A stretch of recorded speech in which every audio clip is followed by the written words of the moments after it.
like am, make we go to court. 300 billion with no result. Election for Nigeria, I next select. No be the people decide, now Mahmoud select. Now that they force the people to congratulate. It's so funny, I can't really comprehend. Share na democracy be this.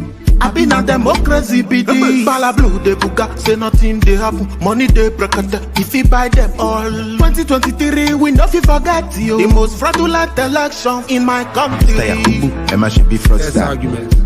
Leave the rest for the next argument. Mr. Yakubu, Emma should be fraudster. Are you calling him dignity? Mr. Yakubu, Emma should be fraudster. Mr. Yakubu, how much you collect? Professor, your reputation they smell. No be waiting we vote, no be you pose like a town hall. Different from Bala Blue. Say if we know like am, make we go to court. 300 billion with no result. Election for Nigeria, I next select. No be the people decide, now Mahmoud select. Now that they force the people to congratulate. It's so funny, I can't really comprehend. Share na democracy be this. I been a democracy be this. Bala blue de buga, say nothing they happen. Money they precate, if you buy them all. 2023, we no fi forget you. The most fraudulent election in my country. Mr. Yakubu, Emma should be fraudster. Next argument. Leave the rest for the next argument. All right. Thank you very much, my people. I appreciate every one of you. Please help us to share and like, and let's do this together. Okay. Let me post out a link. Yes, as you can see, according to that music, it say Bala Blue, the Buga, is saying you get money to buy them all.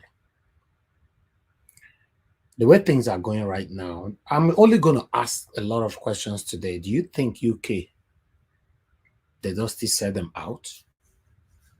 That's a big question. UK don't still collect their own and decide to work accordingly? Or somebody is just impersonating? At the moment, a lot of us are left dumbfounded. What is happening? Only one man. Everybody is against him. Only one man. Only one man. Oh, wow. Let me post out a link. Before I post out a link, let me quickly acknowledge Felix, and thank you very much for the super chat. May God bless you, sir. I really do appreciate this. Thanks for the boost, early boost. God bless you, sir. Thank you. I'll post out a link right now, my people. The link has been posted. Click on it, join me, and let's talk about the things that's affecting you and I. Let me pin it right there. Just remember, we have 10 spots, only 9 left. And because I collect 1, so we need 9 more people so we can move on. I appreciate every one of you, my people. Thank you, thank you, thank you, thank you, thank you. I would like to quickly appreciate everybody that is coming in now. I wish I can mention more names. I can see Madam Rita on the comment section. Thank you very much for joining us. The Queen Valerie, thank you. Vero, but thank you. And I can see Chris Emenike. Thank you very much. Good evening to every one of you. Rita Godwin as well. Thank you very much, my good people. Frances Giwa Amu, thank you very much. I can see you right there. Thank you very much, my good people. I can see Eva Line and many, many more people. You know,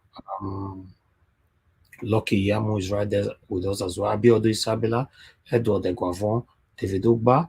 Thank you very much. God bless you all. Who again? Henry Gabriel, my brother. I can see you right there. Thank you, thank you, thank you. I appreciate you all, my people. Rosie Ayosh, thank you, thank you, thank you. Yes, Aboazi, thank you very much. Yes, this is life. Yes, this is life. We are here. Mia Bella, I can see you as well. And God bless every one of you. Please help us to share and like, and let others know that we are right here already. Okay, let me see if I have anybody that have joined me. Yes, let me start accepting my people in. Everybody, please stay mute. Everybody, because I'm muting everybody. Just stay mute. God bless every one of you for joining us. Let me quickly do this. Okay, most of the people who I mentioned their name for comment section, they even here with me.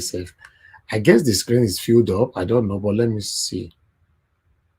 Okay, the screen don't full. Okay, might just leave on like this.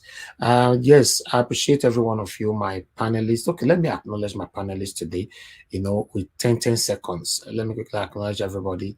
Thank you very much, Mr. Chuksobiboze. Thanks for joining us. Good evening to you. Yeah, good evening, Mr. Elvis. Good evening, everyone on board. Happy good day, because I see they've responded, so it's a good day for us. Thank you. Thank you, sir. God bless you, sir. Madam Giwa Amo, thanks for joining us. Good evening to you. How are you doing today? Mr. NAIJA, God bless you. You're doing an awesome job. May God replenish you. May God empower you. And good evening to all the panels. I want to appreciate everyone. I thank God for people like you all. May God continue to encourage all of us as we go along. This is our principle. We are all saddened, but we are trusting God, that God will not disappoint us. And as we push along, and I think we're agitating right, and I know things will work out well in Jesus' name. Amen. Thank you very much, madam. Thank you. I appreciate you. I'll come back to you shortly. Madam Rita, good evening to you, madam. Thanks for joining us. How are you doing today? Yeah, good evening, good afternoon. I'm good. How are you? I'm Good fine. evening to everyone at home, on the diaspora, everyone in the comment section. Today is a great day, and we are going to be victorious. Amen. Thank you. Thank you so much. I appreciate you always, always. Is there one go? Good evening to you, sir. Thanks for joining us. How are you doing today, sir? I'm fine. Good evening, NAIJA Watch. Greetings to everybody. I think today is going to be an interesting day, and we're looking forward to that. May God bless you, Mr. NAIJA Watch. God bless you too, sir. Thank you. Okay. Yes, I have Madam Patricia. Good evening to you, madam. Thanks for joining us. Good evening, everyone. Standing on the previous protocol, we're going to have a great time. So thank you again, Mr. Elvis, for the opportunity. Thank you, madam. God bless you too. Ipa, doing good evening to you, sir. How are you doing today? Yeah, NAIJA, good evening, fellow panelists. I greet all of you. I say thank you all, and Uncle Elvis, thank you very much. Today is going to be a day of hope and success, and may God Almighty give us the spirit to be able to understand ourselves with common understanding. Thank you. Amen. Thank you very much, sir. I appreciate you. Thank you. My brother, Mr. Henry Gabriel, good evening to you, sir. How are you doing today? Good evening, Mr. Elvis. Good evening, everybody. I'm just looking forward to the topic for today. We thank God for we seeing these days. We're looking forward for our mandate. Be God, everything will be possible. I just want to thank you very much for the time, energy that you put in for this movement. May God bless you, protect you, give you your heart desire. Thank you, Mr. Elvis. Thank you, sir. Thank you. Thank you. Yes, my dear brother, give us our mandates. I trust say this your name. You go change them after they don't really give us our mandate, right? Good evening to you. Good evening, Mr. Elvis. Good afternoon, good morning, everyone, depending on your location. People in the comment section, greetings to everyone. The names remains until the mandate is given. Thank God for life. Thank God for a new day. Yeah. I think somebody was speaking yesterday, and they said what APC cannot do does not exist. But I said that what APC cannot fake does not exist. What APC cannot fake does not. So relax your mind. We'll be fine. Thank you. Thank you. I like that hope. That's what I want. Thank you. God bless you, my brother. Mr. Kelvin Kell, thanks for joining us, sir. Good evening to you. Yeah, Mr. Elvis, good evening. God bless you. Thank you, sir. Good evening, everyone in the panelists. I will go spiritual today. The Bible says that the great and effectual doors are open unto me, but there are many adversaries. But there's a good news is that we have overcome already. All right. APC is fighting a lost battle. Our principle is like a wind. You can't tell the direction it's going, you can't tell the direction it's coming. That is what we're just seeing today. Thank you, sir. Thank you very much, sir. Thank you. That's another great hope there. I like that. This is what I talk about all the time. People shouldn't just rely on me that, Elvis give us hope, pilot us. I'm a human being. I also need hope from you. Let all of us give each others the hope.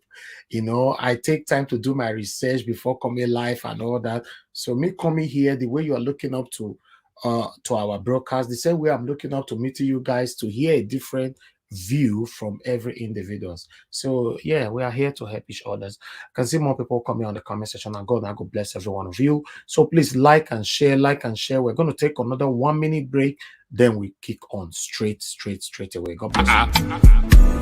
Mr. Yakubu, Emma should be fraudster. Are you calling him dignity? Mr. Yakubu, Emma should be fraudster. Mr. Yakubu, how much you collect? Professor, your reputation this man. No be waiting we vote, no be you post like a town hall. Different from Bala Blue. So if you know like come, you could go to court. 300 billion with no results. Election for NAIJA, I next select. No be the people decide, now Mahmoud select. Now that they force the people to congratulate. It's so funny, I can't really comprehend. Shana democracy be this. I been a democracy be this. Bala Blue de buga, say nothing they happen. Money they bracket, if you buy them all. 2023 we no fi forget you. The most fraudulent election in my country. All right. Thank you, my people.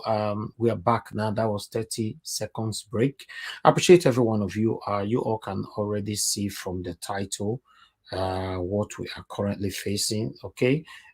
Yes, why did UK immigration detain Obi? We petition court, Televise live. So that's another debate, another request from Nigerians. The heat is piling up on the judiciary already that we want to see it live. Even though that APC man that came on the other day, the professor saying that no, he doesn't support it to be televised live. I believe every good Nigerians that mean well for Nigeria, we support a live broadcast. The way you are watching me talking right now, that's how we're supposed to watch the judiciary. Listen to what they are saying. We'll be here talking. That's how it's supposed to be. So we are going to be taking on that. Now we're also going to be taking on why was Peter Obi detained, singled out, right there on the queue in the UK. Why? Meanwhile, I would like us to take on an article, but before that, okay, let me just go on an article first before I come on to other articles. So just give us some time. Let me do this because please continue to share. Please, it will be unfair. You joining this broadcast, you are not pressing the like button or you are not sharing. It's not nice. Even though we know that the full numbers that is watching us right now, we have some people that is watching us that doesn't like us. But remember, I'm fighting for you. You might not believe it today. I'm fighting for you. I don't have anything to gain here rather than I just want a better country. That's what I'm fighting for. Nobody's paying me to do this. I'm doing it because I want a better country. I can choose not to enter Nigeria in the next 20 years. If I'm bored in the UK, I'll travel to different countries. If I, for the past 2 weeks, now I did different places, when I don't know where I did, that's the truth. I can't come here to tell you, the only thing you can see on my background is NWATCH, right? You don't even know where I'm talking to you right now. So I can choose to be anywhere at any time, except Nigeria, if I don't want to. So if you live in Nigeria and you don't like what we are doing, and for a reason I don't know, look at our brother APC national youth chairman or the national youth leader yesterday that we talk about here, just a month ago here, everybody saw how he was insulting the Labour Party, insulting the obedient, insulting Peter Obi, insulting all the concerned Nigerians just because he was with APC. In fact, I don't want to go far, but look what is happening. I don't pray for anybody to be sick, but we should also remember that what we sow is what we reap. Yes, what I sow is what I want to reap. If I come here to deceive you guys and behind the camera, I'm a wicked human being, let me reap my wickedness. There's not two ways about it now. Yes, if I'm a wicked person, but if I come here, I wear a mask, deceive you all. After I don't off my life, I start associating with these satanic APC and PDP people and all that, you know, or rather, you hurt people. Some people hurt people for a living. They hurt people and drink wine. They hurt people and drink beer or whatever. They hurt people for a living. They are very happy. It's not nice. What you sow, you reap. Despite that your condition is terrible right now, another information reaching me today now that, you know, you need about 28 million naira to do a kidney transplant. Allegedly, I don't know if it's true. Some other people were reaching out to us. So if you need almost 30 million naira for a kidney transplant or whatever, the same people you fought for, they could not bring out just 30 million naira.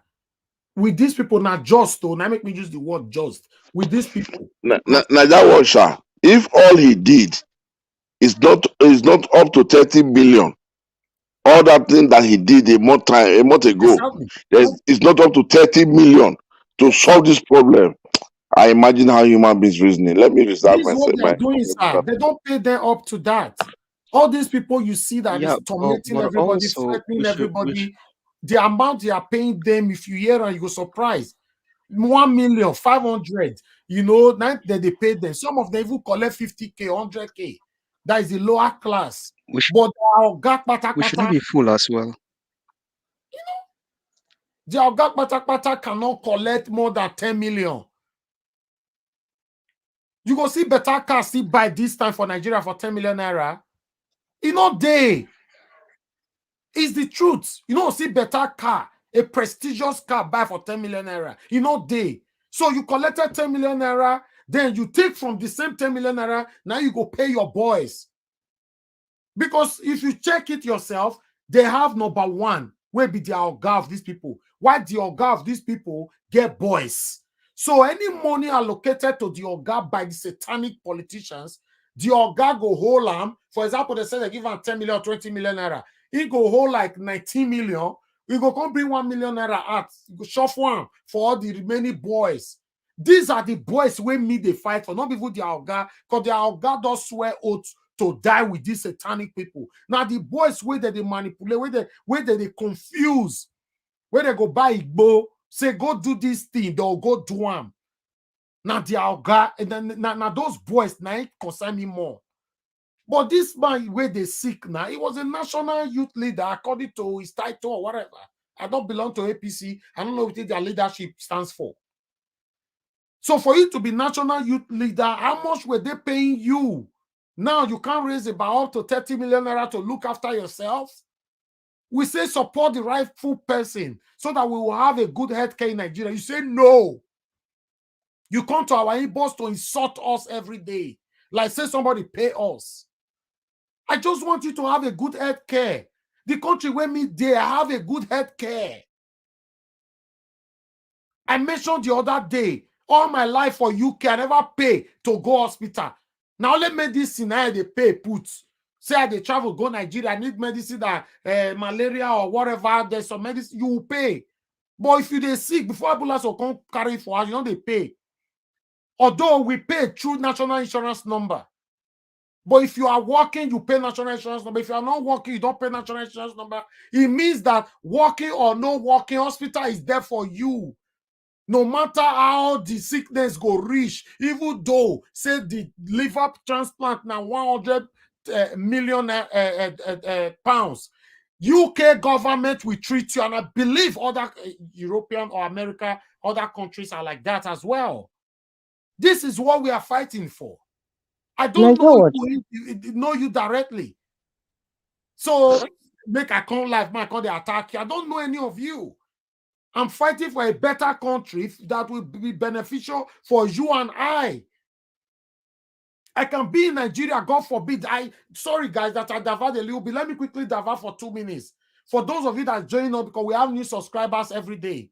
But for some of you that have been with us for a while, I told you guys my story the other day that I was sick in Nigeria. I was having a stomach pain.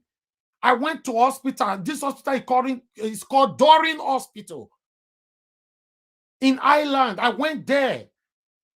I went to this hospital. They told me I have appendix. And because the pain was so serious to the extent that I can't stand straight, I have to hold my belly whenever I'm walking. So I asked them, what is the next solution? They said it's operation. I agreed. They gave me a room at that time. This is about 5 years ago or so, 4 years ago. They gave me a room. They told me, okay, sir, there's a special room just for you, or you be with other patients in the same room. For you to have a special room at that time, 150,000 naira. I said, of course, I want to have my own room. I've paid. They booked me for 9 a.m. in the morning the next day. When I was not going home, my brother called me from UK just to say hello. My brother, I don't know whether they're sick. I don't ever talk this story here. I don't know whether some of them remember. My brother called me like normal, hello. How you doing? I say, bros, I know they fine. You know, I know they come from hospital right now and see situation. So what did they happen? I said, I get appendix. You know, they say they don't book me for tomorrow morning. I can't do them. My brother shout, are you okay? You want to engage in operation in Nigeria? You see, in life, don't assume everybody know everything. Sometimes we know they remember the most common things in life. But my brother who caught that particular time, now he saved my life. I can't say, not true. He said, don't try it. A citizen, you want to do operation, then wait till they worry you. As my brother, they drop. I reach house. They drive me reach house. Now there I call British Airways. They should find me a flight immediately. They give me flight where a day within the next 12 hours. And now that flight I enter. Thank God so many of them they talk for here. So I remember say, I don't talk this story here. I enter that flight the next day. I return to UK. As I reach UK from airport, now I tell them what did they do me. Then they refer me go hospital. My people, guess what? As I reach hospital for UK, doctor say, na bacteria, na I get, no be appendix. They gave me antibiotics. They said, man, I take these antibiotics for 5 days. Before 5 days, it go finish. My people, now only twice I take this medicine, finish. I not even take and reach that 5 days. Antibiotics, bacteria, they be one operate me for Nigeria. This is my personal story.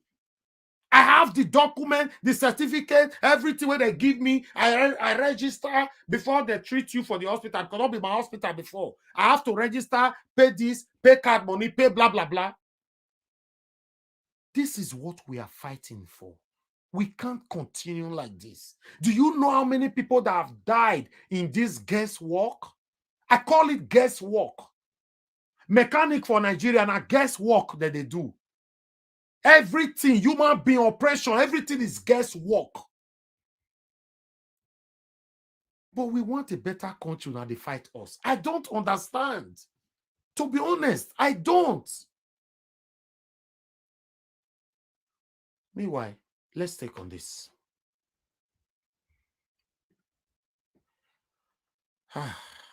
You all can see right there on the article on the screen. UK immigration detains questions Peter Obi for imposters crime. Okay, let's quickly take it here. The presidential candidate of the Labour Party, Peter Obi, was detained by the United Kingdom immigration authorities during the Easter break over offences believed to have been committed by an imposter. The party's presidential campaign council said on Wednesday the LPPCCC, in a statement by Diran Onifade, the head of the Obidati media team, said Obi was detained for questioning on Good Friday, April 7, 2023, when he arrived at Heathrow Airport in London from Nigeria. The statement added that he was later let go after Nigerians who witnessed the incident raised an uproar right there. Because information will reach me, a lot of people were now shouting inside Heathrow. They said they made me the burn everywhere. Say this man not do anything. Then UK immigration can say, No, may they look. For this, we are going somewhere. The statement read in part: the LP presidential candidate in the February 2023 presidential poll arrived at Heathrow Airport in London from Nigeria on Good Friday, 7th, 2023, April 2023, and joined the queue for the necessary airport protocols when he was accosted by immigration officials who handed him a detention note and told him to step aside. He was questioned for a long time, and it was very strange for a man who lived for over a decade in that country. Since Obi's face was already in an international frame, especially for the Nigerians, African home, and in the diaspora who are likely to be obedient, the people quickly raised their voices, wondering why he was being delayed. Like they say what happened for airport, although they did not allow people to record. According to information why I reached, they say through airport, the way Nigerians are there, even some of the Nigerians were that were on transit or whatever, but let's move on. The immigration officials who were also taken aback at the reaction of the people were forced to reveal that Obi was being questioned for a duplication offense, meaning that someone has been impersonating him in London. The high implication of the offenses is that the impersonator could be committing all kind of weighty crimes and other dubious acts, and it would be recorded in Obi's name. The Punch report that the Independent National Electoral Commission declared Obi okay. I'll leave that. That's the ending. They just wanted to reference to how it all started. Okay, let's move on, my people. I would like us to take other notes here quickly. Bear with me, my people. Let me remove this from the screen so that, because what I want to put in now might be covered. Okay, for example, this one here. A lot of people have reacted on Twitter. Just wanted to quickly, even Peter Obi, former aide, when he was a governor, have also reacted. But before I'll come to that, I would like to quickly read this one here. It's very tiny. Let me see if I can get the original posts so that I can read it from here. Let me see if this is the original post. Okay, yeah, that's it. Yeah. Someone is impersonating Peter Obi in the UK. The goal is to set him up so what happened to Ekweremadu can happen to him. Peter Obi is too big for them in Nigeria, so they are trying to use the international community. This person is committing intelligent crimes in the UK using Peter Obi's name. He's being sponsored to do this so Peter Obi can be discredited in every country around the world, seeing the injustice levied on him and Nigerians. On getting to the UK on Friday, the immigration officers detained Peter Obi on crime his imposter committed. They are playing dirty, but thank God for Nigerians at the airport who stood their ground till our principal was released. The imposter has still not been arrested as at the time I got these details. My people, we have more to review for you. But before that, I want to first appreciate the consecrated Nigerians. I would prefer to say obedience, but let me say the consecrated, patriotic Nigerians that stand for what is right. They say for Heathrow. This will not be Monitala Mohammed or Azikiwe Airport. For Heathrow, the place, the heat, the immigration could not stand it. I want to applaud every one of you. Because if I was there, I will do more. You know why I will do more? Because I know say nobody go shoot me. If na Nigeria, that the dog from back shoot you. If na UK, I will do even more. Yes. Thank you, Nigerians in UK. God bless every one of you. The good ones, so because the bad ones, now they personate our principal. So, but I'd like us to move on. On here, this one are the let me see, because the full name is here according to how I got it. Just give me a minute. His full name is right here. Okay. All right. As you all can see, although you people already know the person by the name Pierce, but for me, I don't know him. But the full name, that is the main person way under that Pierce, is he was the former aide, of Mr. Peter Obi, when Peter Obi was a governor in the Anambra State, but I don't know the full name. The full name is not here. Maybe some of you on the comment section when I know this person. I just started following her today. I don't know him before. Okay, let's take here together quickly. All right. What Peter Obi is going through, does any human being deserve this type of shocking intimidation and emotional torture? Today, 11th, 4th, 2023, I was shocked beyond words to hear from His Excellency Mr. Peter Obi what he went through when his British Airways plane landed at Heathrow Airport, London, in the early morning of Friday, 7th April 2023. Let's go through this together. I decided to carry everybody along. He was talking to me at the official opening of the Specialist Hospital of the Immaculate Heart of Mary Sisters Igbo. He had arrived at the, just 1 minute, event after flying in from London. His presence heralded by the usual air-splitting ovation that accompanies him everywhere nowadays. As the most outstanding pillar of the Foundation Hospital, the Reverend Sister were full of expectations that he would attend. So where we members of the Governor Board of the IHM, Sisters Healthcare System, although there was also anxiety about whether he would be able to make it being outside Nigeria. I actually had no idea he had traveled out of the country until the ovation over his presence in a country, until the ovation over his presence. 1 minute, guys. In London church went viral on the internet. I would never have imagined he would be able to go anywhere so soon after his energy sapping marathon visit on 6th April to Paul University Eugenia Hospital and other healthcare facilities, where he went about touching lives in his usual quiet philanthropic manner. Okay, I don't really think we need to go through this. It is a long story. I think it's almost the same thing with what I've read already.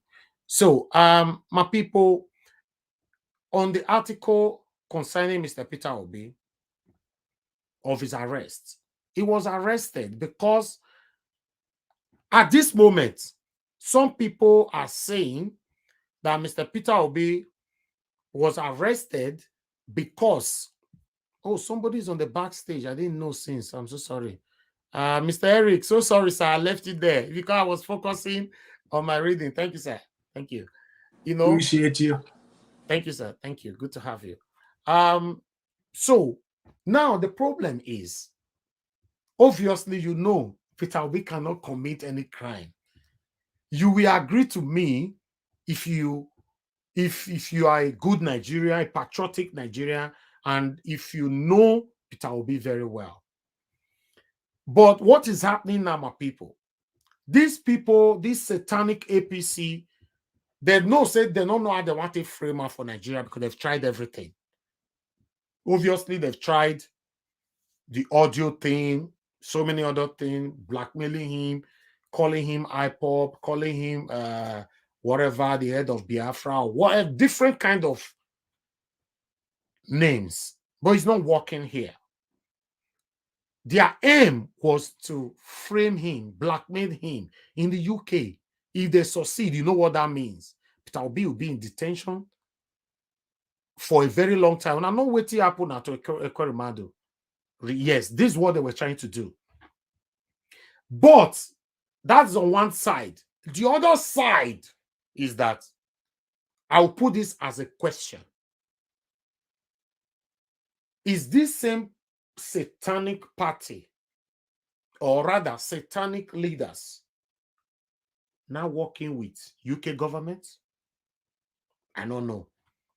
For me, I never see anything like this before. This is a question. I will come to my panelists later. Everybody, you can talk. It's a freedom of speech. We can talk. Because there are two things involved here. Yes, either they frame somebody up to do this, UK government is not aware, but they say, yes, crime. Normally, they follow on in a normal way. If I see the way I say it, talk, and be careful. But does it mean they just they work with the government directly, and the government now frame saying that somebody saying and this somebody they use your name, whereas nobody be that somebody. Now between the UK government and this satanic Nigerian government, now them they work together. Do you think so? Now question. You know easy. You know easy to take that number one seat. And the only reason why all this is happening, all my life in Nigeria, I've never experienced this before. I don't know if this happened before I was born, but I believe the only reason why this is tougher is because Peter Obi is an Igbo man. Nothing else. I'm telling you guys, nothing else. If Naive were a dome man, now they Peter Obi position, so you not go tough rich like this. They for you say, okay, may go. It get waiting they happen between these people and Igbo people. And that yoke, now all of us, they fight. All the good Nigerians, they fight to break. So it's because, I don't know. It's somehow because saying an Igbo man, they make all these things, they happen. So I would like us more listen to this, our comedian, our influencer, quickly. Thank you. People go decide to go extra length just to destroy another person because of power, because of greed. What did Peter Obi really do now? I don't ask the question more than 10 times. What did Peter Obi really do now? The man wants a better Nigeria for its country. The man wants Nigeria to become the giant of Africa. The man wants Nigeria to be great again. Now that be offense. Wait, make una. So una must finish this man rich ground. Pharaoh, let my people go. What happened? To the extent una went as far as impersonating him, forming another Peter Obi, going abroad to swell the name of Peter Obi. What a shame on most Nigerian leaders. What a disgrace. Because you don't want Nigeria to be great. Pharaoh, let my people go. Peter Obi go London, Heathrow Airport. We are for land when I go London that time. Now he go. He want go do one opening with Catholic Church. Opening of one hospital with Catholic Church.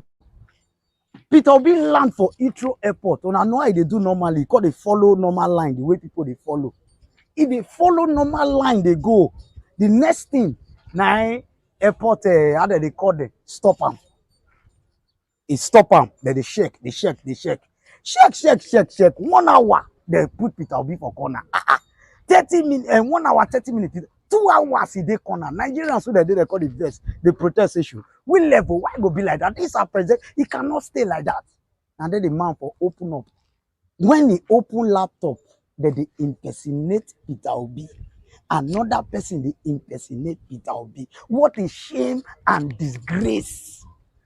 Because of power. Pharaoh, let my people go. Ooh. When they call the interview Peter Obi, because they talk with him, I say, not be only that one. No. He said he's pained in his heart. It's very painful to him. Say to the extent whereby they even have been clone in phone number, not be only own, clone his wife own, clone his children own. they monitor, impersonate am, they spoil am for everywhere, all because of power, all because they don't want a better Nigeria, all because of greed. The God wey no dey sleep na go worry una. The God wey create heaven and earth na go worry una.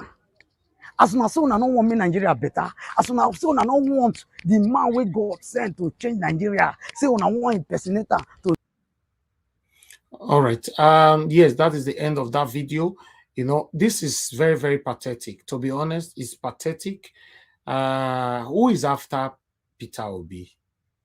I understand that question might be easy for so many of us, the APC, the this and that, but what is happening? What is happening?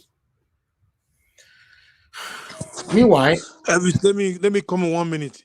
okay, Do you think the elite, the political elite, the political cabals want Nigeria to be better?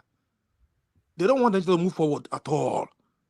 They thought it would be plan how to block a loophole of that country so that Nigeria will be moving forward from gradually going to move on gradually. So they don't want him to come at all. They want to make sure they put everything to stop him not to come in.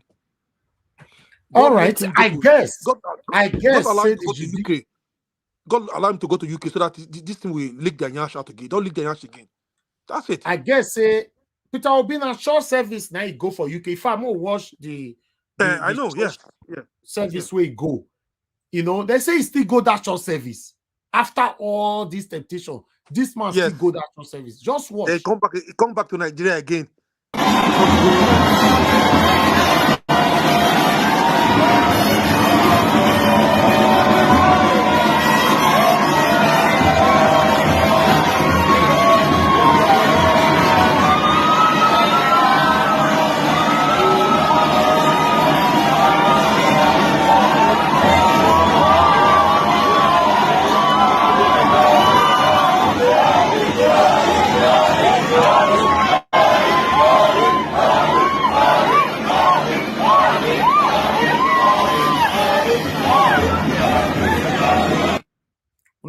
Una see love.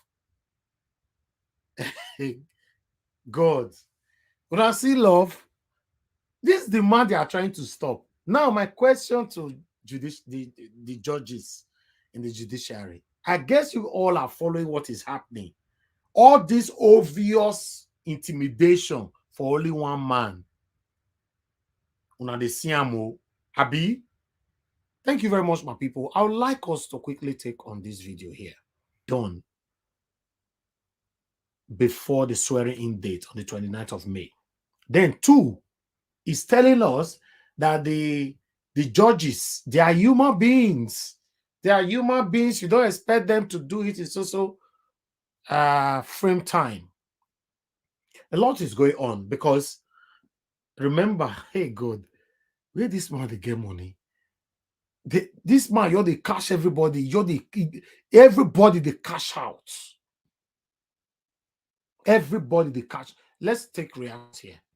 Let me quickly take reactions. You can see here, the judiciary is the only hope for Nigeria now because everything else have failed woefully. If the judiciary fail, at this point, it will embody the wave of political rascality. Why another reaction here is saying, hold on, let me remove this from the screen 1 minute.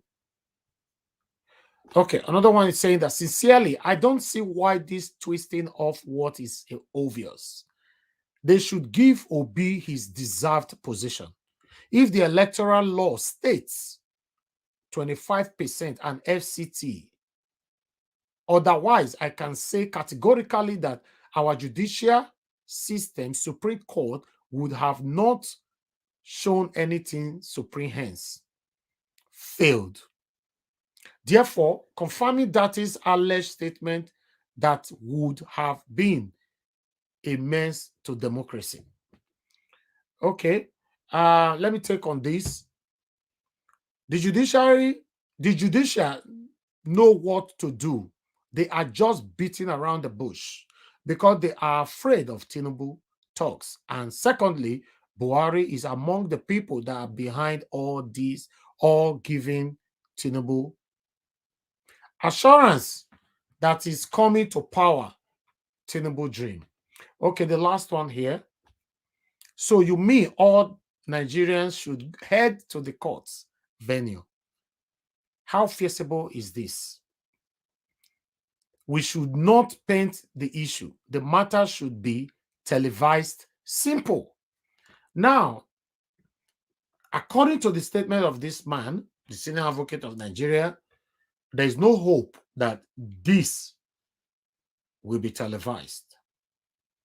That's one. Two, there's no hope that the appeal court will pass their judgment before the swearing day. Remember, now 29th is around the corner. Today is 12th of April. It's just around the corner. We have about 6 weeks to go.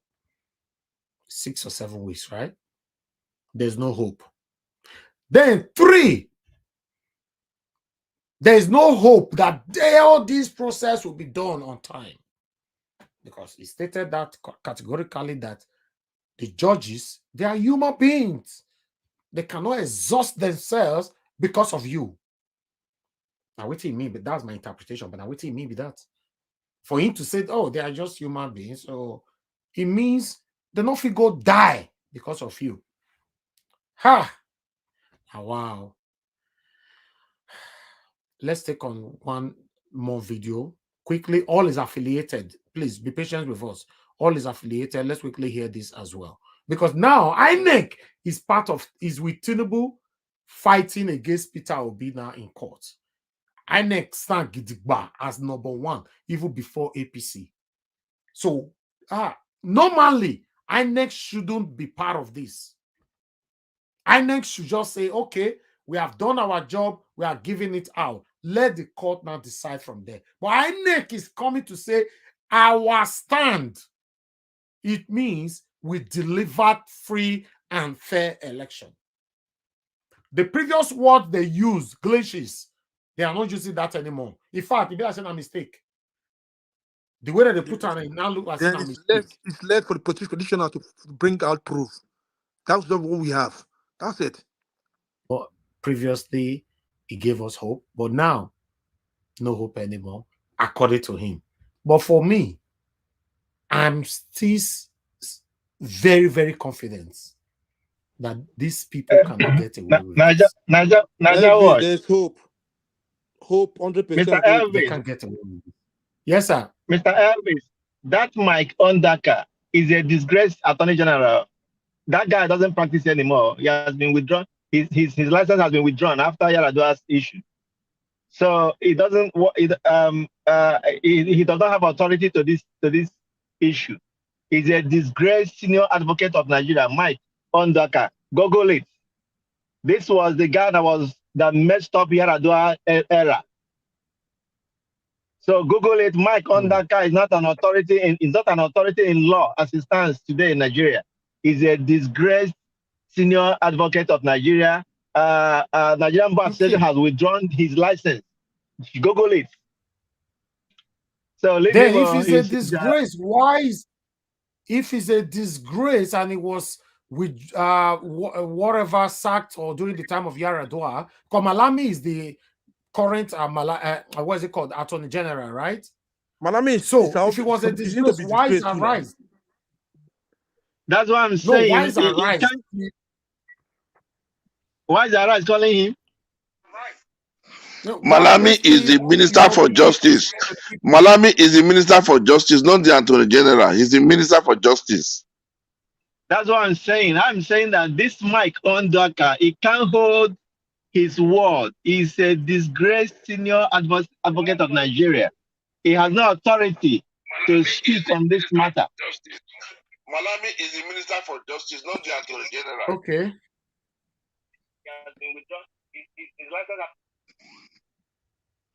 Yes, Malami is Attorney General, sir. He's Attorney General.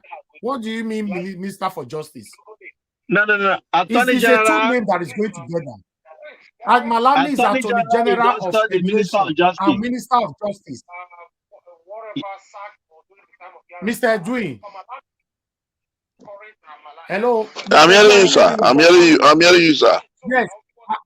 Abu Bakar Malami He's Attorney General of Federation and Minister of Justice. Now, only he You holds are, the you two are, positions. you are correct. You are correct, sir.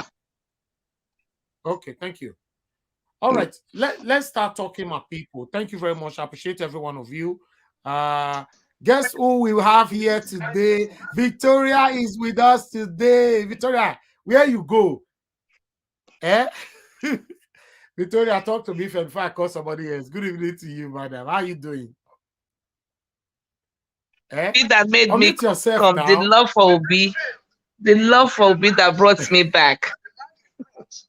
So if you came because of the love of Obi, now you not love me as your Nigerian No, I brother. wouldn't have. But you don't treat people like that now. You left me like that. If you go, the other one. Madam Victoria, you left because you were being bombarded. Because you were being bombarded. No. I did not leave because I was being bombarded. I left because, we cannot be tackling each other. We are not one another's enemy. We all have one common enemy.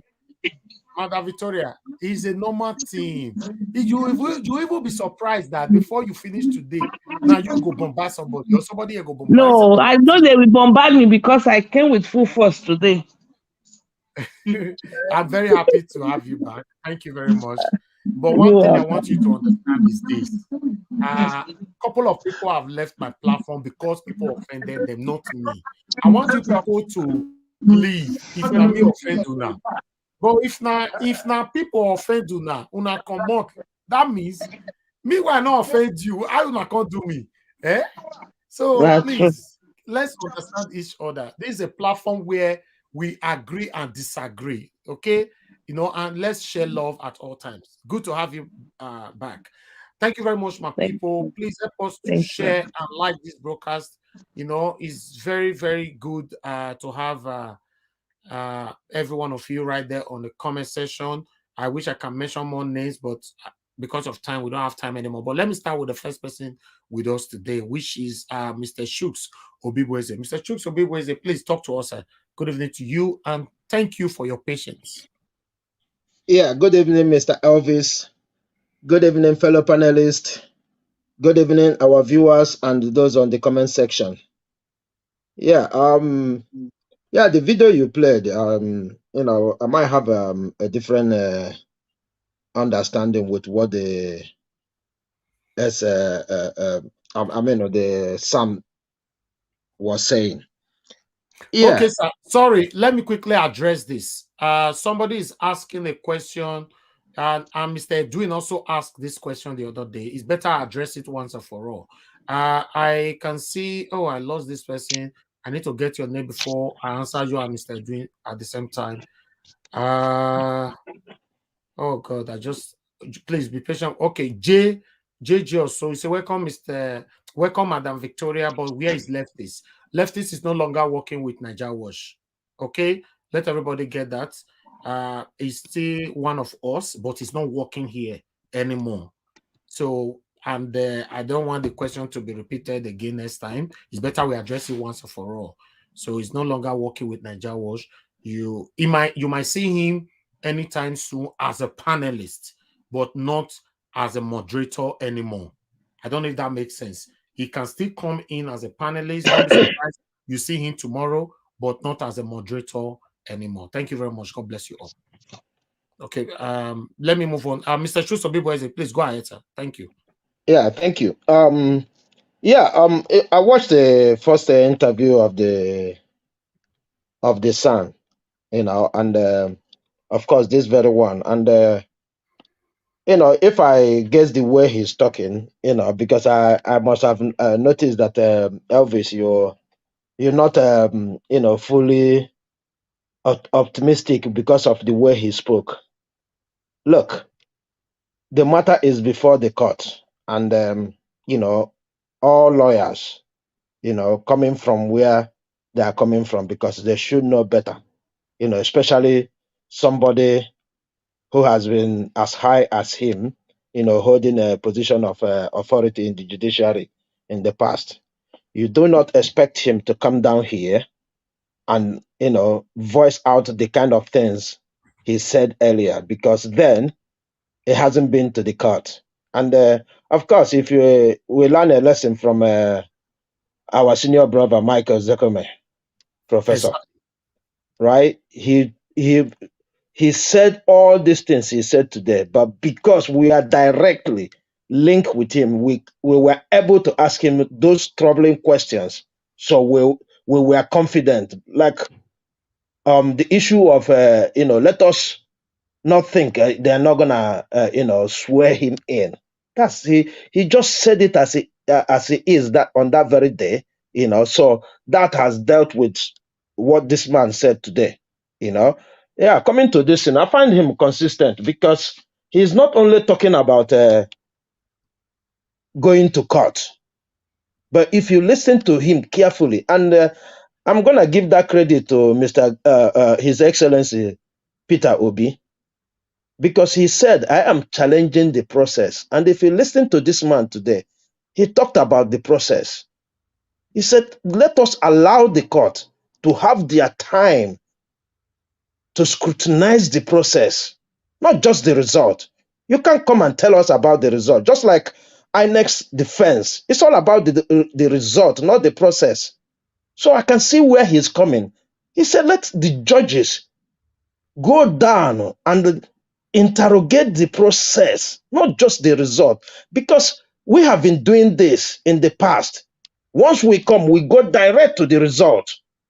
Because if you look into INEC's defense, they said Obi doesn't merit to be there. I am seeing from an angle, he came third, so he shouldn't question. But of course, even if you come third, if the process is not right, even if you don't win this election, you have every right to challenge the process. Because the process is what gives every authority to whoever that is ruling, not just the result. The result is I don't know if I'm going to repeat it again, as the result of the process. So I can see where he's coming. If the judiciary per se can interrogate the process, did INEC do what he said he's going to do? Is the election free and fair? Is there violence in the election? These are the things. Buhari reiterated yesterday that the election was free and fair, just yesterday here. That is, as every Nigerian, Buhari has his own opinion. And I cannot stop him from, ailing his own opinion. His own opinion is that the election is free and fair. So if the judges can go through what this man just said, they will even ask INEC to prove that this money they were given is enough for the election. Why the glitches? How did you use the money? That is part of the process. That is what this man is saying. Let us interrogate the process, because the process is what is going to produce the result. So I think, in my own opinion, he is. He cannot say many things because it is before the court. And in his case, I listened to another man, right? He just came out and said, "Look, I know you're not going to be happy with me, but there are so many things I'm not going to say here because it's before the court. So you can only go round and round it, So please, let us see from that angle, because we cannot just do because he says, it's going to delay. You don't expect them to come up on this. And you can see there's so many instances he gave, taking the electoral petition direct the presidential to the Supreme Court, that they do it once and for all. Give them 180 days. They do it once and for all. That's the kind of thing we're supposed to be hearing. In this current Nigeria now, it might be problematic for such to happen. But going forward, it could be good. Because right now, even if you do it once, that violence you are trying to avoid is still going to come on. But if we can use this opportunity to strengthen our electoral institutions, because all these things he's saying, it's not just for the election to be held or for this result, for we to have a positive result. No, it is not just that. But this will strengthen, because if INEC is going in for another election, they will bear in mind that they are not just talking about the result, but the process. If you deny people from getting their PVC, if you deny people from making use of their PVC, if violence denies people from exercising their franchise, all these things is going to come in place. But before now, all these things are overlooked, and that is why we are where we are today. I yield here. Thank you. Thank you very much, sir. Thank you for your submission. Anyway, before I say anything on this, because I have a different view, but let me hear from others. Let me hear from others as well. Madam Rita, it's your time now. Good evening to you. Thanks very much for your patience. Please talk to us. Yeah, good evening once again. Peter Obi being detained in London. First of all, I would just like to say that God is definitely with Peter Obi. The UK did. Okay, I know there was a question, Nanja, what you asked. You said, do you think the UK is part of this gimmicks that's going on? Yeah. I would say yes and no. For me to say yes was because of the way Richie Sunak, swiftly supported and congratulated, Peter Obi. And then the second part. Tinubu. Congratulated Tinubu, not Peter Obi. Congratulated Tinubu. And then another part is for me saying the UK might be innocent is because if they can show Nigerians the follow-up of the story, and tell us, okay, where did this come from? Because I know the UK have all the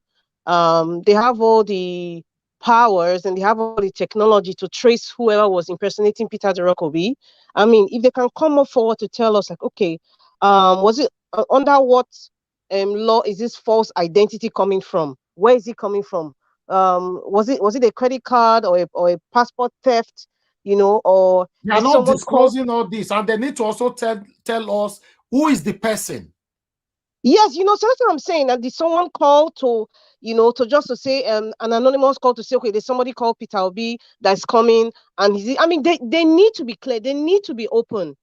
So if the British government, wanted to show us that, okay, they are innocent in this, these are the things that they need to explain to the Nigerian people, at least explain to Peter Obi. Auntie Rita, once the suspect is not apprehended, they will never give you lead information that will make the suspect, update his system.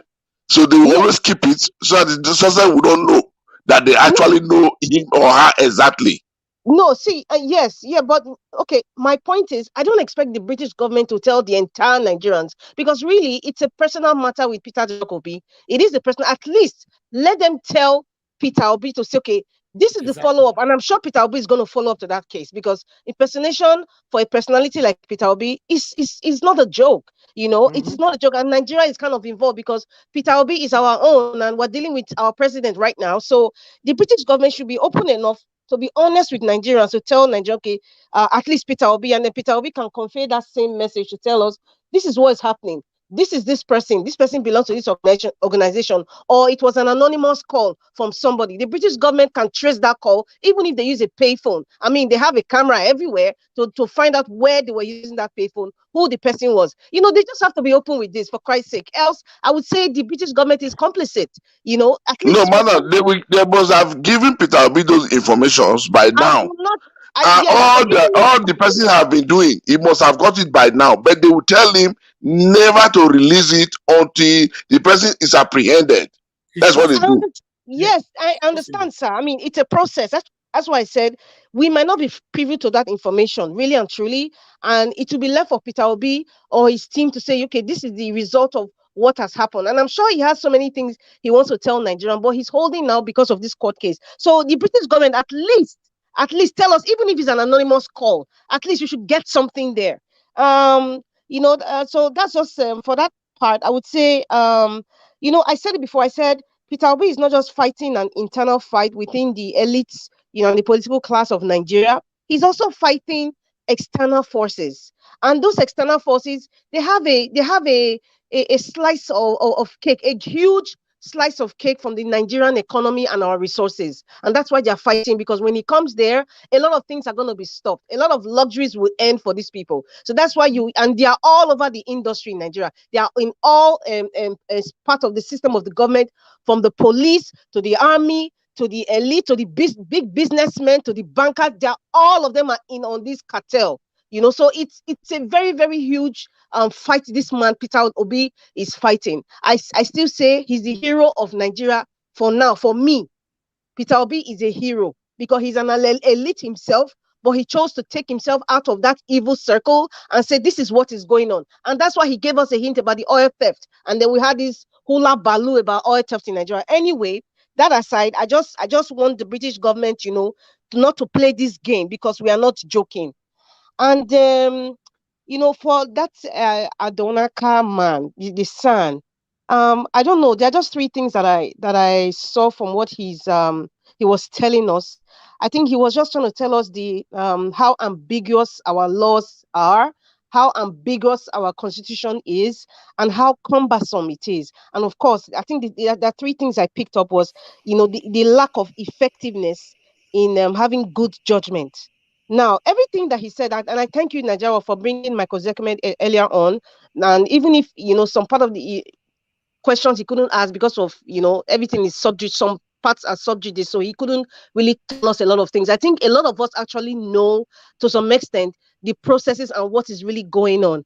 And, for this son, the way he was explaining, he was just giving us instances of how these judges are working, basically. That's all I saw in what he's saying. And he kept talking about reforms of the judiciary. For me, I would say, he was talking about reforms of the procedures. I would say it's not just the procedural aspect, but also the implementation and citing examples and giving us correct interpretations of the law. And that's why we're having this issue of the word and 25 and the FCT. That's the ambiguity we're talking about. You are not clear. Should give us instances. Interpret it in simple language. Interpret it very clear. That's one of the problems with Nigerian constitution and our laws. It's never clear. Do you know? And I Madam think Rita. Yes, sir. Sorry to cut you off. He said they should give us the simplest form of and. How simple can and be? No, sir. No. Listen. I said it's so. One of the reforms that I think that this is what I'm saying now. I mean, that son was talking about the procedural reforms. I am saying it's not just the procedural reforms, but inciting examples in interpretation. I understand you because yes, this and, right? This and we are talking about. Professor Mike Ezekome said it. The example he gave us, right? Sir, Nobody can no. argue it. Listen, when a son comes to give us example, and the law says something else, what I am saying, I'm repeating myself. If they have to put the laws that way, they should also incite examples in the law before we start hearing from any son to say, okay, and means if it's apples and oranges, it means apple separate, orange separate, or it means apple and oranges as one entity. That's why I say, Madam, the Supreme Court has formally before now in 2008, they've defined this word. And let me remind you again, they said when Buhari took PDP to court, he was not challenging the winning of Yaradua then. Then I said he himself cannot claim winning because it says 24 states out of the 36 and one state, which is the federal capital. That was the Supreme Court, the explanation. Go to Google, you will get it. Supreme Court have told him, and that they have said it before now in during judgment, that and means you must get it extra, not along with the 24. Even this man mentioned it in his first interview. If you also play this man interview, you will also see that the Supreme Court has explained this thing before.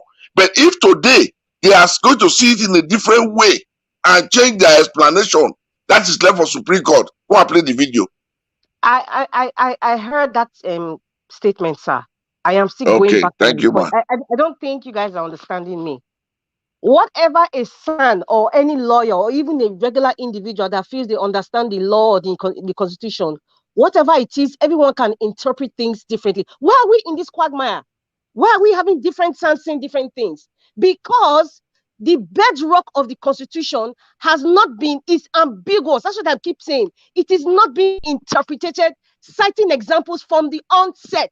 If they had cited examples from the onset, we will not have this divide and different people coming to confuse people that don't understand the law. That is my point.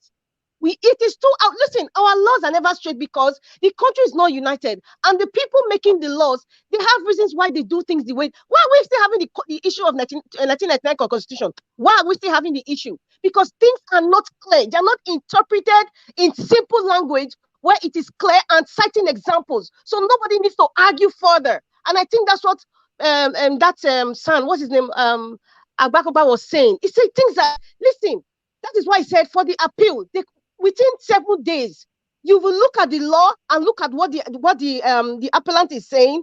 Does it follow? If it's yes or no, okay, it's clear. But somehow, it is still not clear. Why? Because the original document, the bedrock of that constitution was ambiguous. That is my point. So that is one of the reforms I think they need to work on. And you know, it is so funny that it takes the presidential election like this special presidential election like this for the likes of this son that came out, I can't pronounce his name, is quite long, to come out and say, okay, we need reforms. The subsequent CJNs that we've had, the Nigeria Bar Association, I mean, we've been dealing with these issues for years. Okay, fine.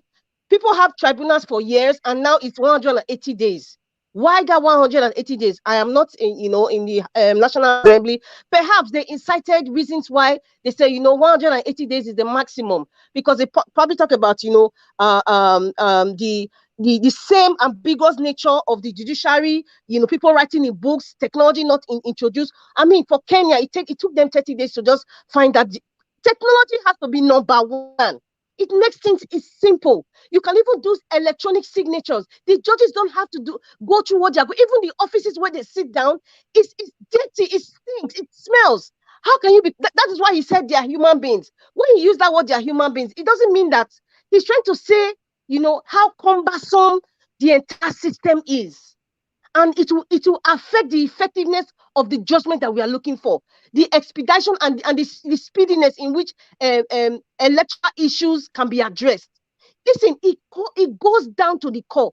How is our system, the establishment? There is rottenness. See, everything trickles down to the same thing. We're going back to the same sub-zero again, where the system is ambiguous. There's so much corruption. Nobody's comfortable. They will budget money for office. Half of the money will go to people who are sharing it. They will pad the budget. And now when you want to now use the same system, it is not effective. It's affecting people. This is just tribunal we're dealing with. Right. Imagine the health sector. Imagine the police force. Imagine the army. This is just tribunal, because we're in this quagmire. All eyes are on the tribunal, on the judiciary system. It's affecting every other system. Unfortunately, this is where we are. And I agree with him when he said that, we should get to a certain point where, instances like this presidential judgment, we know the tension already. Why are we going through tribunal appealing the Supreme? This is the cumbersomeness I'm talking about. At this point in time, before May 29, it will be fair.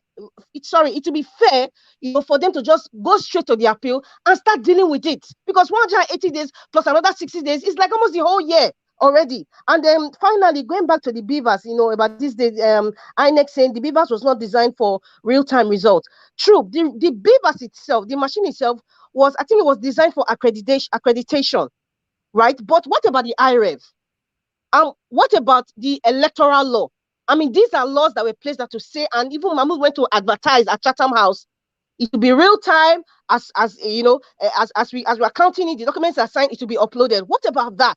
We're not talking about they're just trying to confuse us to say the beavers was not designed for real time. Okay, what about the TPEX results, the EC18, the EC form, the altered numbers, number of voters not tallying with accredited voters, the stolen ballot boxes, voters, intimidation and all that. What about those things? So, INEC systematically sideline the main issues and not telling us, oh, Beavers was not is not designed for real-time results. Hello, I don't know whether these people think that maybe many of us don't have sense, or maybe I think they're not even in reality that this generation is it is very unique and different. We are in the tech age. Nobody can deceive us or twist words or to say we're not talking about Beavers right now.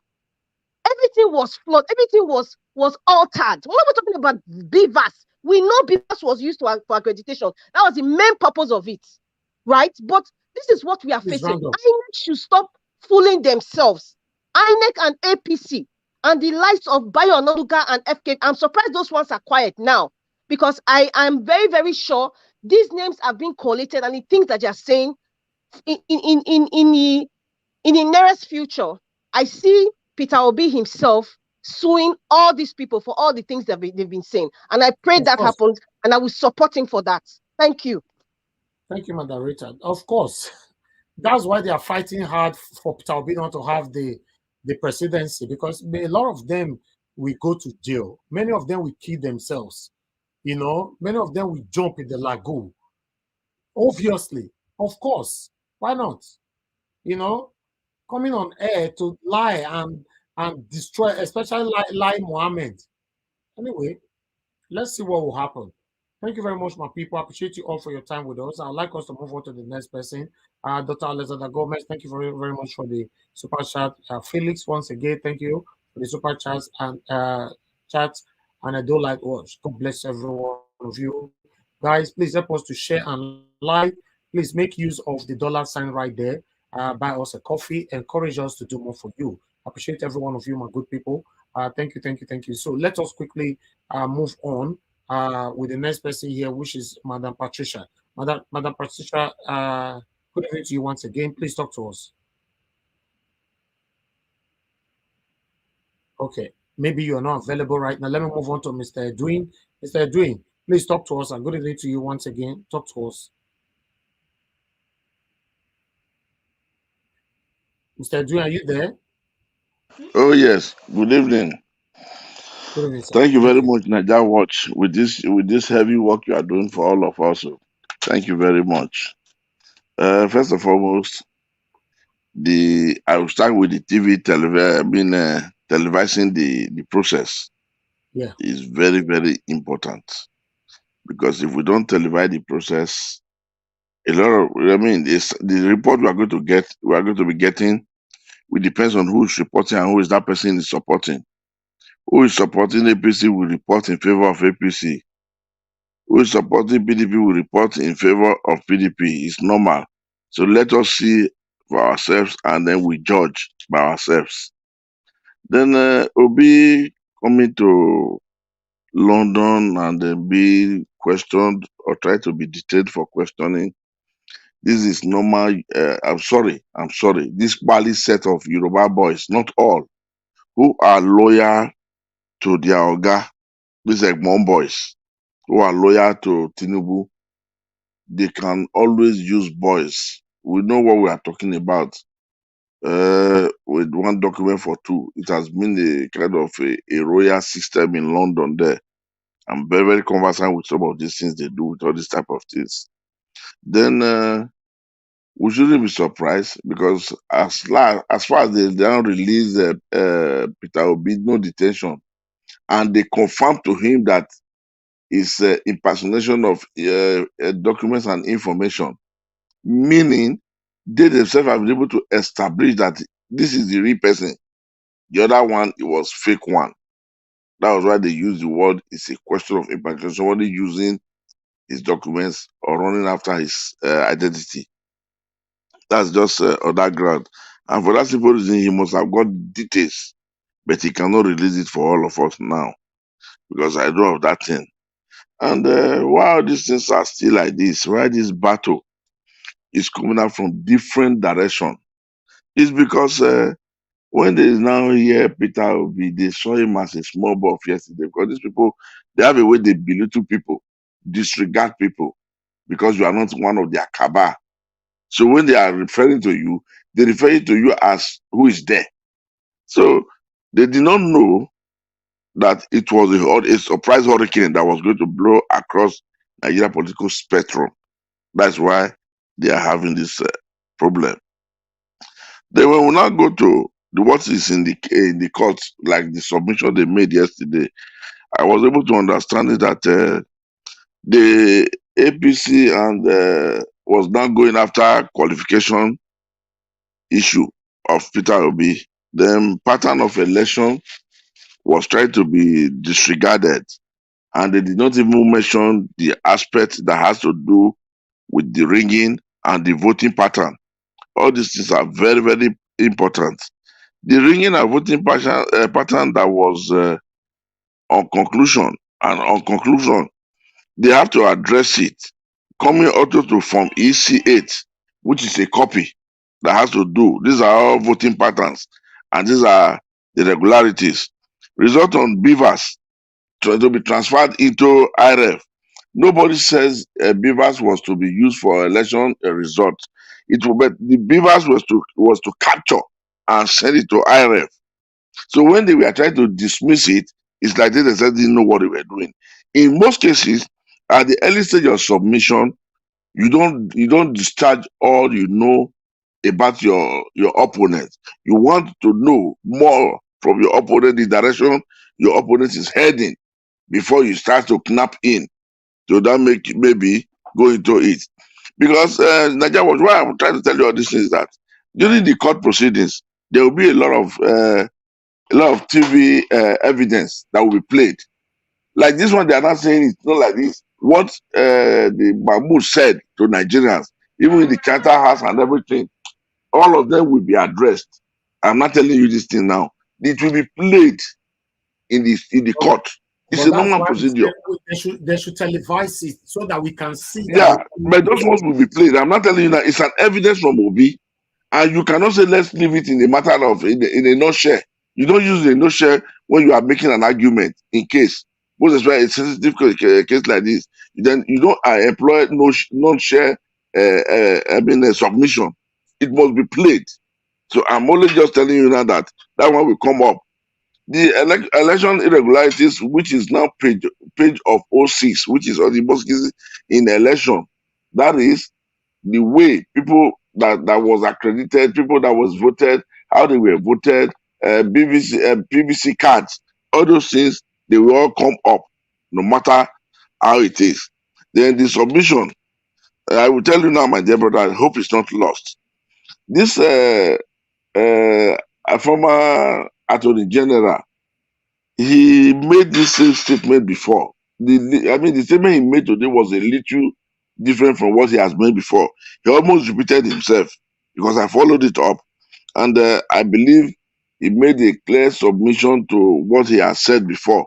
So we should give him some benefit of doubt. But the process that brought this election is what is going to affect these people. Now we are not after the criminality issue of 460,000. It's not yet there. Then the issue of certificate that has proven is not yet there.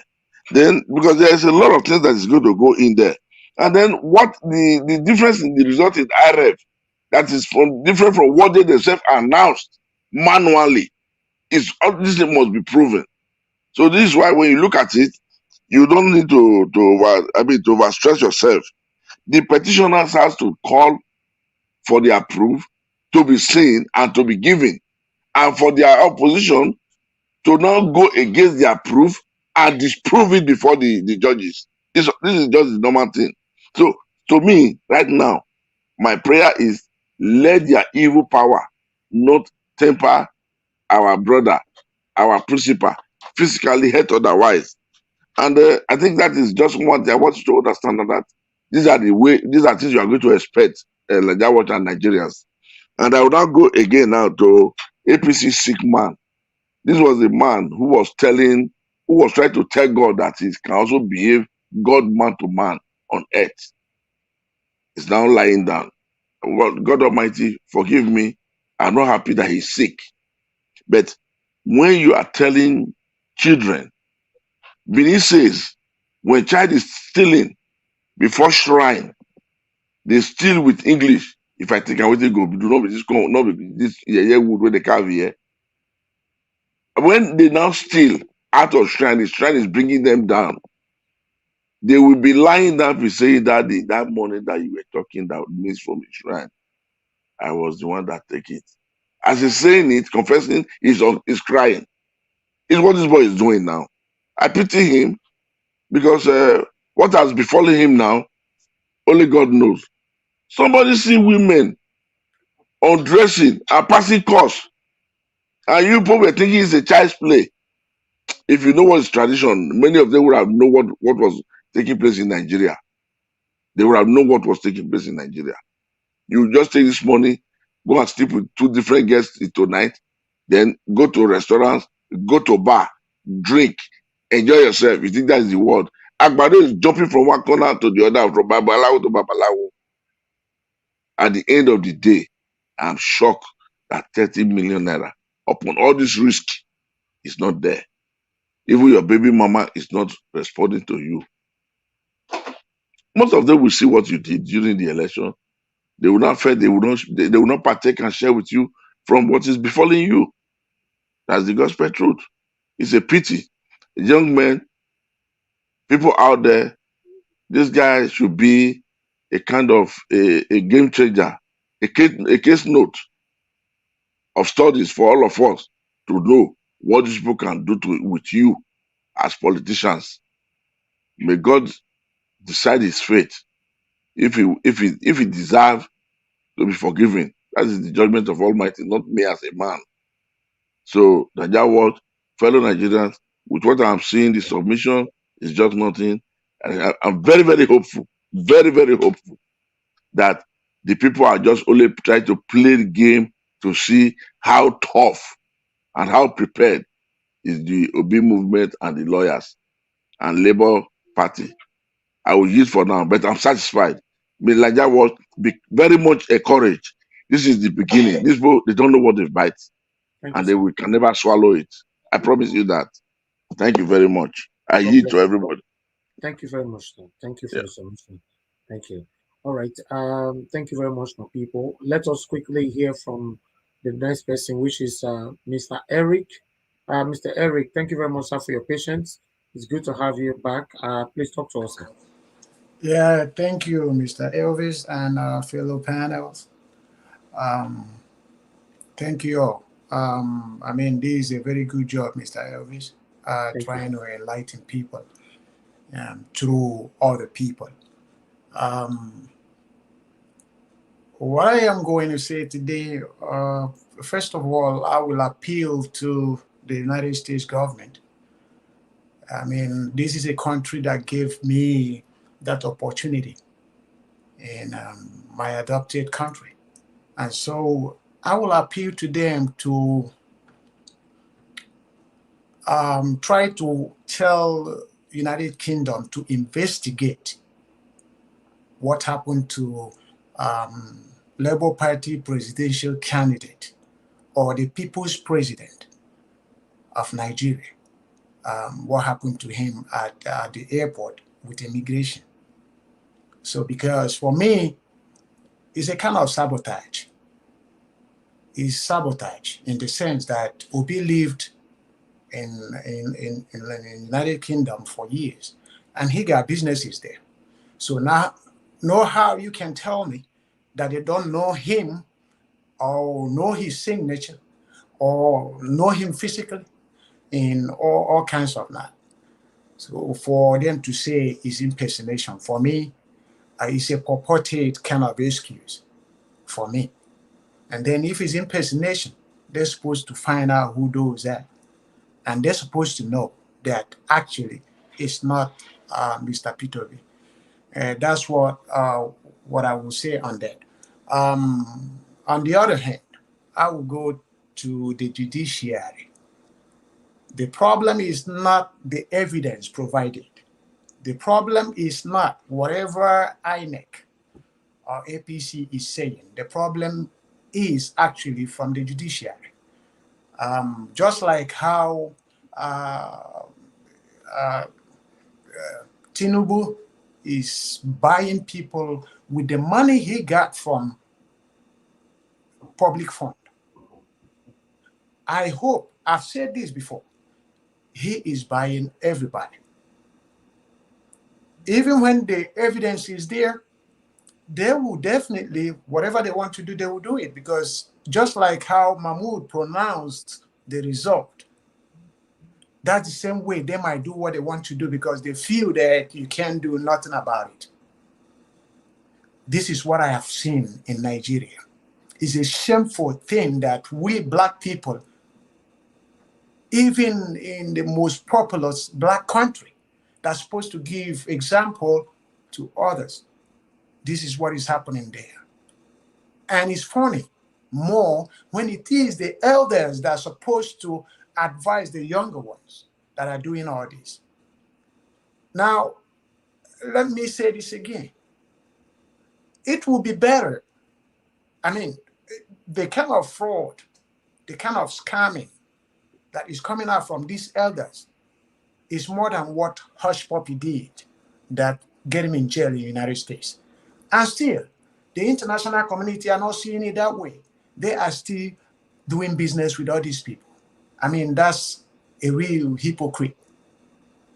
You know, about whatever else any other person is saying, even if the law is there, even if what this son that said whatever he's saying over there, or what they are going to change it, the problem is the people, the brain of those that are sons and lawyers and whatever you will call it.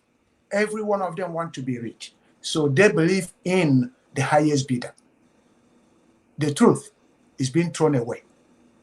So this is where my problem is. It's not actually every other thing that is going around it. But one thing I will advise the obedience is the best way to cure a disease is by exposure. That's the best way to cure a disease. If you know who is a thief, expose him. He might stop stealing. If you know who is a kidnapper, expose him. He might stop. Then if he doesn't stop, you all know what will happen. So some of these elites need a kind of jungle justice. We are not doing that. I still mention this again. Things happened in, is that Arab Spring? Since then, those ones over there are now trying to mind their business, know what they are going, because they might get people into that situation again. The whole African countries are watching Nigeria. They're depending on what Nigeria can do to change the narratives. And we are not, we are just like sleeping, talking. Nothing is going on. This is the problem. Until we get up to know what we're supposed to do, know our rights. I think all these people you talk about, they are nothing. They are nothing. They can plan because they have the power. They have the military on their side. They have the police and all those kind of stuff. They buy their the police balls. They buy military balls and all those kind of stuff. But then the genius in those agencies are not happy with whatever that is going on. And so that's what they think. But at a point in time, those people can't help nobody. So I will advise them to keep pushing. The judiciary is going to be the problem right now. If they have not compromised, they might compromise. So this is where I will leave my listen. They need to be pushing. And I wish whatever happened to Obi in London will be investigated, because it's a kind of sabotage for me. That's my own opinion. It's sabotage. Thank you. Thank you very much, Mr. Eric. God bless you. Thanks for your submission. Give us a mandate. Moku, hear from you quickly. Good evening to you once again, my brother. Good evening, Mr. Elvis. Hopefully, you guys can hear me clearly. Yes, very clear. Thank you very much for all that you've been doing. We do appreciate you. Everyone in the panel, greetings to the commenters on the comment section. Greetings and to every Nigerian all over the world. We greet you all. On the televising of the hearing, I think there should be an hashtag already going on now about the televising of that hearing. If Nigerians can actually, Nigerians are home and then abroad, all over the world can do hashtag, and then let the Obi movement also home and abroad to request that this tribunal case. There comes a time in a man's life where situation actually where when things makes us lay a demand, and then we nature. And now is the time, is a defining moment for Nigeria, and I think now is the time that such thing can be did for. One, because you want the whole world to be able to see what is going on, where the case is going to end, and then the judges or the judiciaries that actually are going to give these judgments, not for people to actually do them harm, but I mean to be able to see what they are going to talk on. And it can also be a learning process for the law students and people that follows history. So I believe that from the Nigerians to demand for that hearing to be televised. Now, going to the INEC Beavers and then RF, um, you may say that Beavers is not to transmit results or to on a real time, is to accredit voters. But I think that same machine that they use in taking pictures of the form EC 810 or whatever they call that form, and then send that thing to the R porter. So is a system that needs to transport data to a platform.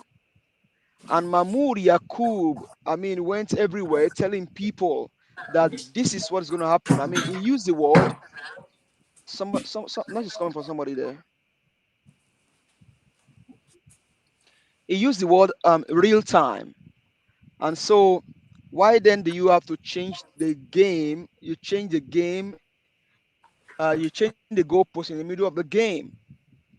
I think for me, Yakub is already putting himself in a dire situation because you went everywhere. You even assure Nigerians, I assure you, I assure you, I assure you that this thing will be real time. And I'm still calling on Mike Igini. Mike Igini, anywhere you are, now is the time that your people needs you. Nigerians need you now, Mike Igini. You should be able to tell us what also happened during the election. Mike Igini, wherever you are, you spoke before the election, you went to virtually all the media houses. But now, after the election and everything is being done, we have not heard from you. So, Mike Igini, wherever you are, please come out and speak to Nigerian people. You need to come speak also. And so, Mahmoud Yakub, you're just biting, you're shooting yourself on the foot because you told Nigerians, and that is the honesty that to go cast their votes. And so some results, I mean, you gave that word. So if three elections happen the same day, the senatorial election, the House of Rep, and then the presidency, two of those were sent using the beavers to the RF. Then what happens to the presidency? That means you, Lai Mohammed, Tinubu, and Buhari that said he will give credible election. You all knew what happened during that process. There was something that you guys did intentionally to sabotage the Nigerian people. And so you cannot just tell the court that um, it is not mandatory for INEC to transmit election result real time. When you said nobody puts hands in your mouth, they didn't put a gun to your head. You said it live on TV. You were questioned. And so now that the whole thing has gone to court, because you guys did not see where Peter Obi will be coming from. You're now saying that election is not supposed to be, it's not mandatory or compulsory for election result to be transmitted live, but you said real time. So we'll see how that pans out in the court. Then the petition for Peter Obi. I mean, I was saying this jokingly yesterday. You know, when you don't study or prepare for exam, you will always be wishing that the exam is postponed. That is what is happening to APC for asking the tribunal to strike Peter Obi's case out of the court. Now you said Peter Obi was not qualified to. I mean, all of this has been. These are pre-election matters that have been deliberated on. Even APC, you paid Peter Obi 200,000 and you paid Labour Party 200,000 after that case was decided. So why are you still bringing out this case again? So that means you guys don't. I mean, there's nothing there. That means you guys already lost this landslide. So that means you guys don't prepare. You didn't prepare for the exam. So you are wishing that the exam can be postponed, but this exam will not be postponed. We'll stay on it. Somebody is doing something that I really don't understand. There's noise coming from somebody.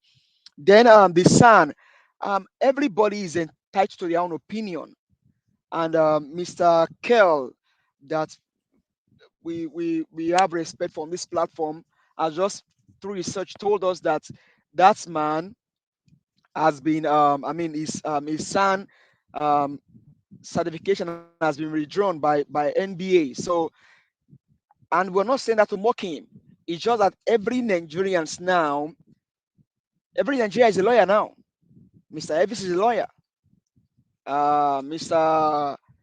Alex is a lawyer. CM is a lawyer. Everybody's a lawyer now. So you decide you give your own opinion about the case, even though you didn't go to law school. So for that man, that's his own opinion. He may be speaking from the side of the law, all well and good. But one thing he said that is so profound, and I think Peter Obi make that clear.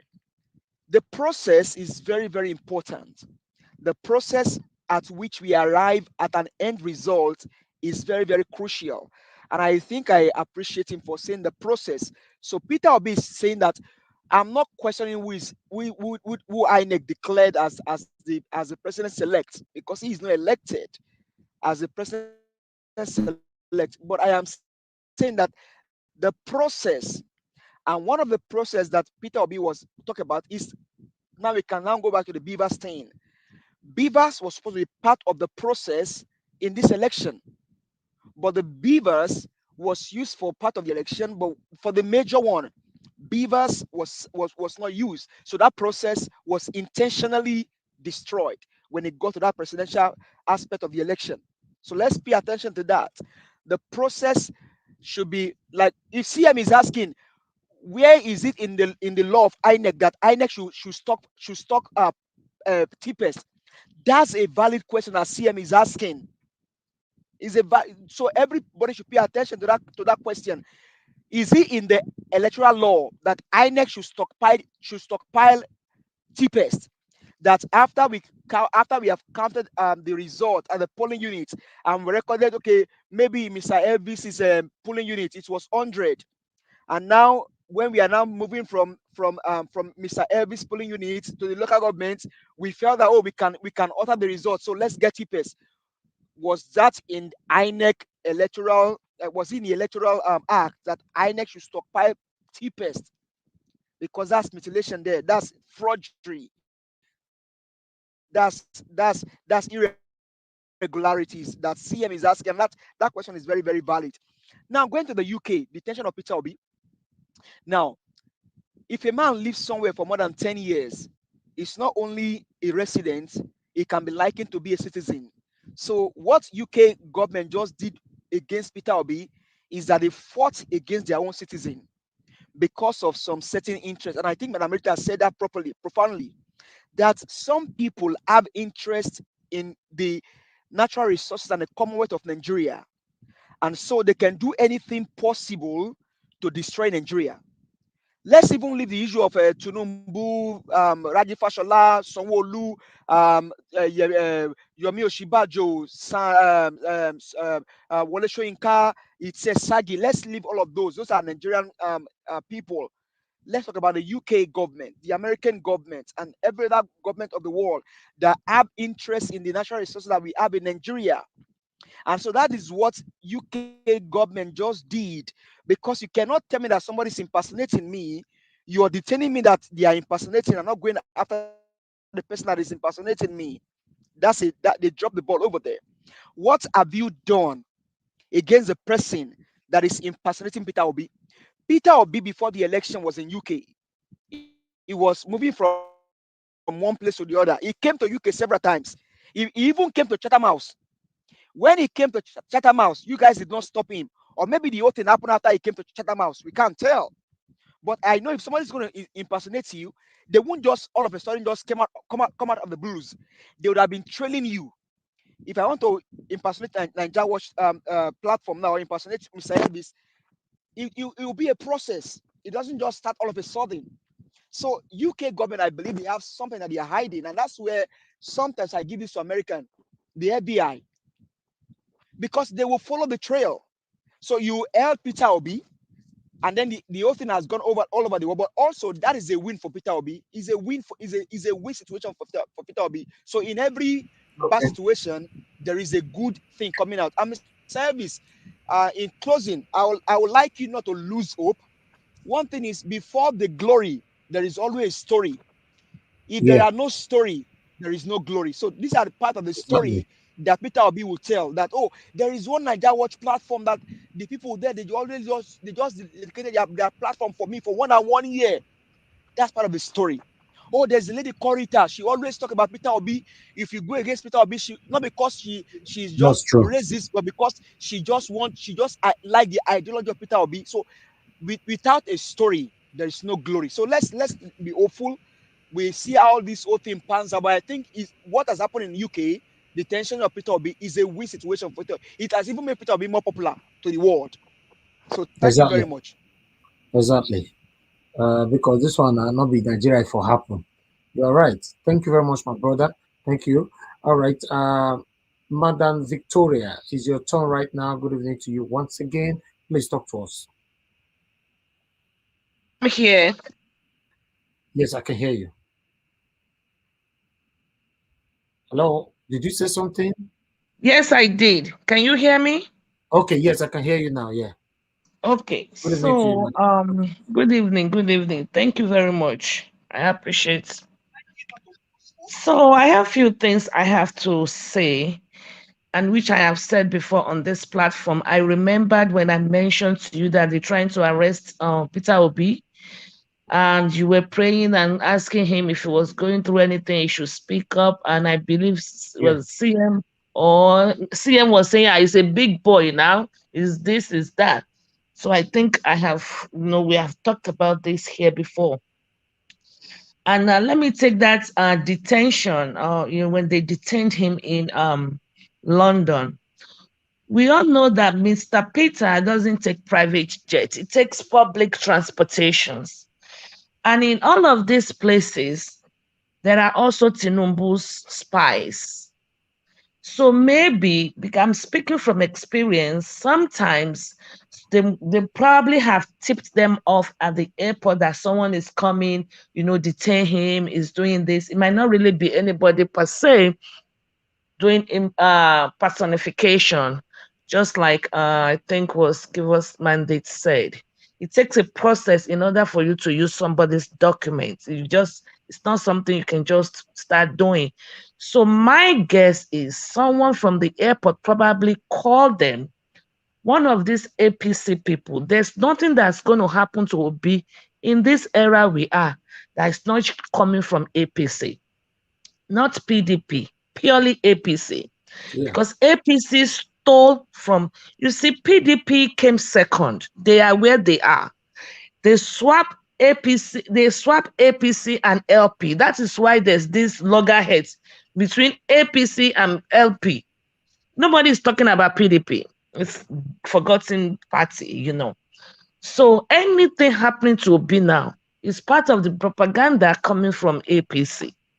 So, and they called over there to detain him and search him. And being a modest, simple man he is, with his black t-shirt and black trouser and carry his bag, he doesn't go anywhere with any entourage. Give them the benefits of doubt that they might not even know who he is. They might not know, because you have lived in the country for 10 years, does not mean that when you come in and they have a tip-off, they cannot investigate you or they cannot detain you. But it was APC that did that job. Yeah, you can go ahead and say, okay, you want to take it up, you want to do, but they also have the right to do their job. So that is why I always say we have to look at things objectively. And yes, it is indeed coming from APC. Everywhere Obi goes, he has this standing ovation, but there are always one or two people that will not like him there. And you know he's under the microscope. I said it one time. I said Obi gave them a global disgrace. Look at this Uber fact. When they tweeted about Tinubu, over 12 million people saw it within how many hours or days? And I said it, they are looking for a counter attack to bring Obi down. We said this 2-3 weeks ago, even before all of this propaganda started erupting. We mentioned it. I mentioned it. Because when somebody gives you a slap, you might hit the person back in the eye. So every action, there's equal. Physics will tell you there's equal and opposite. But I tell you, sometimes it might not be equal. It will be opposite, but it might not be equal. And there is no way they can defend it. Those two accusations. Yes, Tinubu was not convicted. I said it, even if he doesn't go down with that, he will definitely go down with his certificate that he forged. That is why they are shying away from even discussing that. They want to altogether cancel the petition that Obi forwarded. Because if they can nullify Obi, then his petition will not really make any difference. But unfortunately, they cannot. So that is the point I want us to see these things from. And what else can he do? There is really nothing Tinubu can do now other than to find a way to disqualify Obi. INEC on the other hand, then we have, this is, I think it was Rita that was talking about ambiguity of the law. That is what the law is all about. You can see somebody buy somebody right now, everybody witness it, and a lawyer will still want to defend that person. Yes, but why? It is the law. I'm even impressed or surprised the other day today or yesterday when I saw it wasn't on Arise or Channel when they were talking about O.J. Simpson case. I was like, oh wow! I was the first person that mentioned O.J. Simpson case on your platform. When I was even reading your comments, sometimes they were like, are we doing O.J. Simpson case now? But there are sometimes you have to look at precedents. She was saying. Rita was saying that examples, there is no president in Nigeria that earned 25% of FCT, according to what they said. I have not personally researched it, but somebody said it that there is no president of Nigeria that did not have that 25. So that is a strong evidence right there, and that is an example right there to hold on to. You said what? I say yes. So that is an example right there.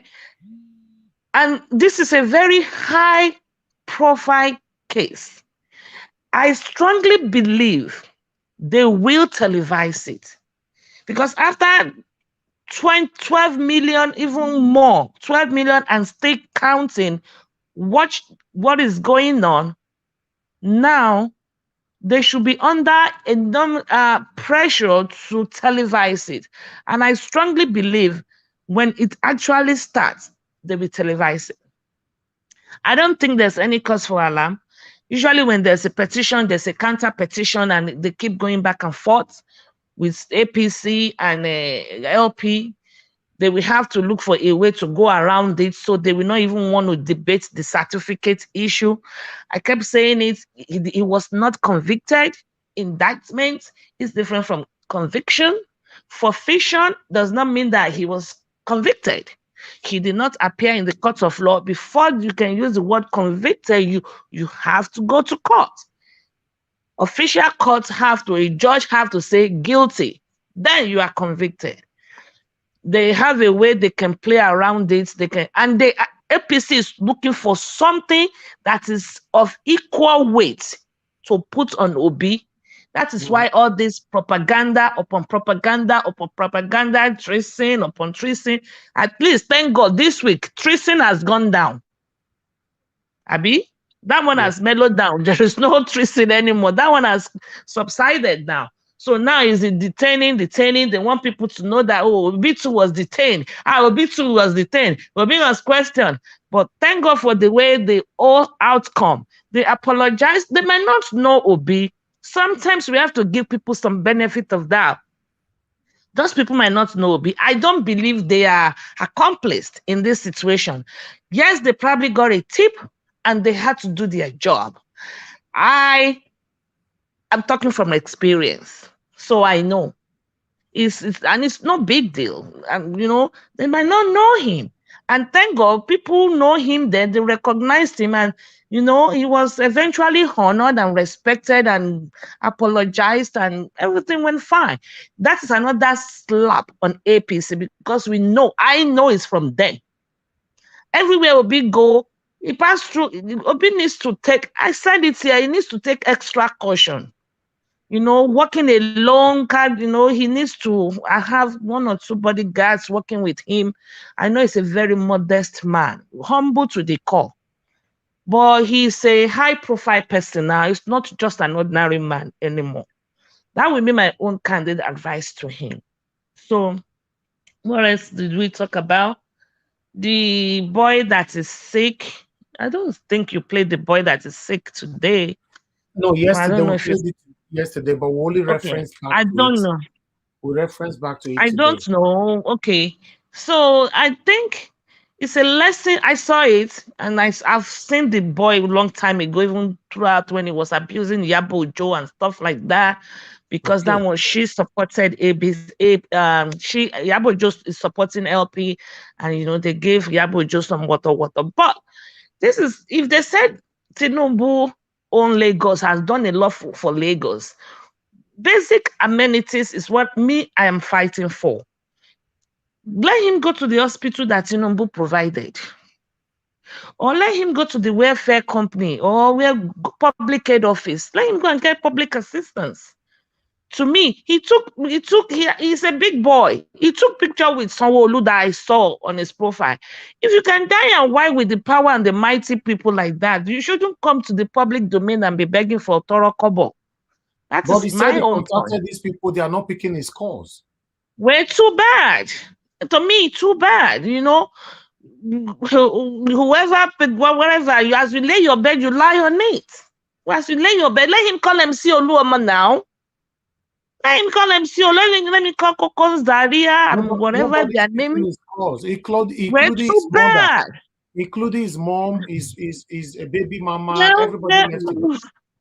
I pray for speedy recovery for him, and I know that if Obi hears this, Obi will call him and say, come, he will embrace him out of his compassionate man. But these people, this is why we are fighting for basic amenities. That's simple: hospital, good roads, good water, electricity. And I don't see anything Tinubu did. To be honest with you, I'm being fair. I don't see anything he did. So what are we going to do? Are we going to be contributing for him? Then he's going to get well and still go back to APC. He needs to come out and state to us, I believe, You must confess your sin.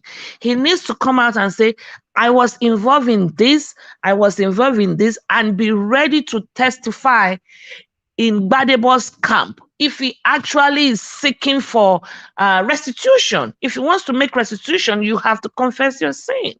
So it's not just a matter of coming out to beg and beg and beg Obi family or Yabuju and stuff like that. No, you don't do things like that. It's unfair to us. You know, that's what I'm gonna say. What else do you talk about? I think that's Yeah, pretty much. you talked about all of them. You know, Yeah, that's pretty much about it. I think we should give the UK people the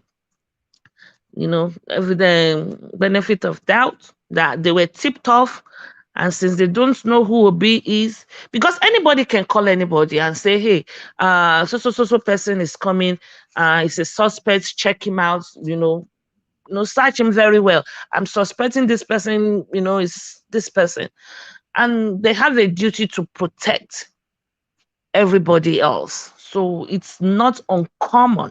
And I am talking from experience. But they need and yeah, of course they did. Of course, because normally they wouldn't have even normally if you are detained, they should not, or they do not owe the public or the other passengers an explanation for them to even come out and say, what's going on here? This high profile man, okay, this is what is going on. I think they were sorry. They apologized. Yeah, they probably did. They probably did. And Obi probably will have been saying, no, that's okay. You're doing your job. Yeah, you're doing a job. And I'm going to say something, Mr. Elvis. I was upset because, let me tell you why I just was upset on the platform. It's not because I cannot take heat. No. It is just because when you ask for someone's submission, when we're talking about free and fair election, it shouldn't be free and fair election alone. It should be free and fair of everything we do in life. If it is my submission, if you want me to read anybody's else submission, I can read someone else's submission. But if it is my submission, I have the right to express myself whichever way. I wasn't using vulgar language. Okay. And if you look at it, you will still see that this guy, if you look at the way Tinubu always look from his glasses, you will see that man, when he sits down and puts his hand like this, or do his eyes like mongoloid eye, he's thinking. The guy, believe it or not, he's not dumb. He's planning something else. He's planning something, and he's planning something. And don't be surprised. There might still be one or two more things that will erupt in terms of propaganda on behalf of for Obi. We think Keyamo, I think Shimama is dealing with Keyamo and Festus now. And Festus Keyamo is one person. And I have not seen Keyamo recently on any mainstream. What's happening? How will I know? Because I don't know. He's too silent for my liking. How will I know? Keyamo is not clean himself. He has been accused as somebody that is doing happy matters. In those days, when you want to write a jump, people will always go and they will look for where to buy results. So he has gone to look for where we can buy results for the petition. They are thinking of the next propaganda, and this girl, what's her name? Chimamanda. She gave it to them with her. Someone said, I would rather have one daughter, Chimamanda, than have 3 sons, or Keyamo, FFK, and what is this? They tweeted that. They are working for their money. Sometimes I have 4 lawyers in my family, and I know, they've been on either side. I was like, why do you take that case? They're like, that's the law. That's the law. Okay. You will see somebody commit crime. You will think nobody. I brought out the case of George Floyd. You will think no lawyer will defend him, but lawyers defended him. It's crazy. That is the law. But Obi will Let me win. ask you a question before you go. This last question. Do Yes, you sir. think UK, there is somebody that is impersonating Peter Obi, or UK is working with these people, this satanic APC? No. Okay. Let me tell you, to impersonate someone, when you have, there are some, especially in UK, you will have social security number, you will have an ID number, identification number, fingerprinting. So to really impersonate, to really use someone's documents in advanced countries like that is very difficult. Way back then, like Tinubu is using, Tinubu is not his real name. Tinubu himself is using that name. Bola Ahmed Tinubu is not his real name. He's using someone's certificate, someone's name. When we came to America years back, it's very easy. You go to the South Side, you give some guys some electron money, $20 here and there. They will give you all their certificates, all their documents, their birth certificate, everything. Then you can take it to the Secretary of State and start using that person because you do not have your papers. And you can build on that. You can build on that, and actually you start bearing that person's name moving forward. But I don't think within this span of 1 week or 1 month or since February, I've never lived in London, even though I have visited many times. I don't know their identification certifications, but I do not believe it is easy to just, Obi is a high profile man. It's not easy to just be using his, you just don't go to the store and you have to tender a driver's license or state ID or some form of documentations. And I don't believe anybody, I strongly believe Obi was passing through the airport. They knew where he was going and they just called them and say, hey, detain this man, search him, blah, blah, blah, blah, blah. I think that's what happened. Madam, in London, that thing is possible, but we are online. No need to go too far, okay? Okay, like I said, We are online. Yeah, that is possible. It's always the nightmare there. It's a rubbish, but let us just forget about it because we are online. Okay. All right. Thank you, Madam Victoria. Please let me take some calls before I will come to the next person. Mrs. Giwa is the next person, but I'll come to you. NAIJA Watch. Quickly. Yes. Sorry, I wanted to say something. I want to.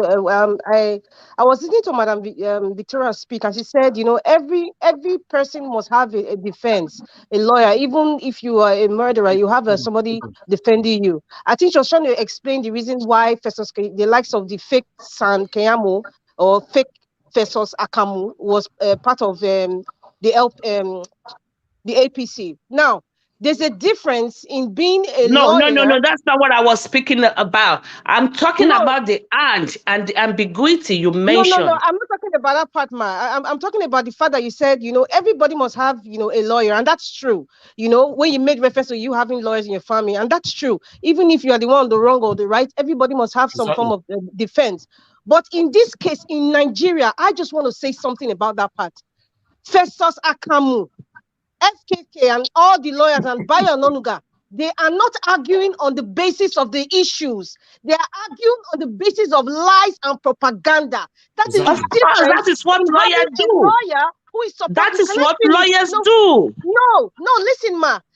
Yes, lawyers, I said it in the beginning of this conversation. I said lawyers will defend even anybody who is right or wrong, because that is their right to have a defense. But in the case of Nigeria, Festus Akamu was not using the law. This is not he was defending with lies, not using the law, or not actually talking about the main issue and making good arguments. He was just making baseless things that has nothing to do with the law.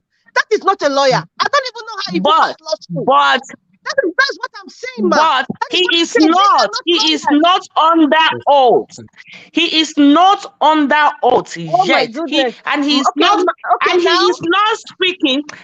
is not speaking as a lawyer now, like defending Tinubu. Everybody is just like you and I are doing. We are putting in our 2 cents. I disagree, because this same man, this fake Festus Akamu, went to court. He went to sue, what's his name, Atiku. He said he's a lawyer. He went to court. In fact, he came to Arise TV or Channels TV to make different excuses and saying that Bola Ahmed Tinubu was not convicted in United States, or he said he forfeit. In fact, he now wanted to twist the law and now said the forfeiture of that money was a deal. I don't know how was for tax. He said it was for tax payment, but these are the same people in 2015. Thank you for. Excuse me, you just said something. He said it was for tax payment. Was that part of an argument? Will he use that argument in law? Because it was not for tax payment. So but he's a lawyer. But he's a lawyer. I'm not here defending Keyamo or defending Tinubu. But I am telling you, this is what lawyers do. No. Madam Victoria, she's profession. That is not what lawyers do, man. That is not what lawyers do. Let us not desecrate the law profession. Before Professor Keyamo, they are behaving like animals. They were not arguing on the basis of being a lawyer. If that is how they practice their law, then I don't know how they pass law school. I don't even know how they to enter university. I just want to say Akamu and Otobo Keyamo and what's his name? Clarify that part. They are not lawyers. They were not practicing law. That is not law that I know. Thank you. Let me give you a brief one. Otobo Keyamo collected money from Stephanie Otobo, to help her fight Suleiman. Suleiman. When Otobo Keyamo got to Johnson Suleiman, he collected bigger money from Suleiman, and that was the end of the. No, Madarita Hakamu. First time I'm hearing this. So I mean, a lawyer we have for the angle to come in and punch hole on your other case, on your case. Yoruba will say one fear one. They will leave the main topic. They will just take it on something that is irrelevant. Madam Bella Laomi, did it surprise you? Otobo Akamu, see names. Otobo Keyamo has been Otobo Keyamo for the longest, since 2017 when Otobo case broke out. It's Akamu. You say that name, your feet away. You know, by the way, the word Agbado, and also who did I say Madarita, you just carry that name. What Agbado? I don't know. All right, let me take my course. Gingerbread man, thanks for your patience, my brother. Good evening to you. Please talk to us. Watch, I greet you. I greet everybody on the panelists and our listeners. Can you hear me? Yes, very clear, very clear. Go ahead. Okay, great. I want to take on Mrs. Victoria. Okay. And I consider myself, by the grace of God, to be very educated. I'm not a lawyer, but I have dealt very, very well with the legal system here in the United States of America. And when you come and say that Tinubu is indicted but not convicted, you are very, very wrong, okay? When you have a speeding ticket and you decide not to fight that speeding ticket, if you pay that ticket in the eyes of the law, you have been convicted for that crime. When you are being indicted and you decide not to pursue the case, rather you settle and then forfeit whatever the court deems appropriate, you are considered convicted in the eyes of the law. That the fact that Tinubu did not appear in the law court does not mean that he's not convicted. Okay, let me ask you a question. Sorry, let me quickly ask you a question because I need to get this view. Let me ask you a question. No, hold on, madam, please. Name was mentioned during Hush Puppy. Is he a criminal? Is he convicted now? Ooh. Because he come to the United States answer his call. No, hold on, Madam Victoria. Say that again. Abba Kyari, you're worried. Okay. What was before? Abba Kyari. Yeah. Puppy mentioned Abba Kyari's name during his arrest. Now, is Abba Kyari convicted of a criminal case? Madam, please be very. I want you to be very specific with your analogy. Abba Kyari's name was mentioned in the course of a criminal investigation. He was supposed to be extradited to America, but he was not extradited. Yes. He still has a case to answer here. A Okay. judgment has not been reached. He did not enter a plea again. That case is still an open case. So Now, don't say that his case is still in the court of law. if But Abba Tinubu's Kyari case, listen. Hold on, madam. Let him finish, please. Let the caller finish. Go ahead. Tinubu's case. Tinubu was indicted. Tinubu took a plea deal. He gave them permission. He signed the document for them to take a certain amount of money. In the eyes of the law, he is convicted for that said crime. It could be conviction by a jury. It could be conviction by bench. It could be conviction by accepting a plea deal. So please, do not come here and paint any picture that Tinubu is indicted and not convicted. Please. That is our own understanding. This is your own understanding. We all are here to learn.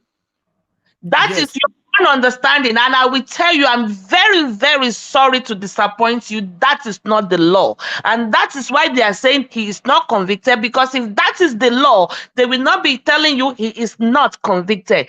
Trump was just indicted. He has not been convicted yet. Okay. Listen, you can't be convicted without facing a prison time, and that has been the argument of Keyamo. If you listen to him, he said if Tinubu was convicted, how come he did not go to jail? It's not every conviction that sends you to jail. You can convict, you can enter a plea whereby a jail will wait for you, but there are going to be certain penalty. Which was the penalty for Tinubu? He forfeited his money. Yeah. Anyway, the UK, let me conclude by saying that I think the UK dropped the ball. You can't say someone is being impersonated. Instead of you going after the impersonator, you are coming to detain the real person who has lived in your country for several years with a very clean record. And as somebody mentioned here, this man has been coming to UK for the past few months. He was there for Chatham House. You did not restrict him. You did not notice anything. But right listen, now, listen. Tinubu made a plea bargain. He made a plea bargain. That was what Tinubu did. Meaning he has accepted the offense and he wants to pay. He wants to go in by payment. Okay, hold on, Ginger Breadman. Ginger Breadman, hold on.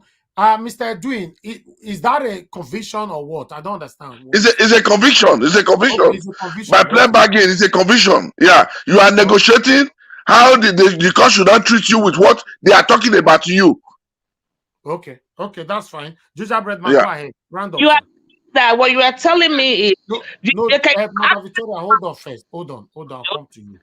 I was concluding by saying that the UK dropped the ball because you cannot be arresting or detaining someone who is being impersonated instead of going after the impersonator. How did they know that Obi was the person that was being impersonated? How did they know about him if they don't know the impersonator? So I want to maintain the position that the UK government is working in collaboration with the satanic, evil Nigerian government. Let me rest my case. Thank you very much. Thank you. Okay, please, on the panel, everybody just hold on. Let's give some time for callers right now. I can see more people trying to call in. Let me quickly. Okay. Hello, yeah, good evening to you. Your name and where you're calling us from? Hello. Hello, madam. Yeah, good evening to you. Where are you calling from? What's your name? I'm calling from UK. My name is Ella Igini. Thank you, madam. Please talk to us. Okay. Is it the same Igini we know? Yeah, it's the same Igini, actually. I'm his sister. Oh. I just heard his name being called. I've been on this platform for a while. I think I called it last time. Yeah. Yeah. Okay. So let me correct the man that was talking. Yeah, Mike has been elected INEC. So what he was doing at that time was just trying to educate people and encourage people to go out and vote. He's as disappointed with the whole thing as you and I, as everybody. And since then he's had interviews on channels, ANALYSE, explaining the whole thing, that it was supposed to be as he said it. Even the INEC chairman on several occasions has said the same thing. It was supposed to be exactly as they all said it. So he was as disappointed as every other person. And because the case is sub judice right now, he cannot talk much about it because that will be going against the, against the court because the case is in court. So I just felt I should, let you know. I actually asked him some time ago if he could come on NAIJA Watch. That's what I wanted to say. To have a discussion. That would be nice, if you can talk to your brother, because he's one of the INEC. He's still officially working with INEC, right? No. He stopped. He's no more working with INEC. Yeah, but I would like if you can, because it was part of the whole thing.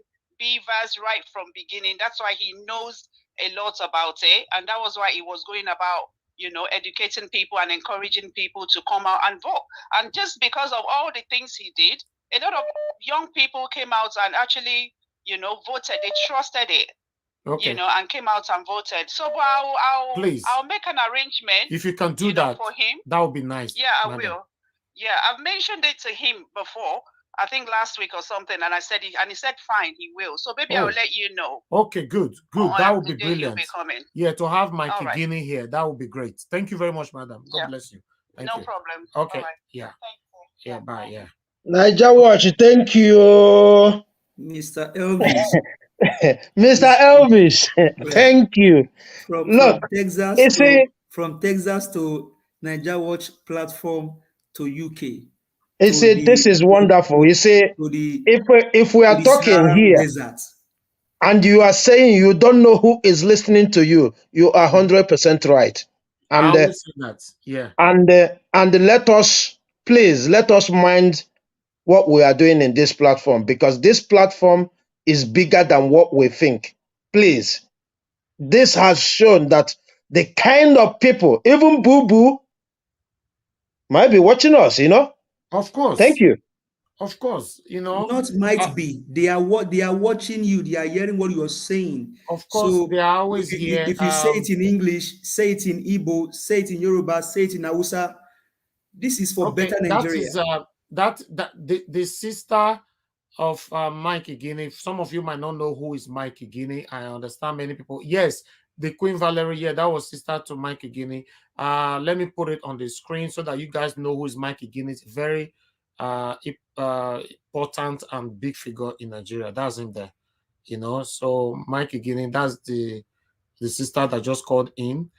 Somebody as well talked about them here last week. So we're looking forward to having him here on the channel where we can take lots of questions. Mike Igini is the only resident electorate that have ever jailed a professor who cheated in an election. That's why the young people trusted him, when he was giving the guidelines and giving us the hope, not knowing that these people have a different thing in mind. Fairness, Mike Igini did a good job by sensitizing Nigeria, and also what he did also put Mahmoud out there.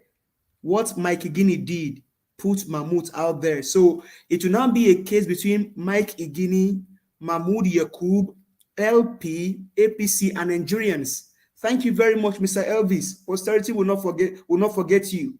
Thank you. Thank you very much, my brother. I appreciate you. Mr. Igbe, please talk to us. Good evening to you. All right, my brother NAIJA Watch, good evening. Thank you, my brother. Good evening to every one of you. Good evening to the panelists and the comment section people. Good evening to Nigerians who are listening.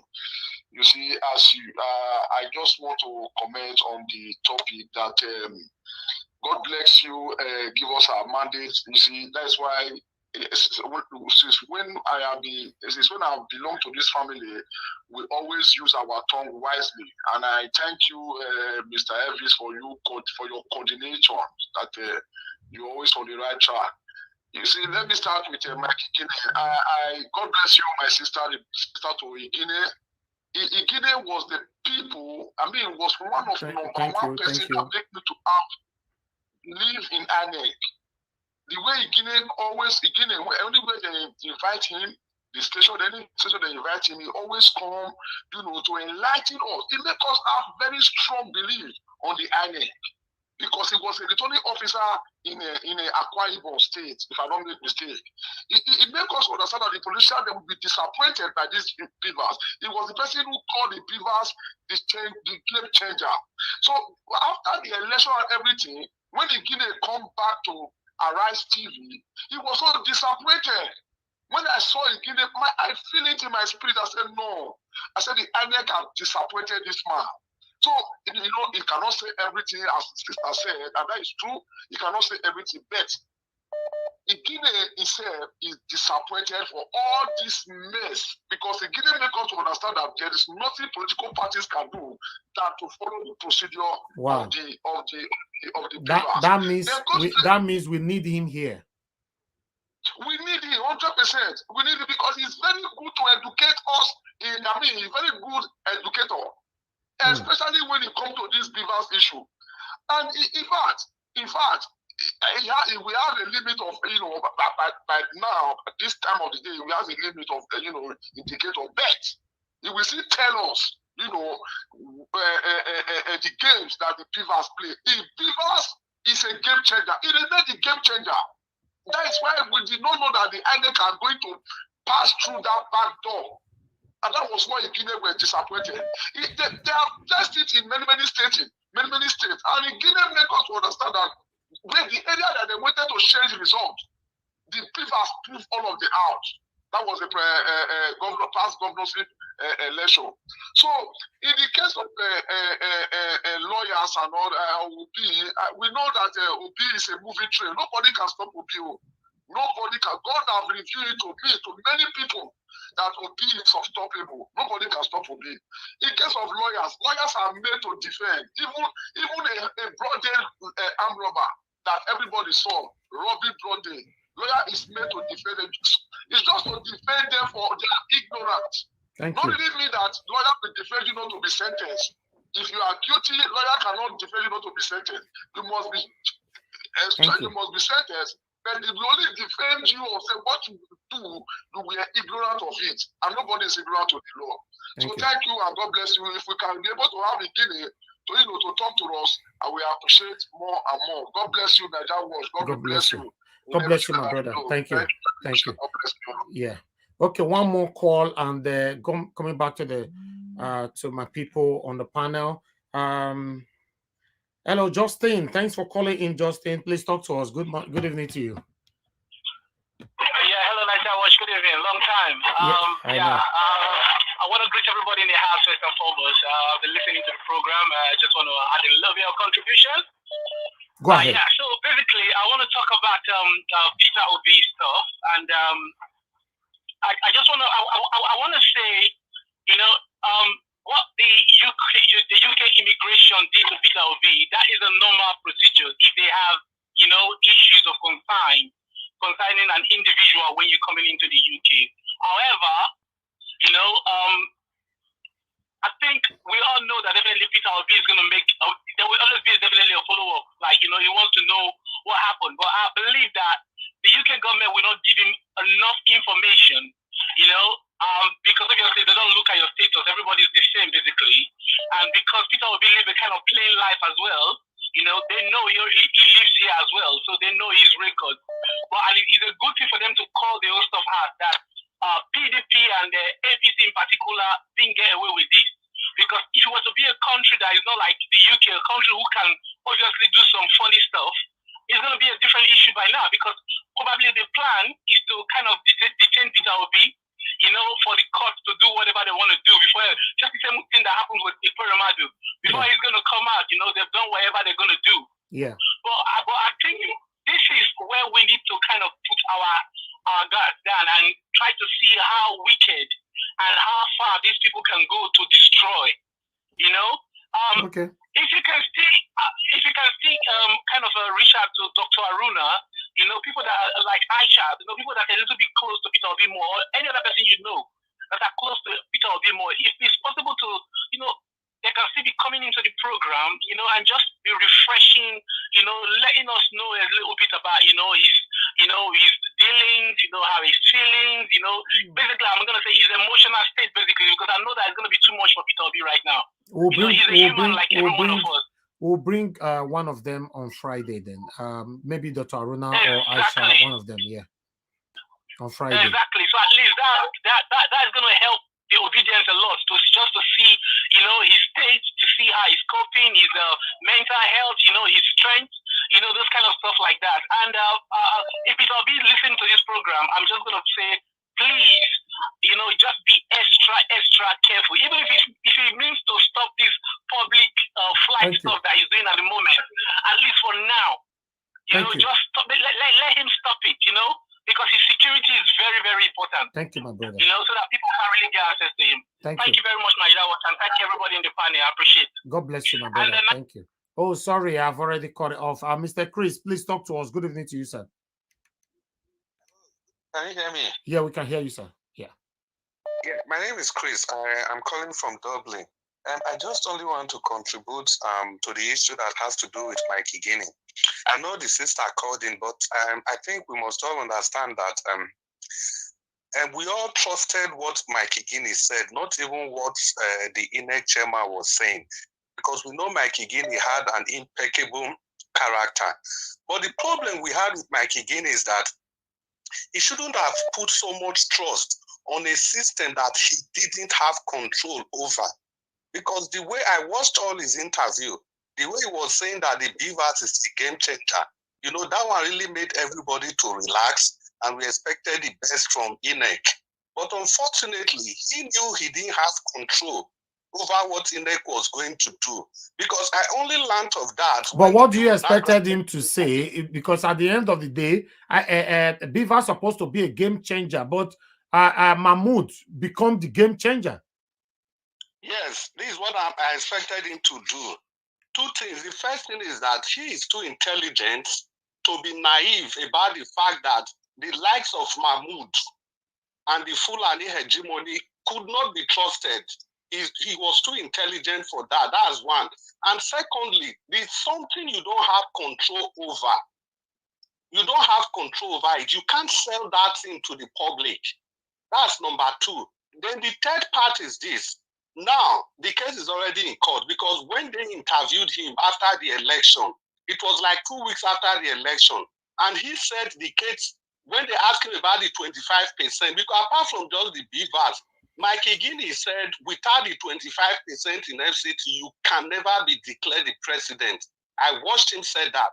Now, when they interviewed him, he said he cannot say anything about that issue again, but it took 2 weeks before they interviewed him.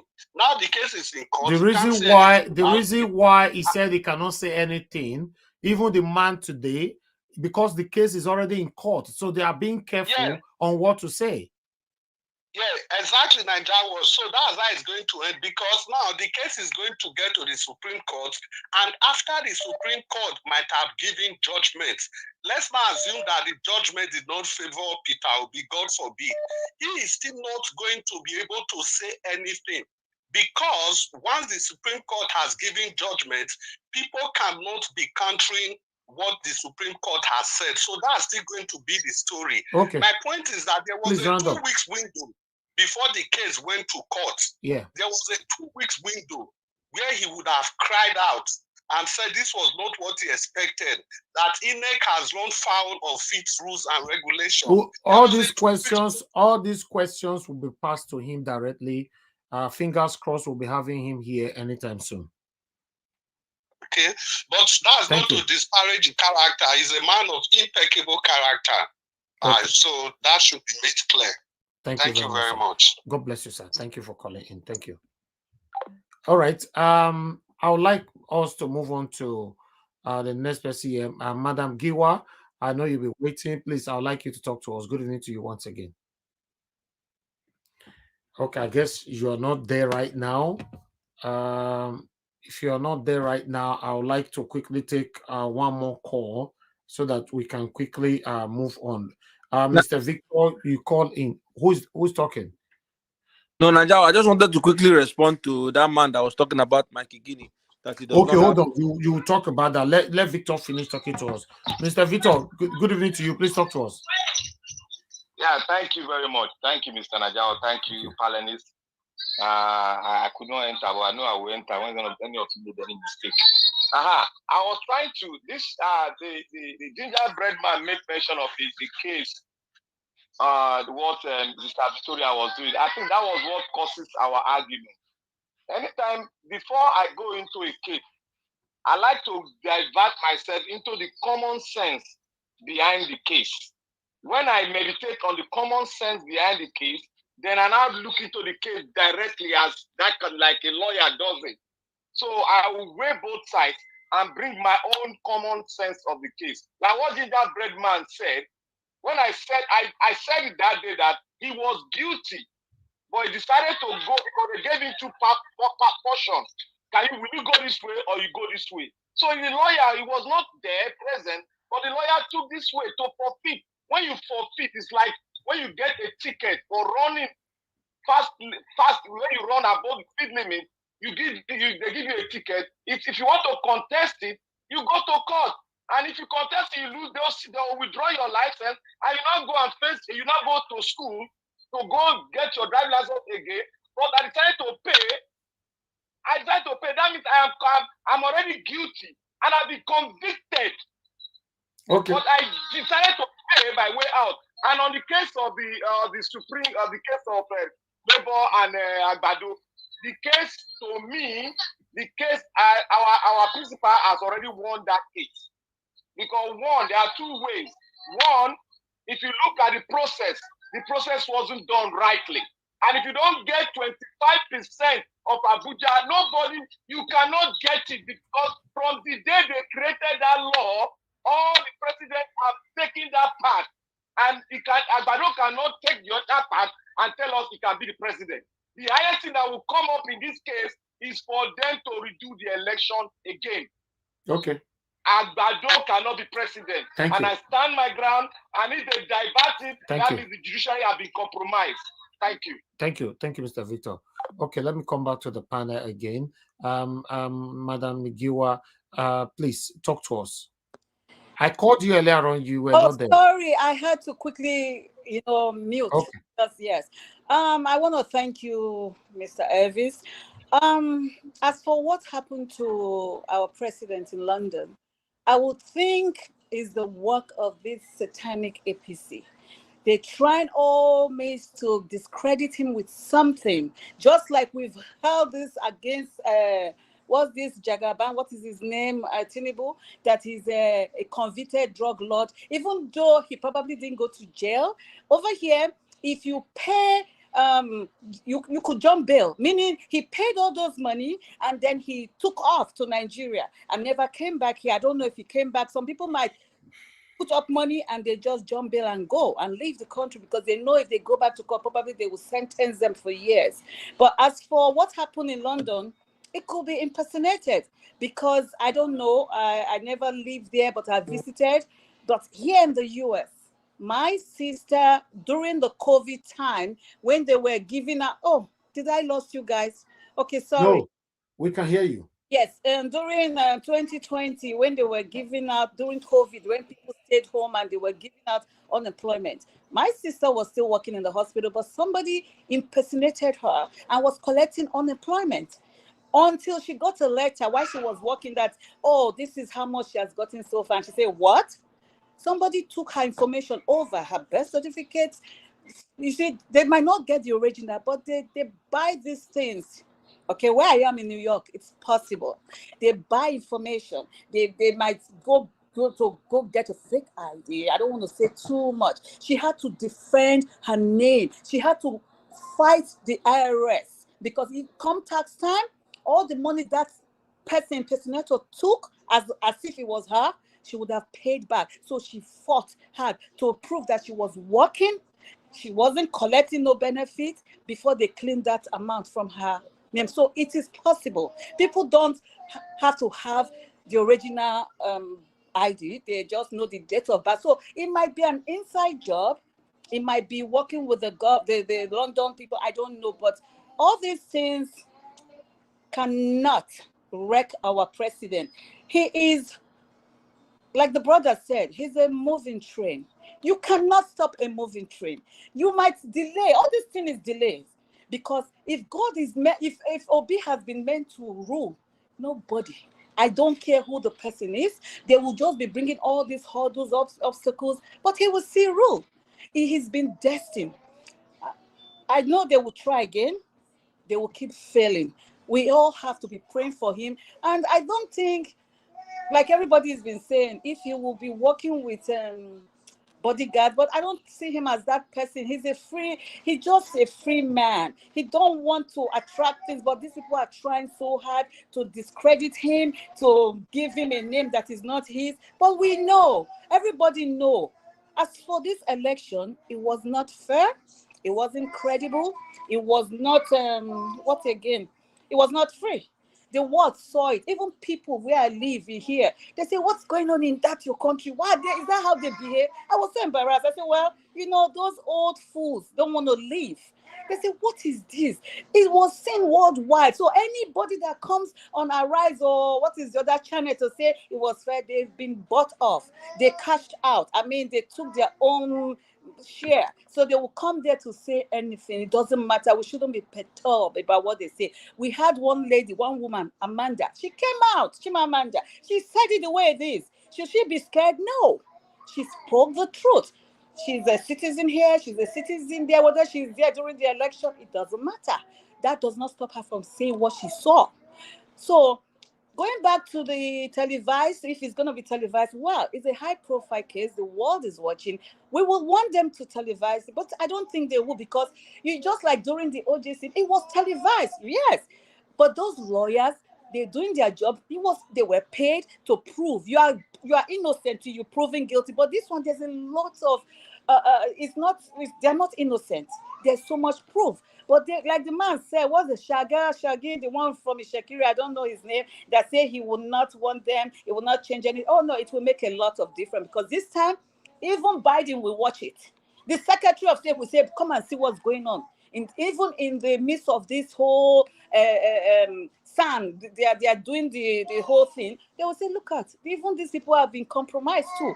So this is the best time for them to prove themselves. If they will televise, it's fine, but I doubt it. Because these people, APC, will make sure, because they will not want people to see the truth. But as for Lamide, the one that is still crying out, well, I'm sorry for him that he's sick. But the thing is, he was good while he lasted. He entered a deal, just like when people hire people to buy somebody. You never saw me, you don't know me. This is the way they're treating him now. While the election was going on, the contract was good while it lasted. We have settled you, so why are you calling them now? Like I said, he should have saved some money. It's a lot of money to do all these things. And in that country, it's not guaranteed. I hear what Mr. Evie said. If not your brother that called you, I don't know why you would have put yourself in that hospital for them to use you as escape, whatever. Because my sister was butchered there. They didn't know what they were doing. They killed her. My mother was also killed in the hospital. They didn't know what they were doing. They did surgery that did not require what she went in for, and she died. So I don't think, thank God for you, my brother, that you came back and they found that it was not even what they were telling you. Those people are not ready, because all these APC, these criminals, I always pray not to get sick back home, because these people, they're just there to use you to experiment, But I will not give up. Like I say, Obi, he's a moving train. All of us, this is the man. I know what I saw before the 18th. I told my friends, this is what's going to happen. But as for Obi, I said, for God to show me that of Agbado and all the chaos, that means our president is coming out, is going to be vindicated, because he cannot show me one. I know God don't show you everything, but the one I saw, I told them, forget this governor's own. Look at what is going to happen. It's going to be bloody crazy. But Obi's own, our president is going to come out. Yes, delay is dangerous. Fine. Excuse me, I'm sorry. Yes, okay. When God's finger is on your life, it doesn't matter. It doesn't matter. I said there are many devices in the heart of a man. Nonetheless, only that of God shall stand. He didn't say they will not gather. APC and their crookish, devilish, they are gathering every second. They are thinking of what to do. He said they shall surely gather, but their gathering shall be non-effective. This is what we are saying. See, our president is going through to get through to the top. A great man must go through.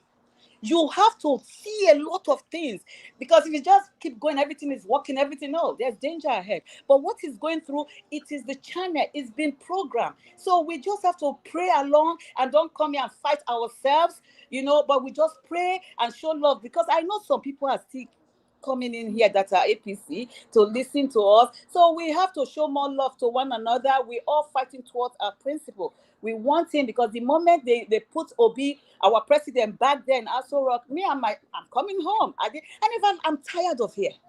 It's boring. Yes, you have everything. What else to do? You're scared of the street, because every now and then, you don't know where to dodge or put your head. Subway, everywhere. So the only place I find to enjoy what I have is Nigeria. But how can you come home when there's no security? When my kids were asking me, Mom, we are going home. Hey, we are happy. I said, no, we will wait first till Obi is restored. By God's grace. I'll be shipping, don't worry, it's locked up. We will still meet those things there. I want to come back with my children. I don't want nobody to hold them and say ransom. You understand? So exactly. In fact, I told my brother, I said, you know what? Do that project, I'm done. He said, what? Because Obi didn't want. What good is it now? Is it under that APC government that you want me to come with all these things? No, don't talk like that. God forbid. Okay, if it's so, we'll continue praying. Please, I don't want to give up. I'm tired of the Western world. I'm tired of here. God has blessed me, yes, but I can't. Cooking yourself in the house, going to the backyard to roast small, it's not the same. Let us say the truth. It's not the same thing, no. For me, it's not the same. I'm tired to just come out on Saturday and look around, go to the park. I just want to live life free. So please, we should keep praying and encourage one another. If there's any obedience that really needs help, yes, we can help. But so go and be helping Olamide. I don't understand. Let him go to the office of the APCs now and look for help from them. All the Igbos, he's saying Igbo. Mr. Elvis, you asked one question today. What have the Igbo done? Ask me, I don't know. These people are not bad people. I have lived with them. They have helped me when I came here. In fact, I don't see even the Yoruba people, they are not, all of them are not bad. But what is it that everybody, even me, they say Omo Igbo. So what?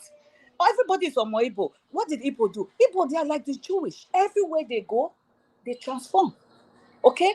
They're loving people. They have brains to do business. You are selling your property. They didn't force you to sell it. They have money. Their children come, they buy land, you sell. So why are you getting mad that Igbo are progressing? Because I don't see what they did wrong. You say, let them go back. Of course, anywhere they go to China, they're taking over. They go to Dubai, everywhere. You cannot say the Igbo man did this to me. No, because they're just skillful people. So I don't know why people are haters. They're just wasting their time. It just happened that it is an Igbo man God has placed to rule Nigeria, and they can't stop it. And I pray that all these things, they get frustrated, they will not be able to buy our president, because they are frustrated right now. May God bless you, Mr. Elvis, and all the panels. I just want to thank you all on behalf of our brother, and we will find time to appreciate him. This job, what he's doing, is not easy. Thank you. May God bless you all. Thank you, madam. I really appreciate you always. Thank you. Thank you for your wonderful submission. The fact is, I'm a strong supporter of those that is wishing to go live back home. And, many Nigerians want to move back home. You cannot continue to live in another man's country and you are thinking that you are living the best life of your life. No, my brothers and sisters, home is home.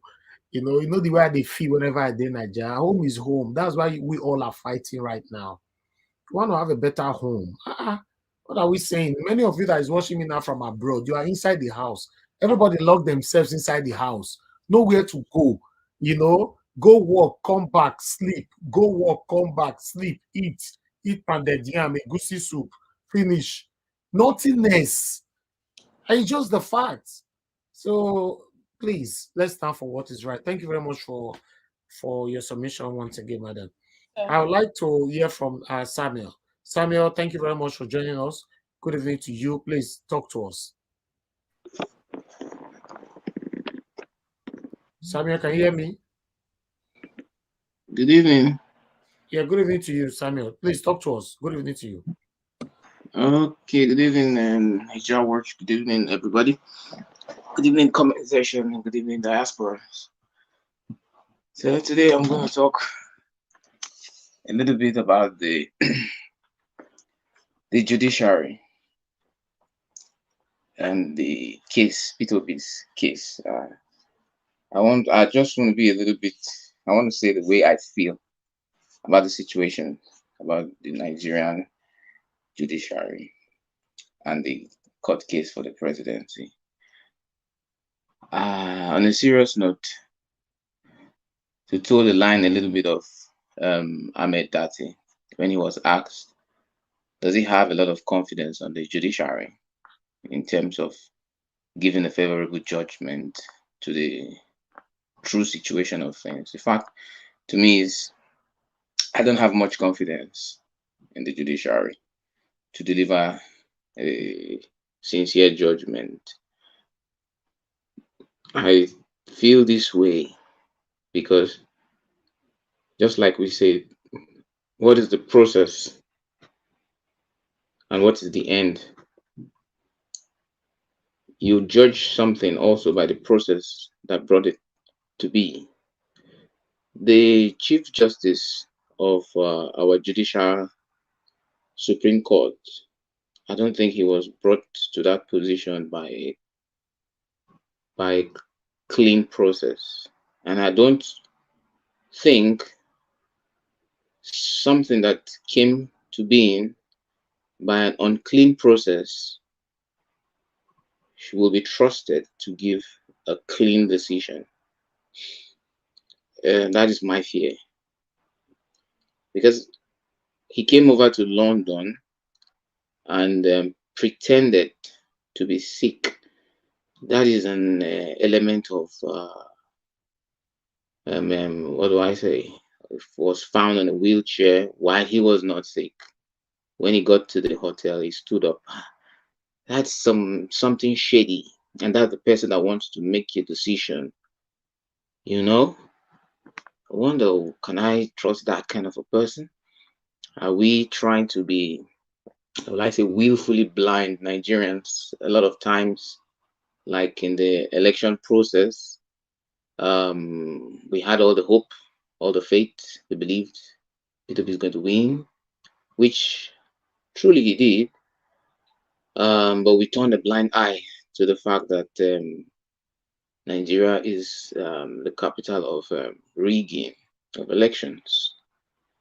This particular case is so that Yakubu did is just so. I mean, it's sometimes I just look at it. I say, what is Nigeria really becoming? Because anyway, not what is Nigeria. Nigeria is already that, but what exactly are we doing that an election as serious as the presidential issue will be glaringly flawed, glaringly corrupted?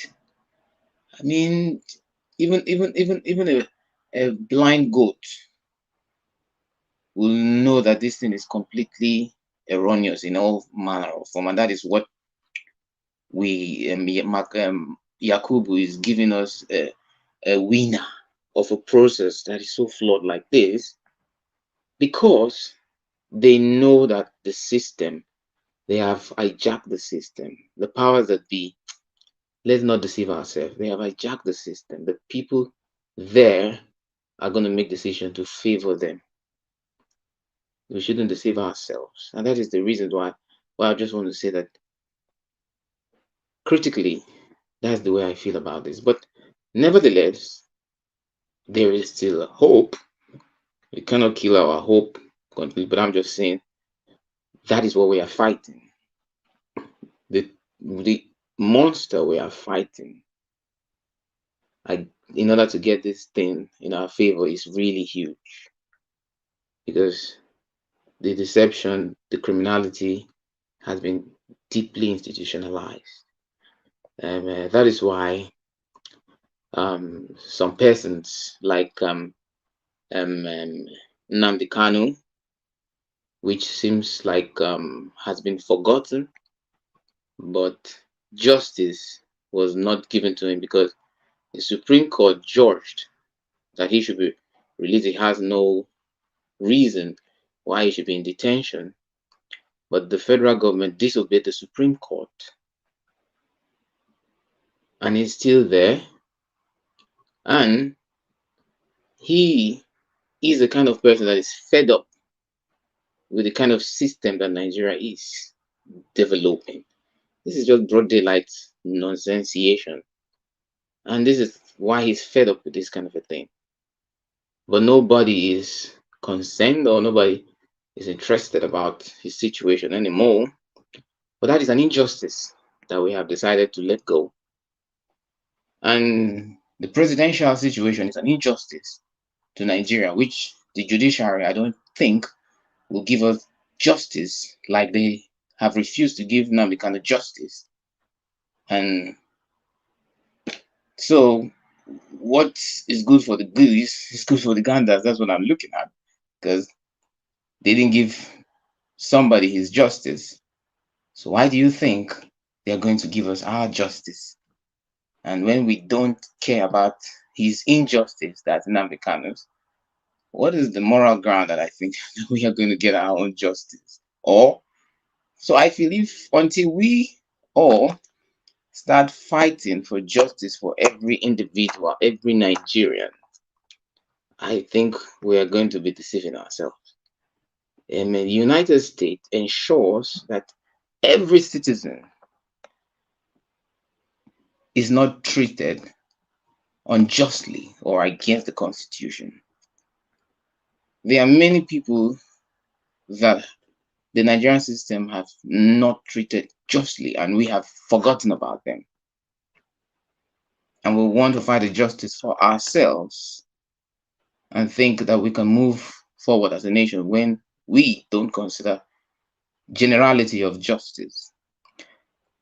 Anyway, that is by the side.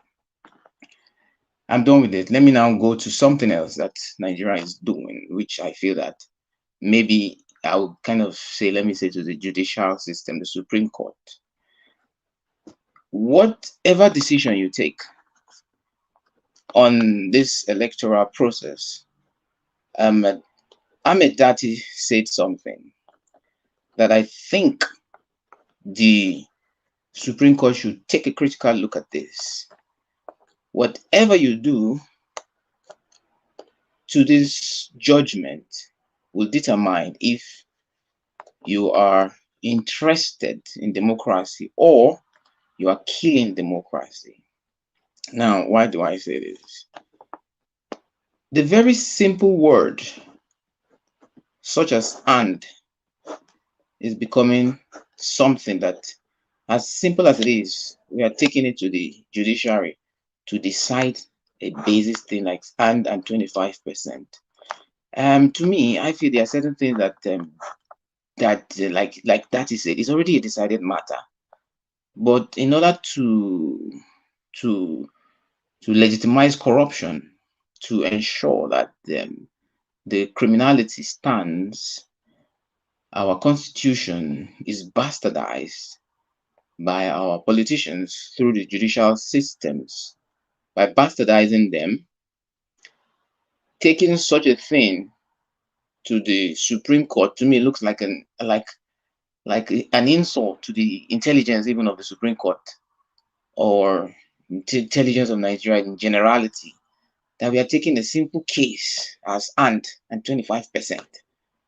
It just gets me confused that probably sooner or later the constitution will be like the Nigerian constitution, will have basically no meaning. So whatever it says doesn't really mean what it is. It has to be the Supreme Court that will tell us what it is. If it says the governor of a state should be elected by 25% and it doesn't get 25%, you take it to the court. The Supreme Court has to tell us whether 25% really means 25%. I don't just get the whole thing. So probably blue in other countries, what it means when it comes to Nigeria, the Supreme Court has to interpret for us what is blue. If you get the sense that that is coming from, that is what we are doing by this play joke. We think it is a joke. That's what we are doing. We are killing our constitution by this thing that a simple thing as and we want to go to Supreme Court to decide. A simple thing as 25%, we want the Supreme Court to decide. So virtually the whole context of our Supreme Court is meaningless or except decided by the Supreme Court. That is, I think the Chief Judge or the Supreme Court should understand what they are doing to Nigeria, because at the end of it, anybody can do anything he or she likes. A man can decide to drive 300 kilometers per hour on a Nigerian road and tells you, I'm going to go to Supreme Court, and that is going to be decided that I drove within the limits, because it means everything is just going to get. So what kind of a country are we building? What kind of a country that the constitution, as simple as aspects of the constitution, just have to be Supreme Court to decide it? The presidential INEC did not follow the constitutional guidelines it promised us, because the constitution doesn't really mean what it says. He can go to the Judiciary or the Supreme Court, and the Supreme Court will decide that you are right wherever you wish to do. Electronic transmission does not really mean electronic transmission. It means cancellation of what people have run, stipexing the whole thing however you like. Probably that's the electronic transmission that mean. The electronic transmission is not the one we think. Probably it means change the results and bring it to me. That is not electronic. So I feel that, well, in conclusion, the judiciary and the whole process is just bastardizing our constitution. And in totality, I think we should just conclude and say Nigeria doesn't really have a constitution. It is the judiciary or the president that is really our constitution. Because if the president refused to obey the Supreme Court decision that Nnamdi Kanu should be released, then the president is above the constitution. Or if the constitution says 25% and then the constitution, the Supreme Court has to decide that for us. I don't know what technicality is in the simple waters and 25%. Nigeria, I rest my case. Thank you. Thank you very much. Thank you. Thank you. I appreciate you, Mr. Samuel. But one thing is, your analysis was straightforward. I think I'm likely in the same position because I've never trusted the Constitution of Nigeria. I've never, maybe this is the only time, I'm putting all the effort for us to have a better government that we, the citizens, can trust. Especially someone like me, I cannot really speak for others, because for me, the only way I can start building my trust all over again is to have a new government that is not coming from APC and PDP. For that, yes, I can start having faith on the government. But the way it is, as for the Constitution, for me, I just want everything to happen by the special grace of God, but I still don't trust them. They need to prove me wrong. So that's it. Oh, sorry, Mr. Elvis, I have a question. Yeah. Now, when Mahmoud Yakub went everywhere to tell Nigerians that the beavers will do what it's supposed to do, and others spoke on his behalf, was it appropriate for him to just change the game, to change the goalpost in the middle of the game, and not report back to Nigerians? That he had to ask. Can I contribute something? Go ahead, sir. Well, I might be wrong, but because of the bastardization of Nigerian constitution, you get what I'm saying, right? because Nigerian constitution is not truly by the way they are going, meaning what it means. It has to be based on what the Supreme Court decides. Mahmoud will say he is right, however he wants to run it, and he has the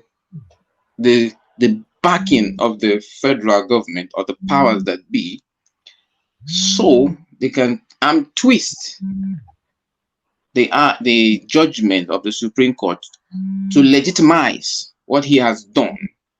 And since the Supreme Court decides that against the direct understanding of what the Constitution says, it stands. Because clearly, the Constitution, your sensible thinking of what it is, it's wrong. But the Supreme Court can say it is right, even if glaringly the Constitution says otherwise. But because he interprets it that way, they are going to make up any funny logical statement to say it is right by the judicial Supreme, the Supreme Court. Whatever the Supreme Court decides at the end of the day, even if it is completely against the basic interpretation, they're going to say it's right. So technically, to him, or based on the Nigerian system, he's right. Well, I don't want us to see it from that. I don't want to see it that way. That all right, he's right. He's right. No, I don't. And we should not preempt the courts for them. We should not also rule things on technical ground. The reason why people are agitated this way and keep is because they took the word of Mahmoud Yakub and went to the bank with it, thinking they can get money from the ATM. Thank you. If we have to look at the what is it called? The forfeiture, because there was some argument between Mother Victoria and Ginger Breadman, over forfeiture. If it's a conviction or not. Mother Victoria said it's not a conviction, and why Ginger Breadman says a conviction. So according to my research here, it's a conviction. I'd like us to quickly go through this before I call on the next person. Because what I have here, you can see from on the screen, which I would like to read for everyone to see. You can see this is US, US Legal Information Institute, the US. So it's a Cornell Law School Legal Information Institute. So it's a broad platform for those of you that live in the US. Criminal forfeiture. Criminal forfeiture is an in personam proceeding brought by the criminal prosecution against an offender, resulting in the forfeiture of the offender's property, asset, and proceeding directly or indirectly obtained from the criminal activity. Unlike civil forfeiture, criminal forfeiture requires a conviction. You see, criminal forfeiture requires a conviction. It cannot be proceeded. It cannot be done without you are not convicted. So that conviction will live with you in the rest of your life. Therefore, criminal forfeiture can only take place after the offender's criminal prosecution ends in conviction. You see that? Therefore, criminal forfeiture can only take place after the offender's criminal prosecution ends in conviction. Criminal forfeiture is limited to the property, assets, and proceeds related to the counts under which the offender gets convicted. The prosecution must establish by a preponderance of the evidence the connection between the crime of conviction and the property, assets, or illegal earnings. Illegal earnings. Does that ring a bell? Illegal earnings that the government will seize. seize. Does that ring a bell? See how they talk illegal earnings, seize. Those two things is part of what we are saying, even though, yes. Evisa, let me draw your mind to one thing that's happening in Nigeria right now as we speak. Yeah. The the lawyers of Tinubu now, they refuse to answer whether what happened to that money and why that money was seized, because they believe it is more than 10 years according to provision. But they forgot that explaining it alone means they've given word to the judge justice as response. Now, but when you keep total silent, you did not mention anything in your responding to a petition, and at the end they come there to say what happened here. Yes, it happens, but it was you've lost that place. That was why what is the guy? What is this barrister's name? Farotimi this evening now said Tinubu is already in trouble. That it's already 21 days, and the case of this petition over certificate and over the money was never mentioned in their response. Okay. Where Farah to me, where did you get that from? Which channel? I've sent it to you. I said it's in your WhatsApp, sir. No, which channel, sir? It's in the. Let me check again. So that I can just. Is it a new broadcast? It was about 7 minutes when I sent to you. Ah, okay. Let me look at the channel. I'll search on that. But before that, I'll follow the next person. I just wanted to make this clear, especially to Madam. Thank you. You are trying, my brother. You are trying. May God always give you that spirit. Thank you, sir. You know, especially to Madam Victoria, because everybody has different knowledge of understanding when it comes to this law of a thing. You know, I studied law, property law years ago, but I don't really understand, you know, every body of law. So, yes. Okay, let me continue with this paragraph. If the defendant is not convicted of committing a crime, the prosecution may not pursue criminal forfeiture. You see, what are we saying? If he's not convicted, there will never be anything like criminal forfeiture. You must, is a must. You must certainly be convicted for criminal forfeiture to be stamped. For example, if a person uses vehicle to transport illegal drugs, such a vehicle would be subject to criminal forfeiture. Likewise, any money obtained from selling the illegal drugs, these people not sorry, sorry, President Sele that they talk to, sorry, I want to describe her now. That they talk to for this article because we don't understand. Now, question will be the local, the drug seize, crime and everything because they hear from here. Okay, let me finish it.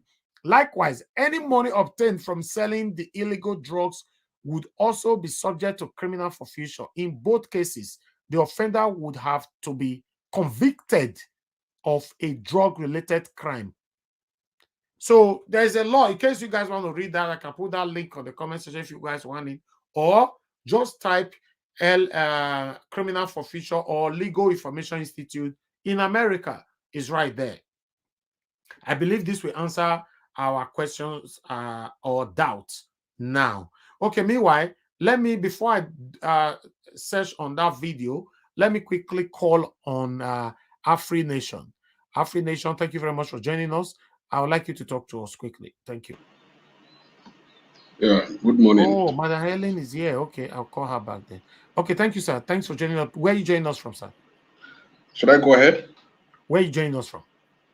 Okay, I'm joining from India.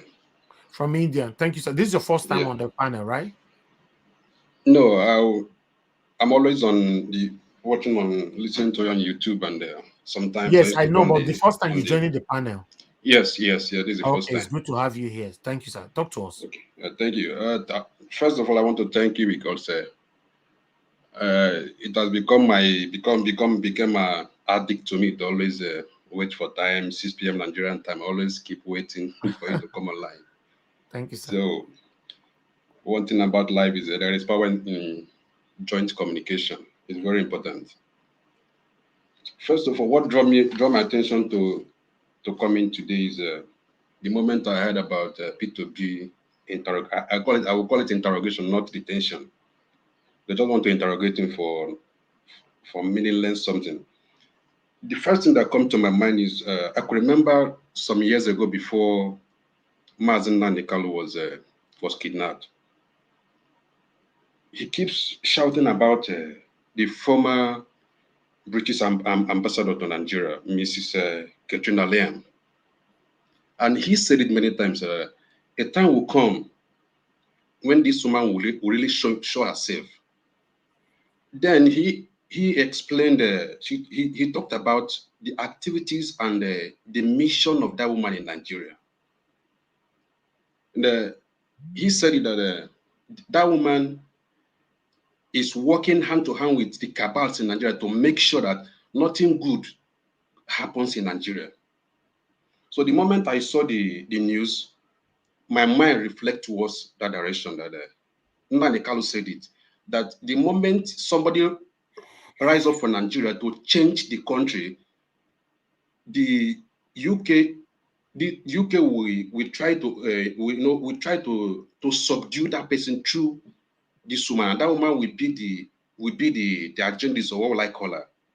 So for me, I believe I spoke with my cousin in UK, and he also mentioned the same woman. That since the moment they know that what they can't handle P2B in Nigeria, so that was why they took it to find a way to dent his name, or to bring his name to to label him, or to make him look like somebody that have something to do with any illegality.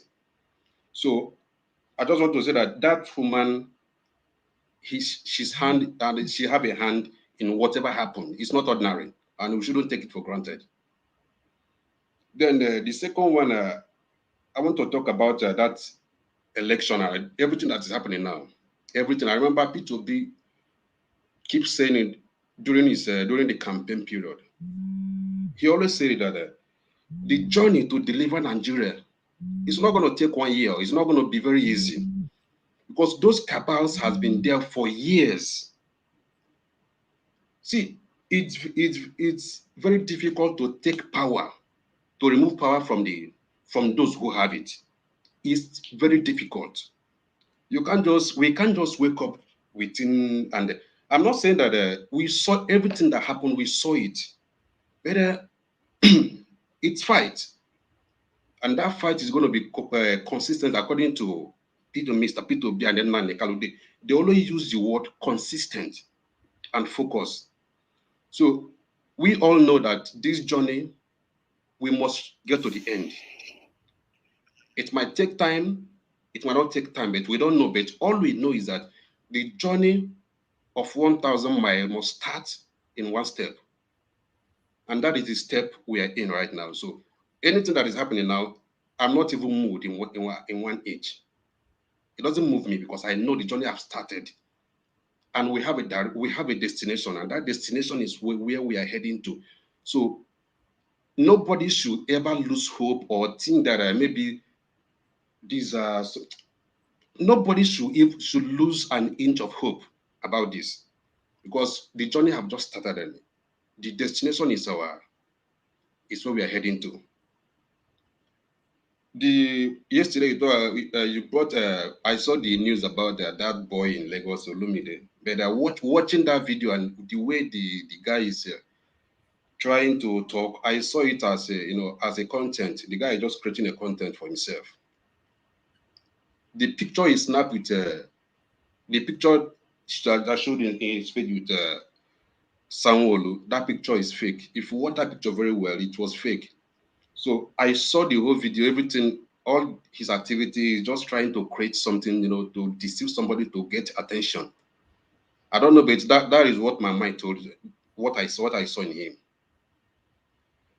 Let me talk about how the election happened, and let me compare Nigeria and India, because P2B always mention India every time. And it surprises me that how does this man know about everything he says is true? Peter Obi, he keeps mentioning India.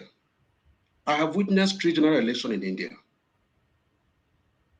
You can't even know. Election will be going on.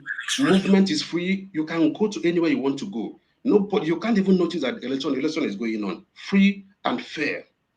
India is about 1.4 billion in population. They conduct their election free, no fight, no, you won't even realize that the election is going on. So I keep wondering, what is going on? Why is Nigeria very difficult to handle? And who are those people? They are no more than 20. We call them the cabals. We call them the cabals. They are no more than 20 or thereabout. And why are they getting the power to, why are they still doing this and keep repeating what they are doing?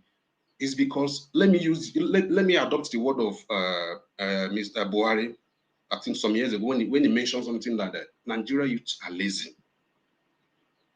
Before I used to condemn that, go against that word, but after this election, I started seeing a reason to believe that what this man has been saying is true.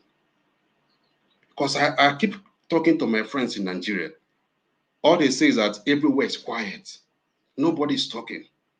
Everybody have gone inside house, gone back to their business. Then I come to realize that Nigeria youths are lazy in the aspect of, by now, we're not talking about violence or destruction.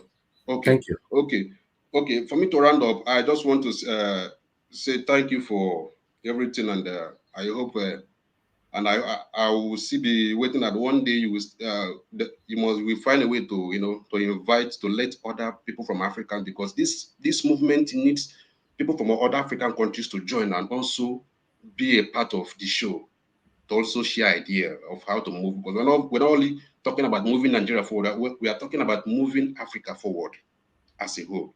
Thank you.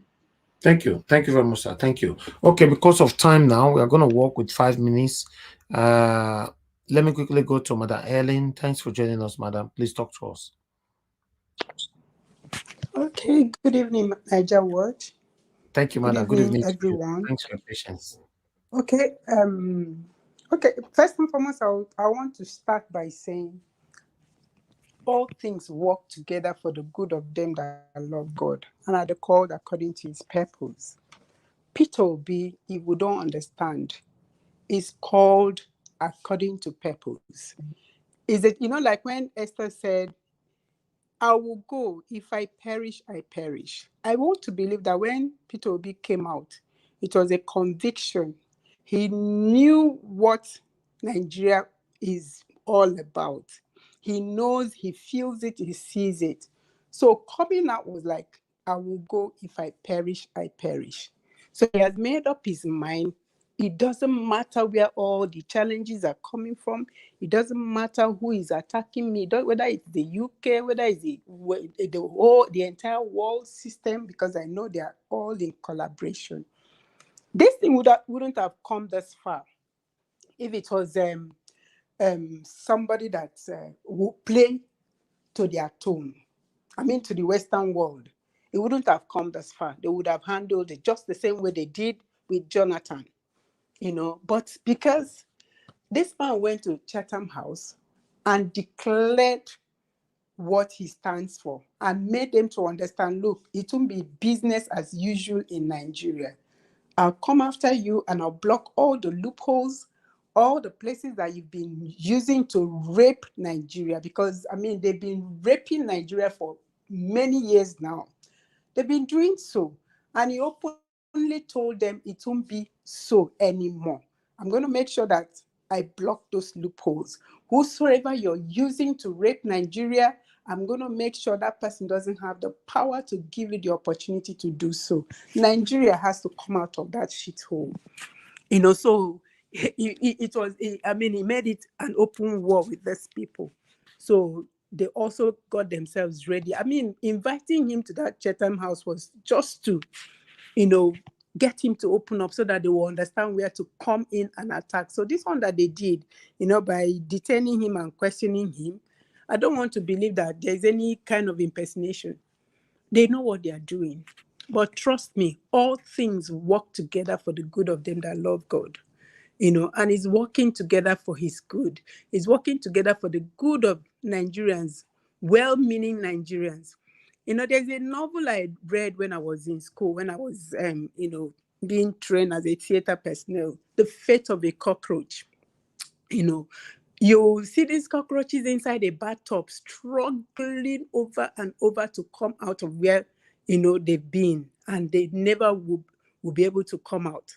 They struggled and struggled and struggled.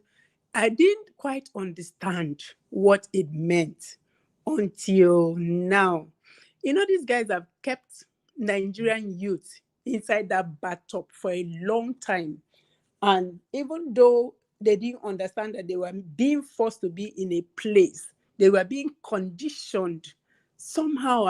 Your mind is being programmed for you to, be in a state of immobility. Just by some few, you're being kept in a state of immobility. So even when you're struggling, you don't know you're struggling. You think you're moving forward. You don't know you are still going to come back to that spot where you started from. But suddenly, an idea cropped up, an idea that started with, just something with 4. They said 4 tweeting in a room. Suddenly, that 4 became 10.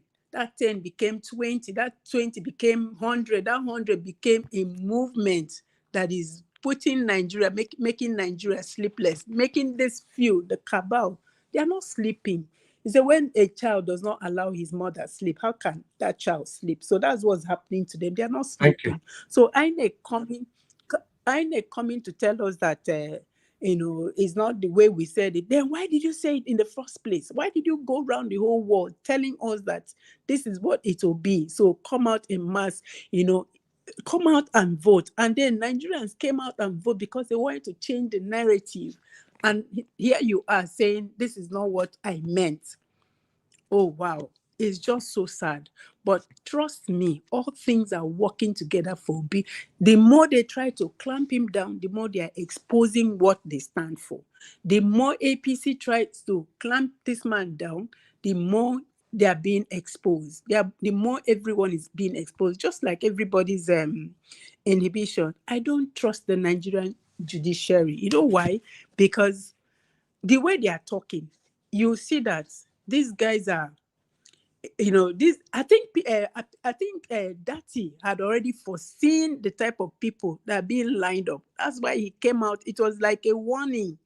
It was like, please don't do this. I know you've been doing it and getting, going scot-free, but don't do it for the sake of Nigeria, for the sake of the change that is coming, for the sake of the fact that Nigeria needs to move on. Nigeria needs to come out of this, bathtub and begin to live once again. Don't do it.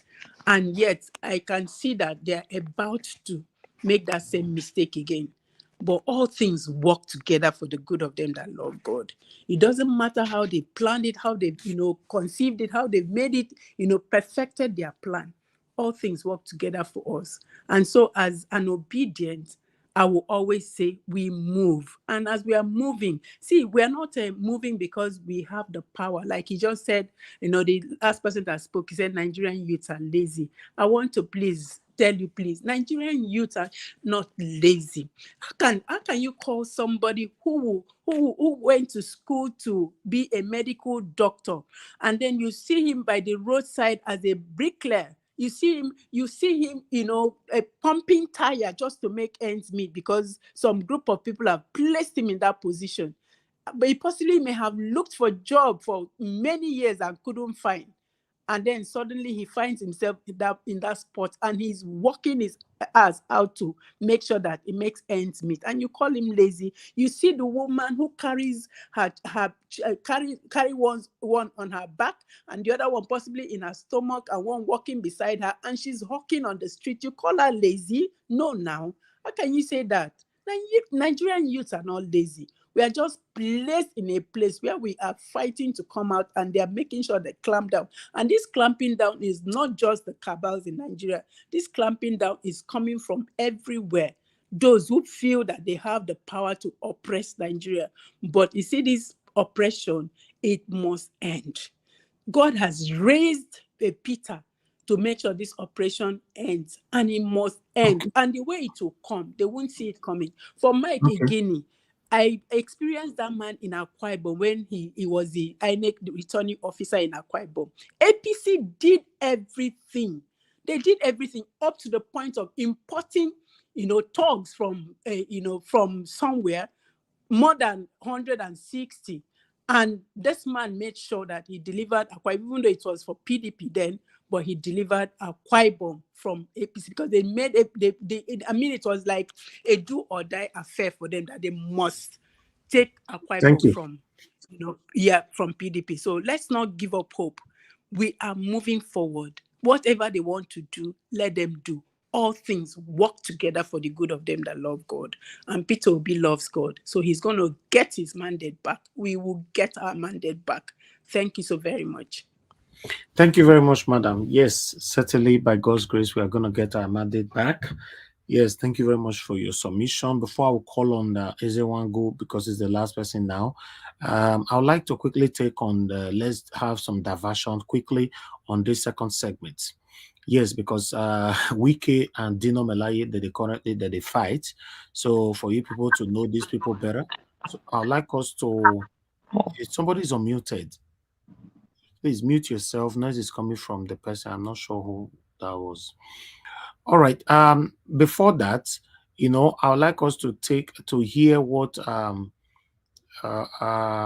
Wike, what's it called? Dino Melaye have to say concerning Wike before we go to what Wike have to say. Or should we start with Wike first? I think if we start with Wike, that would be much better. Yeah, start with Wike because it was Wike that threw a jab at first. Yes. So we should start with Wike. Okay. All right, then let me quickly put Wike here. 1 minute. 1 minute, my people. Just hold on. I need to, because I didn't prepare that first. I prepared Dino Melaye first. All right. As we do this, I'm going to take a quick break. Let's take a quick break. God bless you all. Thanks for joining us. Help us to share, like, and God bless every one of you right there that is watching us. Even though you are against what we are doing, God will still bless you, because I know somehow, someday, you will change your mind to support the good things that we are doing. You cannot continue to campaign or support the satanic individuals that have caused the pains that you and I is facing today. God bless you. I know they do competition with anybody. If I offend you, forgive me. Show me love. Go there, biza. Kama bara walo ninu ife kan akanbi. I know they do competition with anybody. If I offend you, forgive me. Show me love. I go show you love. Kama bara walo ninu ife kan. But I know they do competition with anybody.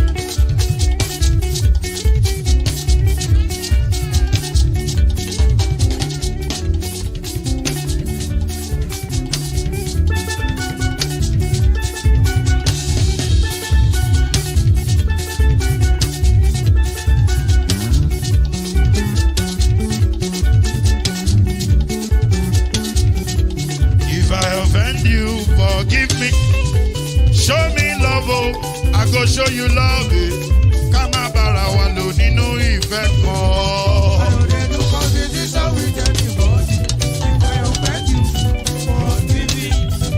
Show me love, I go show you love. Kama bara walo ninu ife kan.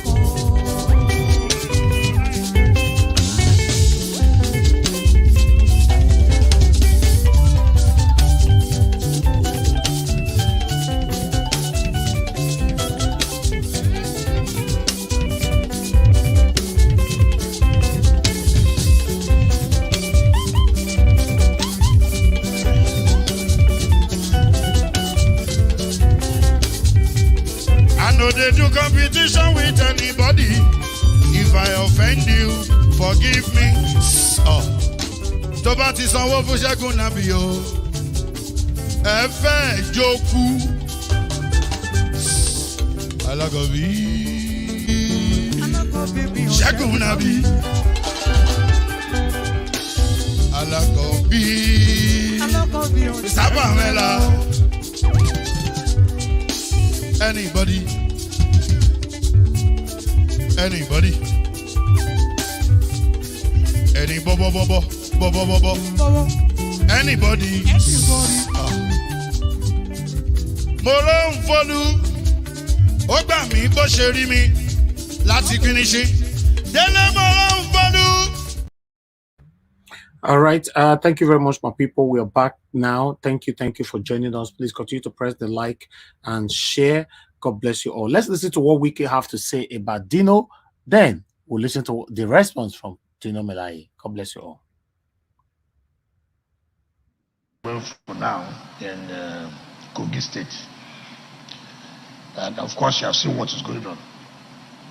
How lists have been, changed to favor a particular candidate. Yeah, the delegates list to favor a particular candidate, whom, as far as I'm concerned, is dead on arrival. There's no way, if what they are planning happens in Kogi State, where they are toying, they are giving opportunity to Dino Melaye. And this is what I tell people. You started to fail first. When you give Dino that ticket, you know he won't win in Kogi State. And then tomorrow, why would Kogi people say they will vote for a candidate like Dino? But it's from Kogi Are we West. joking? It's an indigenous of the state. Oh, please. And it's from Kogi West. With due respect to all of us. I mean, they may find that you are from Kogi, therefore any Kogi person. No, that's not the truth. This is what we do. What they are going for, you are talking about governance of a state. And we are not talking about drama. You know what we are talking about? We're talking about governance of a state. For Christ's sake, PDP presents such a candidate, and you mean that Kogi people want development? You see, let us stop this idea that it's from Kogi. It's okay. Take, for example, anybody from Lagos State, because election, then Lagos people will just go and vote for him because you're from Lagos. I mean, that can be serious. Are you saying Dino doesn't have? Dino does not have what it takes. For Christ's sake, for crying out loud, what is he going to do? He knows me very well. He knows. What disqualifies him? He does not have what it takes to be a governor at all. It's not by coming to add drama on television. No, it's not that. It's not by coming. But that is rude, Chad. That is rude. Dino does not have what it takes to be a governor at all.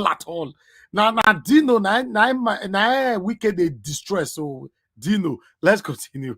Coming to arrest to abuse Wike. He does not have what it takes to be a governor at all. It's not by coming to add drama on television. No, it's not that. It's not by coming to arrest to abuse Wike. It's not that. It's not that. Look, ask Dino when he's saying we're running for governorship. Saraki brought him to me. Ask him. He knows what I'm talking about. He knows. How can you tell me such persons will be governor? Tell us what happened. I've just ended that. I've said he's watching. He knows. Let him come and let him know. So he's watching. He's watching. Distinguished Senator Saraki brought him to you. Yes. And he said he wanted to be governor. You know, then what happened? I let him come out and then I'll go to the next thing. You know, there are people. What happened? There are people you just see, and for me, it's I don't know the word to use now, and you saw that was too harsh. He's been a long-standing politician, Your Excellency. What do you call it? What do you call the PDP? And groups are also what? What did he walk? He was close to you. He wasn't close to me. He was not close to me. No, he was not close to me. Listen, you know, when Saraki brought him, and so he was. Go ahead, Your Excellency. I look at characters I cannot. I mean, Dino should do what to be governor of Kogi, and people of Kogi will go and vote. They are rooting for him. Who are those rooting? You didn't finish that. You didn't finish that story. You didn't finish that story. Would you allow him to finish that story? Senator Saraki brought him to you. If Saraki is watching this, that he'll be laughing. Okay, I will stop it right there because we can't finish this because you know that the part one be that. Make we listen to voila. Let's listen to the response of Dino Melaye because that one doesn't respond back. See, oh me, now we can talk to like that. So let's hear what Dino Melaye have to say here. Please help us to share and like. Dino finished Wike though, because Wike, I hate what Wike did to Obi. So I love the way Dino gave it hard. No, but if we have to look what is happening here, everything Wike talk now, not truth. And everything one year Dino talk, not truth. And not them now, but I exactly. None of them is lying, no. Gave it to Wike real good. Masa. On this situation, both of them, none of them they lie. They are the truth teller. They are not lying. Dino forgot to tell Wike that when he had his first year anniversary, Obi stole his show. You need to add that one to it. Exactly. You know, let's hear what Dino Melaye, the response from Dino Melaye here quickly. Thank you very much, my people. I want Nigerians to know that Wike was my biggest supporter when I ran for governorship in 2019. Wike was my biggest supporter financially and even otherwise. Apart from funding me to the tune of hundreds of dollars in the last governorship election in 2019, he provided his private jet to drop me in Kogi on the day of the primary. You know, his jet dropped me at Obajana airstrip, understand, from Port Harcourt on the day of the primary. That's to show the level, magnitude, and intensity of his support and belief in me in 2019.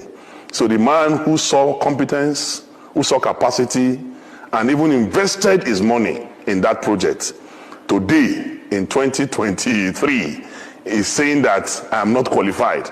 The only explanation to that is psychotic disorderliness. The only explanation to that is mental fatigue. The only explanation to that is that he's having some problem upstairs, because you cannot fund a project a few years ago to the extent that your money, your material resources, everything, it was calling me on the day of the primary, what is happening? Have we made it? Have we not made it? So the same champion you saw some few years ago, today, because I am not a bootlicker, because I have refused to work in alliance with your myopic agenda, because I have refused to corroborate your intellectual stagnancy, you now say that the same person you sponsored some years ago today is no longer qualified to be governor. I am more qualified to be governor than Nyesom Wike. To the glory of God, I have 9 university degrees. I have been a member of the House of Representatives. I have been elected twice to the Senate of the Federal Republic of Nigeria. I have been an aide of the President of the Federal Republic of Nigeria. So I don't understand who is more qualified to be governor between me and Nyesom. But that is not even the case. And I need to educate Wike that Kogi is not River State. We will never serve Oluwa Wike, because he believes he's a god. So river people can continue to serve Oluwa Wike, but Kogi people will never serve Oluwa Wike. We will never serve any god. And he has forgotten that God is the supreme controller of the universe. God is the one who gives power. God is the one who ordains kings. God is the one who will make governors, not Nyesom Wike. And moreover, today, ask yourself, what is the value of Wike's support? Wike refused to support our beloved Adeleke in Osun. He refused to support PDP in Osun. Yet, Adeleke emerged as a governor of Osun State. He supported Sandy Ono in Cross River, spent money, bought vehicles, did everything. But Sandy lost in Cross River. He supported also my colleague and my brother and friend, Albert, in Akwa Ibom. Funded Albert. Albert lost to PDP in Akwa Ibom State. He funded his former G5, I think it's G1 now because it's only, he funded Otom, funded the governor of Enugu, funded the governor of Abia. The 3 of them lost just senatorial districts. So you now ask yourself, what is the value of Wike's support to an election when everybody has supported lost. When Odili was governor, when Amechi was governor, Rivers State was turning out 1 million votes. But shamefully, everything Wike brought in the last election for the party he supported in Rivers State was 200 and something thousand votes. That's to tell you the law of diminishing return. That is after rigging, after malicious practices, after introduction of violence, he could only bring 200 and something thousand votes for this preferred party. A man who has done anti-party, a man will be accusing somebody of changing list, a man who is known for breaking the law. He cannot, My people, na confession time with this, so PDP and PDP, they are confessing. See the way my belly they sweet me. This confession, all they sweet me, eh? Dino, continue, my friend, continue. You are saying the truth, absolute truth. If I now me can know say Dino, they talk true. Now today me can know say Dino and Wike, they talk. These two people, not they lie at all. This is the truth of all. Ever. He could only bring 200 and something thousand votes for this preferred party. A man who has done anti-party, a man will be accusing somebody of changing list, a man who is known for breaking the law. He cannot, my only advice for Nyesom Wike, and I'm doing this from a Christian perspective as a child of God, because we need to educate people who are not normal. We need to pray for them, we need to counsel them, we need to advise them. And as a counselor in the celestial realm, my advice for Wike is that when you drink, don't talk. When you talk, don't drink. No, so more like wait to. So Wike now Gogoro master. You don't know. Do you know? Wine for 50 million, I mean 5 million. I don't know. It should be a rise news, you know. No. This truth they sweet me. So Wike, in case you know your way to Dino they talk, he say you be a gogoro man. So whenever you drink your gogoro, he say make you not talk. Let your gogoro fair come off for your body before you talk. But people book that office. Let's listen to that part again. That's to tell you the law of diminishing return. That is after rigging, after malicious practices, after introduction of violence. He could only bring 200 and something thousand votes for this preferred party. A man who has done anti-party, a man will be accusing somebody of changing list, a man who is known for breaking the law. He cannot, my only advice for Nyesom Wike, and I'm doing this from a Christian perspective as a child of God, because we need to educate people who are not normal. We need to pray for them, we need to counsel them, we need to advise them. And as a counselor in the celestial realm, my advice for Wike is that when you drink, don't talk. When you talk, don't drink.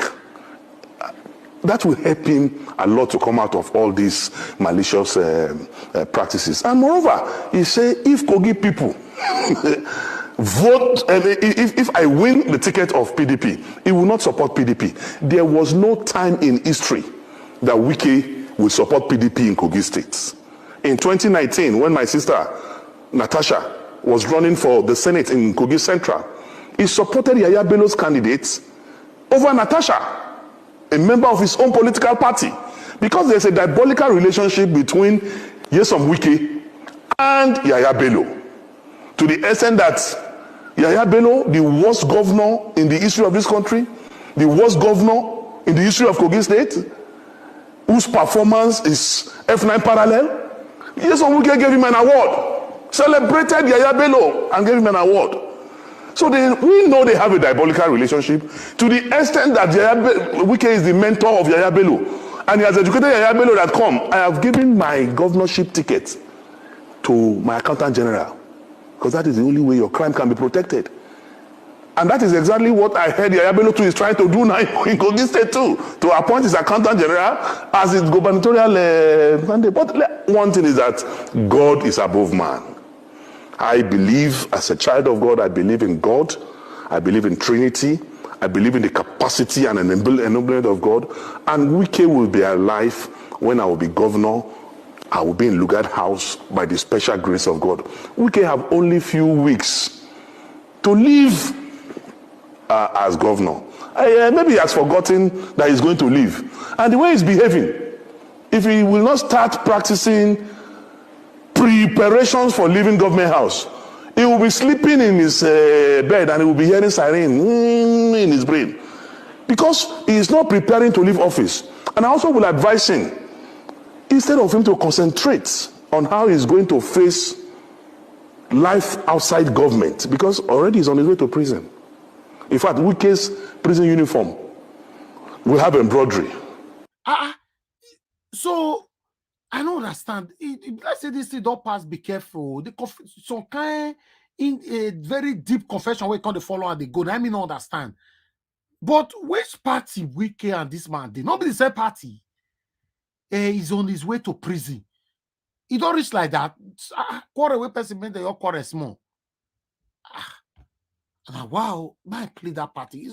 Oh, Wike, sorry, oh. Sleeping in his bed and he will be hearing siren in his brain. Because he is not preparing to leave office. And I also will advise him, instead of him to concentrate on how he's going to face life outside government, because already he's on his way to prison. In fact, Wike's prison uniform will have embroidery because of the way he has stolen the resources and patrimony of the Rivers people. And I am sitting down here. Any other interview, if he will not wash his hands out of Kogi State and leave Dino Melaye alone, my primary business is other people's businesses. If I open my can of worms and maggots on Wike, but I'm waiting for him. His territory that he's trying to practice is my own primary constituency, and I'm waiting for him. No, wait. Wike, because the time it say River State government house, now they wash us. So I want to send this message to you, Oga Wike, because the truth where you can't tell us, so me, I just love you today. Only today I love you. But Wike, if now me be you, I not go take this rubbish.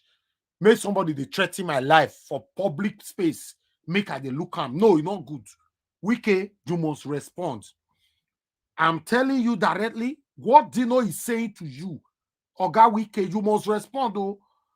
You must respond by fire, by thunder, because Dino cannot come on air be threatening you like this. It's not right now. A city governor say the cloth where you want to go prison, they just want to wait for you. Then he comes to talk, say he don't open in calm and warms. What did that thing mean? It means say he don't open, he talks. Everything Wike, you are in trouble. If you not respond, I know say you be coward. I heard it say me, I tell you, because me believe where everything where you talk, Wike, I believe you 100%. And everything where Dino they talk, so I believe him 100%. No each percent out of what una to talk. More listen to them. I would say that you cannot separate that from me, but I want to tell you that Wike is a pretentious character, is a liar, and he has no integrity, no iota of integrity. Wike was calling me when Atiku Abubakar was to announce his running mates. I have records and I've printed it out and I'm waiting for him. He called me 19 times in 2 hours, begging us to convince Atiku Abubakar to make him the vice presidential candidate. See, more confession. My people, if I tell you, say these people, they are satanic. Una say, I just want to talk. These people, they don't care about you. They don't care about me. They don't care about us. You see, confession don't start now. We can call her 19 times, make call up and keep us or do it. Wait till he call you for. Continue. This confession, Dino, continue. You are telling us absolute truth. His running mates. I have records and I've printed it out and I'm waiting for him. He called me 19 times in 2 hours, begging us to convince Atiku Abubakar to make him the vice presidential candidate. So when I see him lying on TV, because of the south of this country, because of southern Nigeria, Nyesom moves to south, you that were lobbying us and begging us, promising us heaven and earth to convince Atiku Abubakar to make you vice presidential candidate, To the extent that he was at the airport. I have a video.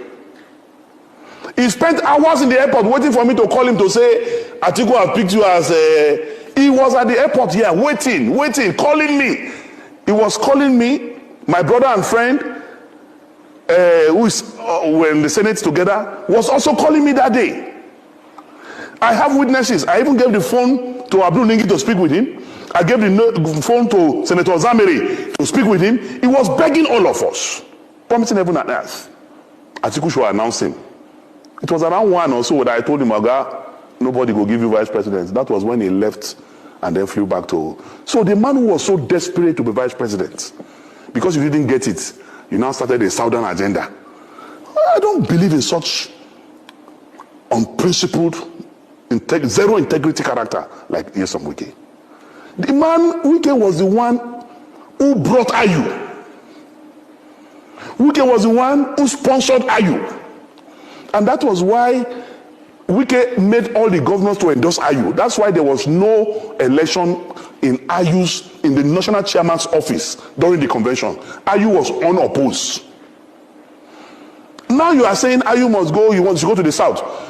Maybe because of the alcohol he took. Maybe he thought Ayu is from Abia State when he was supporting him. Because Ayu is from the north. You are the one that brought Ayu. When did you now realize that Ayu is a northerner? But he was doing that time to satisfy his own selfish ambition of big. I beg, Dino Melaye, you know, I don't they praise you since say you they talk truth and true. Now truth. Everything we talk of this video now 100% truth. I can even me for court, I feel testify put for this thing. And every single thing where we can talk about you now still truth. I can testify to this. Una two, una never lie about each other. As I did watch una since. But wait till I want me you tell us, be say, who we can vote for this presidential election. I beg, continue talk, confess more, I beg. Coming the presidential candidate from the south. So he doesn't want the chairmanship at that time to go to the south so that it will not affect his ambition of becoming president from the south. So he pushed the chairmanship to the north and thinking he will be able to bribe Ayu to produce him as the presidential candidate. When Ayu refused to do the wrong thing, then Ayu became an enemy. Is it not the same Wike that removed his brother, his mentor, Prince Uche Secondus, as the national chairman of the party? If you love the South so much, why did you remove a southerner to bring a northerner? Today you are saying chairmanship must go to the south. Was the chairmanship not in the south? Was it not you, Wike, who went to court, who did everything, expelled him from his ward? So a character who is not stable like that, who is influenced by alcohol and other things I don't know, should not be taken seriously. If somebody like Yaya Bello and Wike can become governor, then you are saying the intellectually mobile fine boy Dino cannot be governor. How? Me and Peter, we are poles apart. Poles apart in everything, every ramification. I'm not his mate. He can only be older than me. I'm not proud of him as a governor. A governor who wears blue on yellow, yellow on green, at times with purple, who does not have a dress sense. What did dress sense constantly do for this matter now? What do you think of that dress sense, purple and green and yellow? Are we in kindergarten here? What is happening here? I don't understand though. Dino, your confession, focus more. Who we can vote for presidential election? How many people are key? Talk more, confess, continue. Who does not know what the time is globally today? I'm a town boy. I know what it is. I know what time it is. And I've got something upstairs. So I'm just warning him, make it stay for in lane. If you do gra, don't they talk to people, then they do. If you do gra, come my own side. Then I go grind them. I go do skit for them. I go sing for them. I go release album for them. On daily basis, I will finish him. So make it just stay where God put them. Kogi no be rivers. That's my advice. Wike, another message with Dino talk just now. Now truth they talk, but I want to let you know, say, Epa, you know, say they watch me now. He say he go grind you. If now me, I not go agree. Now my advice or personal advice. If now me person tell that thing, me not go agree. So what I'm expecting now, may you go grind Dino first before he grind you. If not, Dino say he go grind you, sir. May not say will not tell you. Let's narrow it down to the to Kogi's speech. Anyway, it is possible that some hired people can come to your studio and begin to talk. But yesterday, go and see people in their thousands came out in Kogi State, the commoners in Kogi State, the real people who are. Okay, Mo, stop that video right there. My people, I appreciate every one of you. Good morning, good afternoon, good evening to you all. This video sweet me. Kai, to be honest, I mean, I don't say Dino, they talk truth like this, so Wike. These guys, they are very, very straightforward. As of today, Wednesday, 12 April, they are very, very straightforward.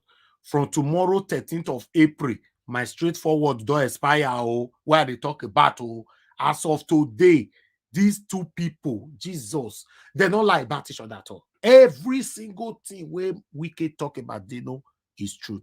Every single thing where Dino talk about Wike is true. If I say now, go master, make a hear from Una. Wait, they here with us. I would like to start with Ezewango. Ezewango, thank you very much, sir, for joining us. You have 5 minutes. Please talk to us. Good evening to you, sir. Good evening, everybody. Good evening here as well. You can hear me very well, can you? Yes, very clear, sir. Very, very clear. Okay. I was logged in and I logged out, but I got to work, so I couldn't talk. But now I can talk. I'm still at work, but I can talk. Starting with Obi's detention. You know, when I heard that Obi was detained, one thing that rang into my mind is, why does not Britain, the whole world, know about Obi? Then one thing stuck into my mind, that on the February 25th, that the presidential election did not go through, and the House of Representatives and Senate went through. What transpired? I thought about it. I said, I thought everything that went through passed through during the war, because those of us who witnessed the war knows what transpired. It was Britain, UK, that told them to turn off that beaver, presidential beaver, so they can rig Obi out, because the kind of hatred that Britain has on Igbo people is unimaginable. To tell you the truth, the Prime Minister of Britain during the war was Harold Wilson. This idiot, I hope he's born in hell now, after watching all the children of Igbo land being stabbed and killed, this idiot said that they cannot change their position on Biafra. He doesn't care if 3 million Igbo kids die. He will burn in hell. And the same hatred that they had on Igbo people is what is transpiring in this election. The same hatred. Britain is the one that is hell-bent that an Igbo man cannot be president of Nigeria. It's Britain. And their agents are the Fulanists. And because they handed Nigeria over to the Fulanists. All this, we know that. Ojukwu said it. Ojukwu said so many times about it.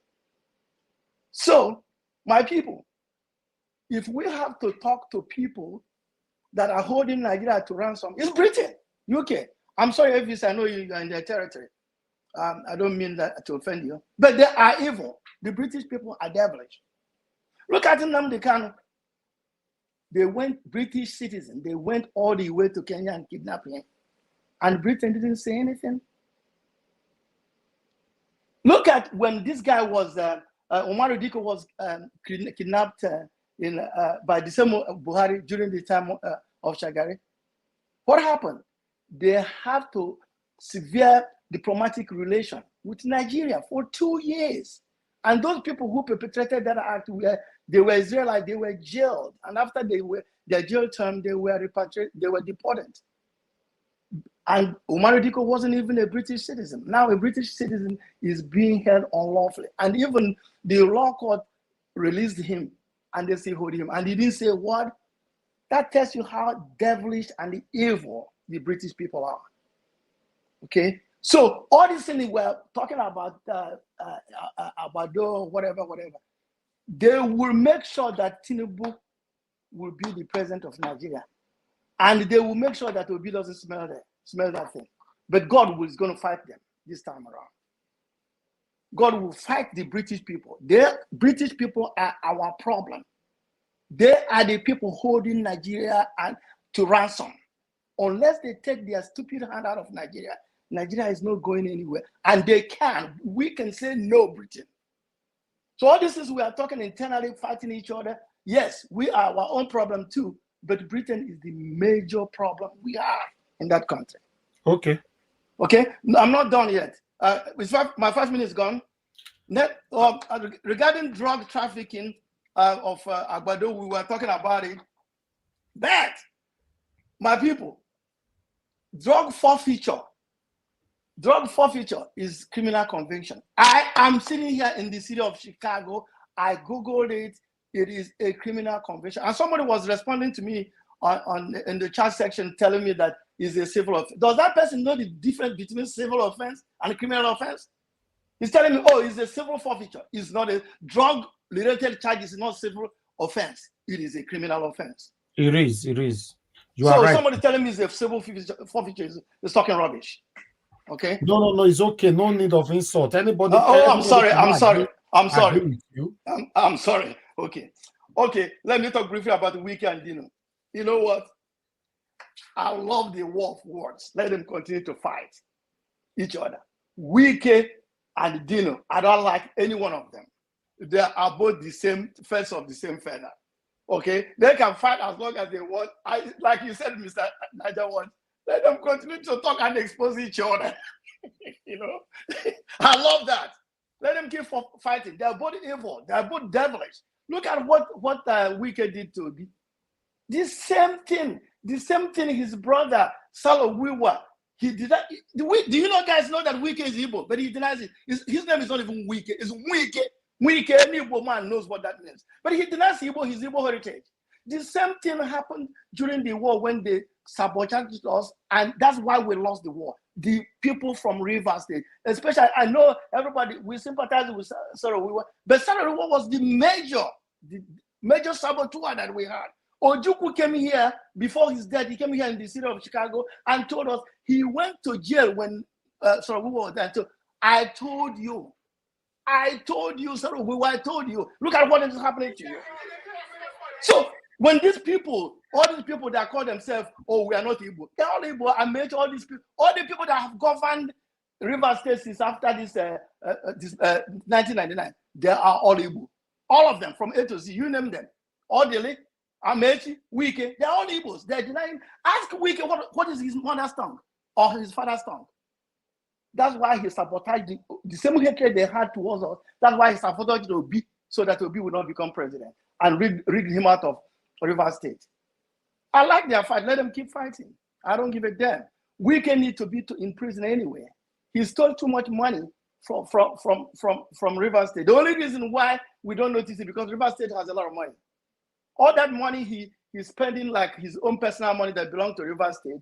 And some people, there was a point, I don't even know if they get paid, the civil servants, they got paid. He was giving money to his girlfriend, Sokoto, the governor of Sokoto, Tambua. He was giving them money for the market that burned down when he hasn't paid his people. So all those things is going to come out. And that's why he's trying to get Tinubu so that he can protect him from going to jail. But he will go. If he doesn't go now, after Tinubu, he will go, even if Tinubu is going to be our president. God forbid. But he will go. He'll go in prison. He'll go to prison. Thank you, everybody. Let other people talk. Thank you, sir. Thank you for your submission. God bless you. I would like us to hear from, I'm only moving to the new people here. Madam Nena. Madam Nena, thank you very much for joining us. Mazi, I'll come back to you after Madam Nena. Madam Nena, thank you. Good evening to you, Madam. Hello, good evening. Good evening, everybody. Good evening, panelists. Good evening, Mr. Elvis. I joined a little bit late, even though I picked up one or two things that's been discussed, especially this Dino Melaye issue. Before I proceed, I want to give a special shout out to Madam Victoria. I'm glad to see you here. But Victoria, I'm happy to have you back here because you're one of the best people in this panel. I don't know for others, but I like to listen to you. So I'm glad to have you back, see you here. Anyway, so I just want to say something about what I just said about Dino, Melaye and Nyesom, Wike. You see, the more I see these people talk, the more it becomes very clear to us, for everybody that is sensible enough to see, to know what is going on in Nigeria, that Nigerians, for that everyone that has been occupying all this place that has been occupying what is it, have been in this political arena of Nigeria, that they are all a bunch of disgrace. They are all a bunch of disgrace. Wickedness. I don't know the name to use to describe these people. When I listen to Wike, listen to, like, that man talks as if he is a god. These are people who think that life and death is in their hands, that they have the authority, the power to keep alive and to make, to not make alive. It is so sad. And you hear someone like Dino, Melaye, you look at two, I don't even know the adjective that I can use to qualify these two people, calling each other, telling that each other doesn't have integrity. Look, who is Wike to say that Dino, Melaye is not qualified in any way to be governor? And who is Dino, Melaye to talk about Wike not having integrity? Does he have an integrity? And when Nigeria, I don't know if Nigerians are, when you look at these people and the kind of people that we have in our political arena, the power, who are the ones in the helm of affairs in our country, I cannot be ashamed of this country that is called Nigeria. Look at the cattle calling it pot black. Both of them, let them go ahead and keep disgracing themselves. I saw that week Dino, Melaye. I saw Dino, Melaye's talk before I saw Wike's on because I didn't have time to look. It was later I went back and listened to Wike. I'm like, what is wrong with these two people? What is wrong with these people? And the only thing like I say, it spells out is that we don't have people of integrity in the place of authority. I don't even know how Kogi people will even want to, with their eyes open, vote somebody like Dino, Melaye as a governor. Look at the kind of words that is coming out of his mouth. I can sing, I can do this, I can do TikTok, I can do, like, be somebody who does not have any. These are people who act like some 5-year-old in an old man's body. Look at Nyesom Wike, a man who is Jesus, a man who is destroyed with alcohol, and a man who cannot talk, who cannot make sense. All they do is just to sit. Look at the kind of people that are managing their affairs. Now you wonder why Nigeria is not moving forward when we have the likes of this kind of character, this kind of clowns in the helm of affairs. Why would Nigeria move forward? Because everything these people are fighting is just for their for their own personal gain. Everything that Dino, Melaye said about Wike, I believe it, because that man is a desperate man. This is a man who is desperate to remain in the corridors of power. He's of course the video where he was talking with Tinubu before the election, or he was it after the presidential election, he was telling Tinubu, "Oh, I'm ready to come, but I have to come with my senators, but you have to promise me, you have to." Everything is all about them. It's all about what they are going to get. Nobody, I don't know if Nigerians are even seeing this evil. This is a typical case of when two elephants are fighting, the poor grass is suffering. Nigerian masses are suffering. People are suffering. And look at the kind of nonsense that these fools are playing, the kind of stupidity that these old people are playing, making a mess of themselves, disgracing this country that is called Nigeria, a country that is so blessed with intellectuals, a country that is so blessed with natural resources, a country that is so blessed with beautiful weather. I heard one of my sisters that was saying here that she cannot afford, and then when things works fine, that she would like to go to Nigeria. My beloved, I live in the US. Anytime it snows, my heart skips. I get so scared of driving. For people like someone like me, if I have my way, I will go back to Nigeria. Nigeria is a country that is so blessed with a lot of beautiful things. And look at the kind of human beings that have managed to find themselves in the helm of affairs, making a mess of themselves and disgracing the country that is called Nigeria. When I look at them, all I could say is, this is a shame, a big shame. It's a big disgrace. Both of them, and every other person, the likes of. Thank you. Anyway, let me I know why anytime you say thank you, it's about to tell somebody, No, if you want more minutes? No, it's okay. It's fine. I mean, okay. Let other people talk. But the bottom line is that I'm just trying to say here is that, when I listen to this kind of people, it's very shameful to hear people who are supposed to be, and our kids, children, young ones are looking at these characters as the people who are in charge, who are the policy makers in a country like Nigeria. And you ask yourself, how can a society move forward with this kind of characters? How can a society move forward with this kind of individuals? It is just a disgrace. More will come, they will disgrace themselves the more, because gradually other people will join in the cry, and I don't know what to say. I'm just keeping hope alive. I'm praying to God every day that Peter Obi will regain his mandate, and this foolishness, they will begin to change this foolishness gradually. Because this kind of human beings, this kind of characters need to get out of our political scene, so that this country will begin to have shape. We begin to have a different outlook. Because what we have now is nothing but a bunch of old, shameless fools. I'm so sorry to use that word. It's so disgraceful. The kind of thing that is coming out of their mouth and the kind of things they do. And somebody will be somewhere and are thinking that they are fighting because of anybody. They're not interested in it. Why did Dino Melaye suddenly jump into going to be a governor? Because he was busy singing for Atiku. Atiku did not win. Now all they want to do is just to keep holding on to that power. Now he's jumping into to be a governor, because if Atiku did peradventure Atiku had won, he would have been looking for a position in Aso Rock.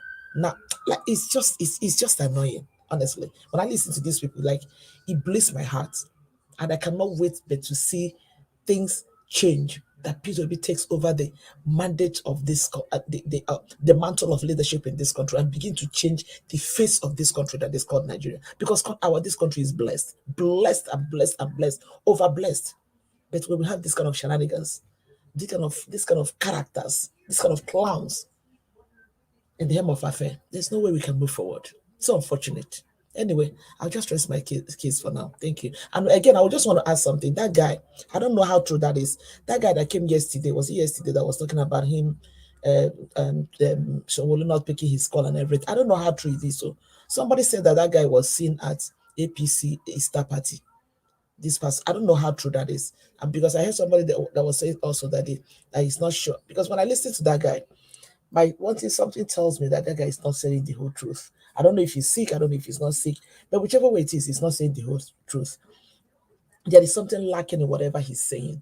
And it's important he comes out. If he truly wants people to help him, he has to come out and, say the real thing that is going on. Let's know why his family abandoned him, his baby mama abandoned him, if that is the truth. But like I said, somebody is speculating, people are speculating that he was seen at the APC Easter party. I don't know how true that is. Anyway, that is just what I have to say for now. Thank you. Thank you, Madam Nema. Thank you for your submission. God bless you. I would like us to quickly hear from Mazi Ogbona. Mazi Ogbona, thanks for joining us. Good evening to you, sir. Good evening, my brother. Good evening, all the panelists. Good afternoon. Good morning, wherever you might be. I want to thank you once again, like I always do, for giving us this opportunity. Thank you. For us to speak our mind. Thank you for what you gave to me. I received it on Tuesday morning. Okay, wonderful. You got it, right? Yes. After that Monday, we talk on Monday. So I got it in the morning, Tuesday morning. Thank you very much. God will bless you. Thank you very much, sir. Thank you. Thank you. Yes. So go ahead, talk to us. All right. So concerning this, our principal that detained in UK. I don't know. Are they still detaining him now? Hello? You said what? I say about our principal, Peter Obi, that they detained in UK. He's still in detention now? No. He was only there for like 1 hour. Okay. He's already out of there. Okay. Yeah. All right. Thank God for that. You know, say UK they go see thief, they no go catch them. A person wey no thief, they go catch. The person wey no do anything, I need they detain. All these people where they carry cocaine, carry everything, They say somebody else they impersonate them, they use a name, they commit crime for UK. So as Peter Obi arrived for London, and the country say na Peter Obi they do it by himself. So for the airport now, where the detainer, some Nigerians where they say airport, they consider they want set the place ablaze. Say they not go agree, say make they hold them like that, and then they can't let them make it go. Okay, thank God. Thank God. Because UK, they don't like our brother Eze was talking. UK don't finish this country. The little I know about UK, they don't finish this country. If it don't be UK, the war we fight, Biafran fight against Nigeria. We for now they talk all this one when they talk. We go they separate Nigeria go day, Biafra go day.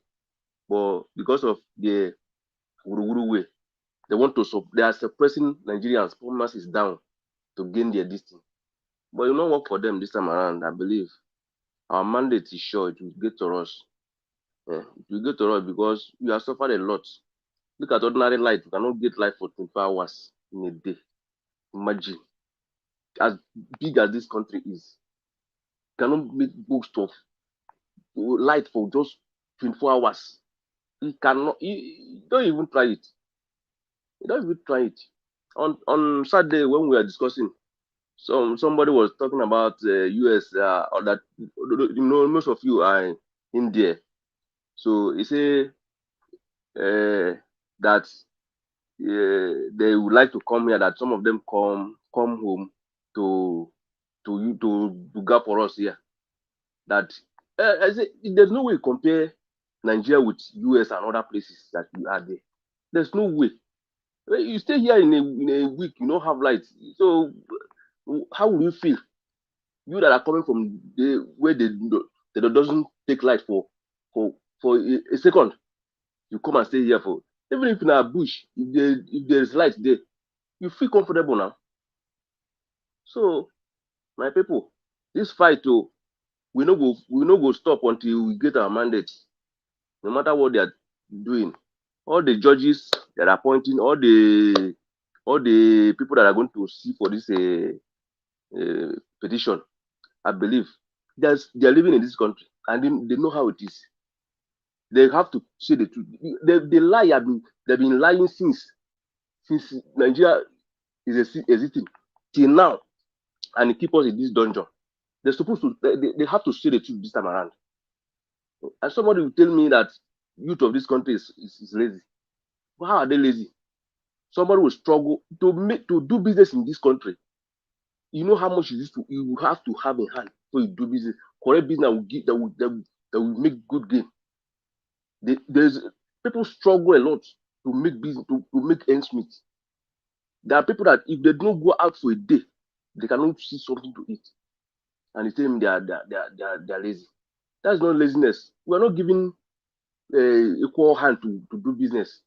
But if you go abroad, at least whatever you're doing, even if small money you are making, you will be comfortable. There's a level ground for you to do your business. But this place is hell on earth. Is hell on earth. So my people, we must fight this fight today. This program that you bring out, that see, I did learn a lot. Even sometimes if I couldn't enter, like since you started today, I've been listening.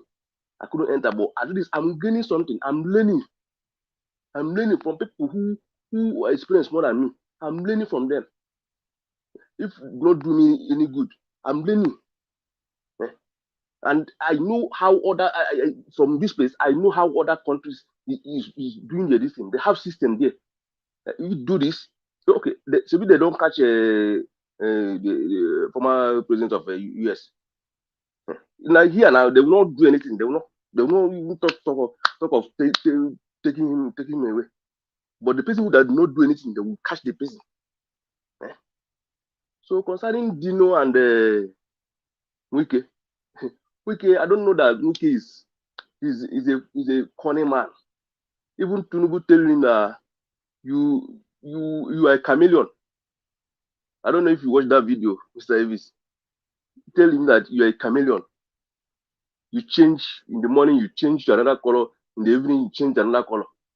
See, they are exposing themselves now. They let them expose themselves. None of both of them may not be good for us to hear this. But they are exposing themselves. Let them expose themselves. I want more, self. I want more. Dino is exposing Wike. Wike is exposing Dino. Let them expose themselves. What Wike did in this election I just passed, I never knew that man is so funny like that. Even to the extent, he did not dispose where he's going to until 9 minutes. He now started doing all the mago. I saw a place where they were changing the results of presidential election. I think that thing is from Port Harcourt. It is the same table they used. We saw the video, the picture. It was the same table they were using to change that thing. It's a work of Wike. Destroy all the vote that Peter Obi is supposed to get. See, see, they must reap all they sow. They will not sow corn and they reap yam. Like all the evil they have, they will be exposed to the last. This one, I say, is a bone that is inside the also for God. It cannot go inside, it cannot come out. It's there, it hang there. It's hang on the neck. They cannot just remove it anyhow. So, my people, let us continue pushing. I believe by the grace of God, we get our mandate. As somebody that have the feeling that have the feeling of people, that have the pains of people, that come and do something in this country. Because you have seen the blueprint that he did, what he did in Anambra. So at least if you come to Nigeria, at least if no change, things will not change. It will change up to 50% or 70%. Things will be better. At least this light, let there be light. Let there be way of doing things in this country. Big man will come out and poor people will just go like that. It's not good now. They will have their way. Because you're a big man, you are a politician. So my people, I believe our God is not. All right, thank you, Ogbonna. Okay, your network is even affected. Mazi Ogbonna, thank you for your submission. I'll come back to you. I have to mute you because your network is already frozen. Thank you. Okay. Oh, okay. Let me put you on the backstage for now. Your network is disrupting us right now. Okay. Thank you. All the new people on the panel have contributed. So let us quickly go to the beginning again, which is Madam Victoria. Madam Victoria, please just 5 minutes. Talk to us, Madam. Thank you.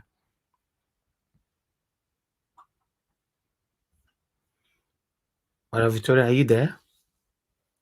Are you available? Okay, before that, let me go to someone else here, to talk to us as well. Thank you very much, my people. Please help us to share and like. Okay, I guess your network is good again now. Okay, but I'll come back to you. Let me see. Give us our mandate, my brother. Please talk to us in 5 minutes. Thanks for your patience. Okay.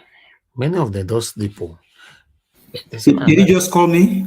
Yes, I call you. I think you don't sleep or you did. Oh, sorry about that. I'm sorry about that. Thank you very much. Based on the video that you showed for Wike and then Dino, honestly, I don't think I have anything to say to those guys, because I just feel they're trying to make Dino popular. That's my belief, because these guys have nothing to offer Nigerian people. They're just out there trying to gain some popularity. The only downside to it is that it would be shocking to see that Kogi people go ahead and elect Dino as their governor. If what is happening in Nigeria now has not taught people lesson to begin to look for a better government and then people with integrity, people with character, competence, capacity, and compassion. Because he mentioned capacity and what was the other one he mentioned? Now, he said he was a senator, he was a member of the, can he say go and verify when Dino was a senator? This is what he did. But rather, he stole money and pretended as someone that want to die, that fainted. And that was what killed the case. This is a guy that will carry out about 200 wristwatches. That is what he used the people could give money to buy. And then flaunt the different cars that he has in his garage. From the people's money. And now he wants to be a governor? Like, seriously? It will be a shocking thing if Kogi people have this guy as a governor, honestly. And now he knows that God is the one that rules in the affairs of men. I'm not judging him. I'm not judging him. Please understand him. I'm not judging him. I'm not a judge here. I'm not judging him. But it's just sad that these people can do all of their wickedness and evil and then come out and play on the people's intelligence. I mean, I don't know if these guys, they still have their head on their neck. I mean, Wike, we already know Wike is done 2 terms and is already going. And to cover up all of the nonsense that he did, he has to bring in his accountant general to be the governor. River State, you guys better open your eyes, because not too long from now, if things are not done properly, that state may be put into the state of quagmire, into a bad state. So the people of Delta and Kogi State, please open your eyes. Because I don't see from nowhere Dino will come out and say he wants to be a governor.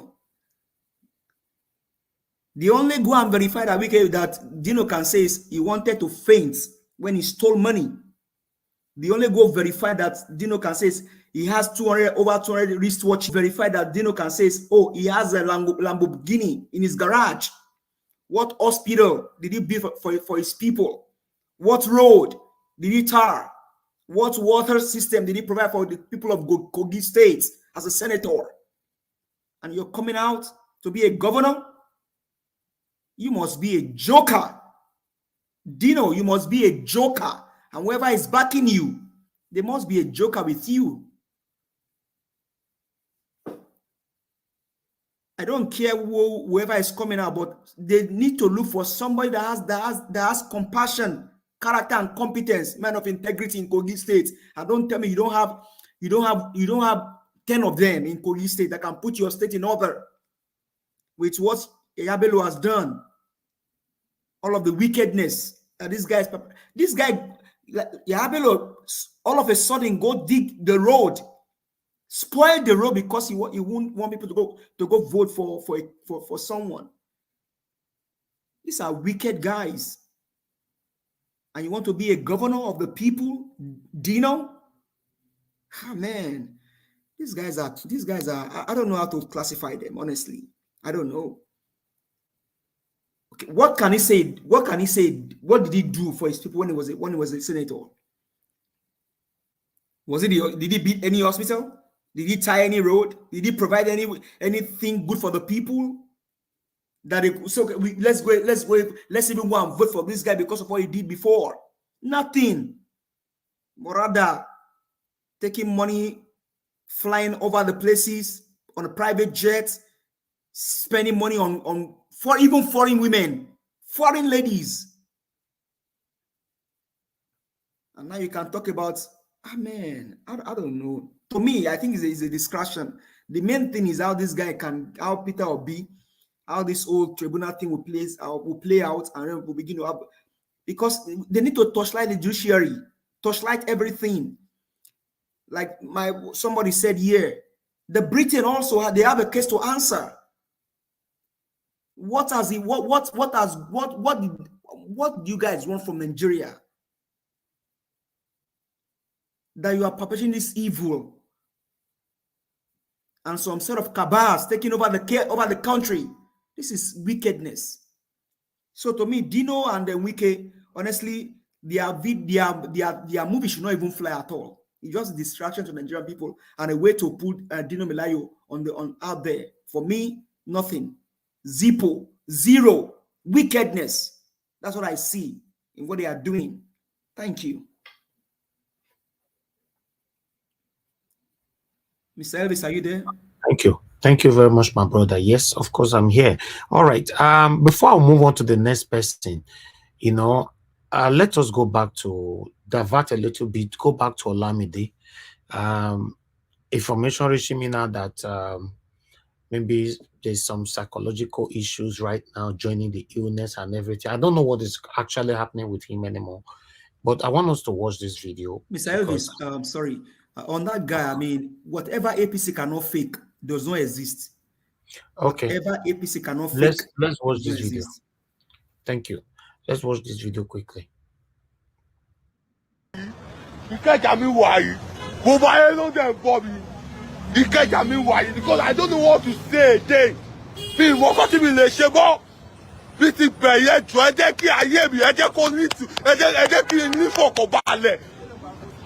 Ìyàwó bá mi jà, ọmọ bá mi jà, mi ní anywhere láti lọ, family bá mi jà, everybody bá mi jà, APC bá mi jà, Labour Party bá mi jà, nítorí pé mi bully Ìyábọ̀ Òjó. Because I'm confused right now. I don't know what to start from. I don't know where to go. Tàmí fẹ́ lọ sá gbá pé ẹ gbà mí. Tàmí fẹ́ lọ sá gbá.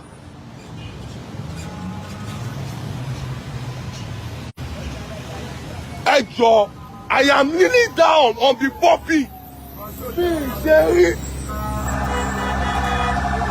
Me, Sherry, I have never done it before.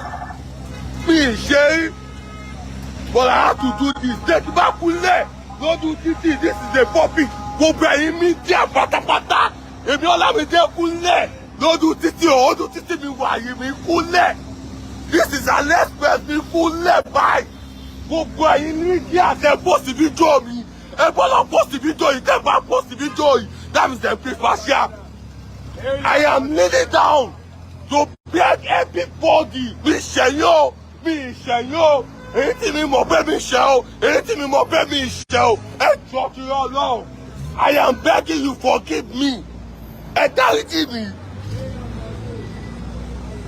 ẹ dáríjì mi ẹ jọ ẹ dáríjì mi. Hello, yeah, my people, you can see now that what he's saying is begging for forgive me, forgive me, forgive me. I don't understand what he's begging for. And even on this video, because you guys are going to hear more where he was saying, I didn't kill anybody, I didn't kill anybody. So let's listen for that. Yo, me, yo, anything me more baby show, anything me more baby show, and talk to your Lord. I am begging you, forgive me. Ẹ dáríjì mi.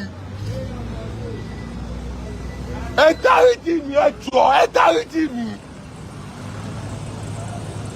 I'm kneeling down on my knee, begging everybody, both Labour Party and APC, forgive me, I don't know anything.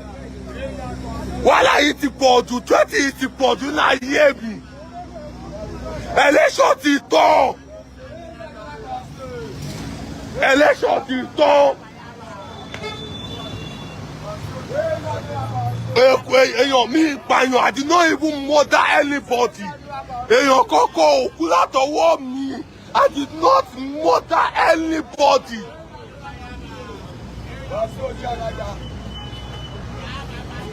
Ẹ wo bí mi ṣe pariwo lójú títì. Forgive me.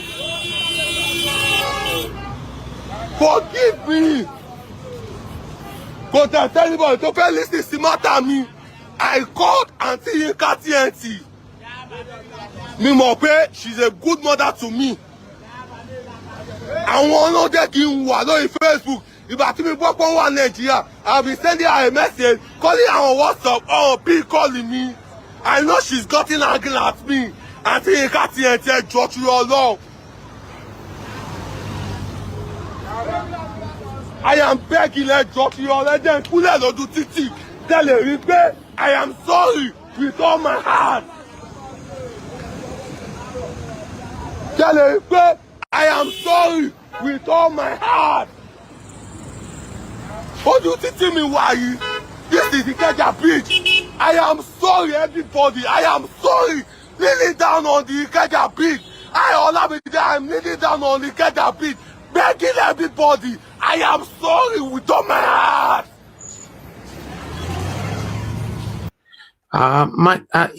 To be honest, this guy needs help. I understand how people feel, over what happened during the time of the election. But my heart is, I don't know, I can't take this. He needs help, and nobody is helping him. This guy needs help. I don't think anything is fake here. I think mental issue, depression, and everything is involved right now. It doesn't look normal to me. And this one just happened like 1 hour ago. Let's finish it though. Everybody, I am sorry. Kneeling down on the Kenya beach. I'm kneeling down on the Kenya beach, begging everybody. I am sorry with all my heart.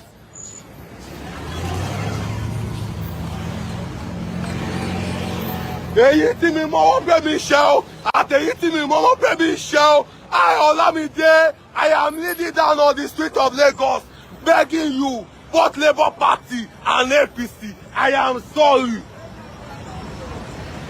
Have mercy on me, pardon me, allow me to rest. And then see me, and then me. Okay, now there's another word he's using, allow me to rest. What does that mean? Allow me to rest. I'm sorry, forgive me. Allow me to rest. So you guys will hear more. Let's move on. Have mercy on me, pardon me, allow me to rest. And then see me, and then me.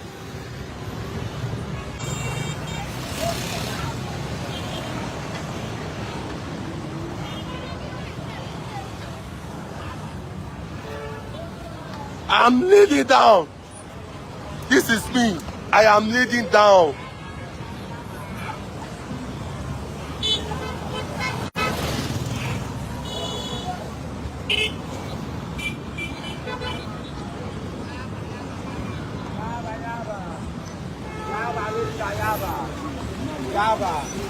I am sorry.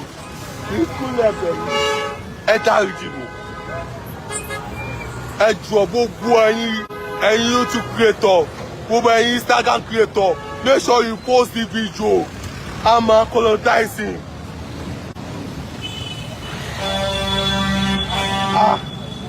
Oyin Street mi wàyí, Oyin Street of Lagos.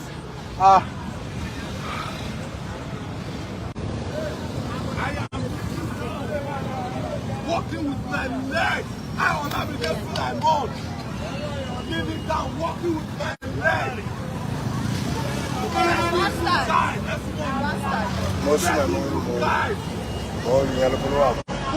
Instagram creator, this lover. Today lost, they posted to me. If I did the pulling Yabo Ojo. If I did other parties. If I did this go and place of prayer posted to do. And yet he listened, and yet he listened to Vale. Yellow Babiga, Labour Party Babiga, APC Babiga, you don't make me so all like that. I did not say anything bad against them. And talking along, I am begging everybody. I don't have to get what you said. Yeah, what's up? I help him. Oh, come on, mister. Hey, Joe. But you don't have to follow me like that. Because baby, the fucking got to get to work. You got to. All right. For me, I'm confused now. If you ask me, all I can see here, Olamide needs help. There's a mental issue here, depression, and he's also sick.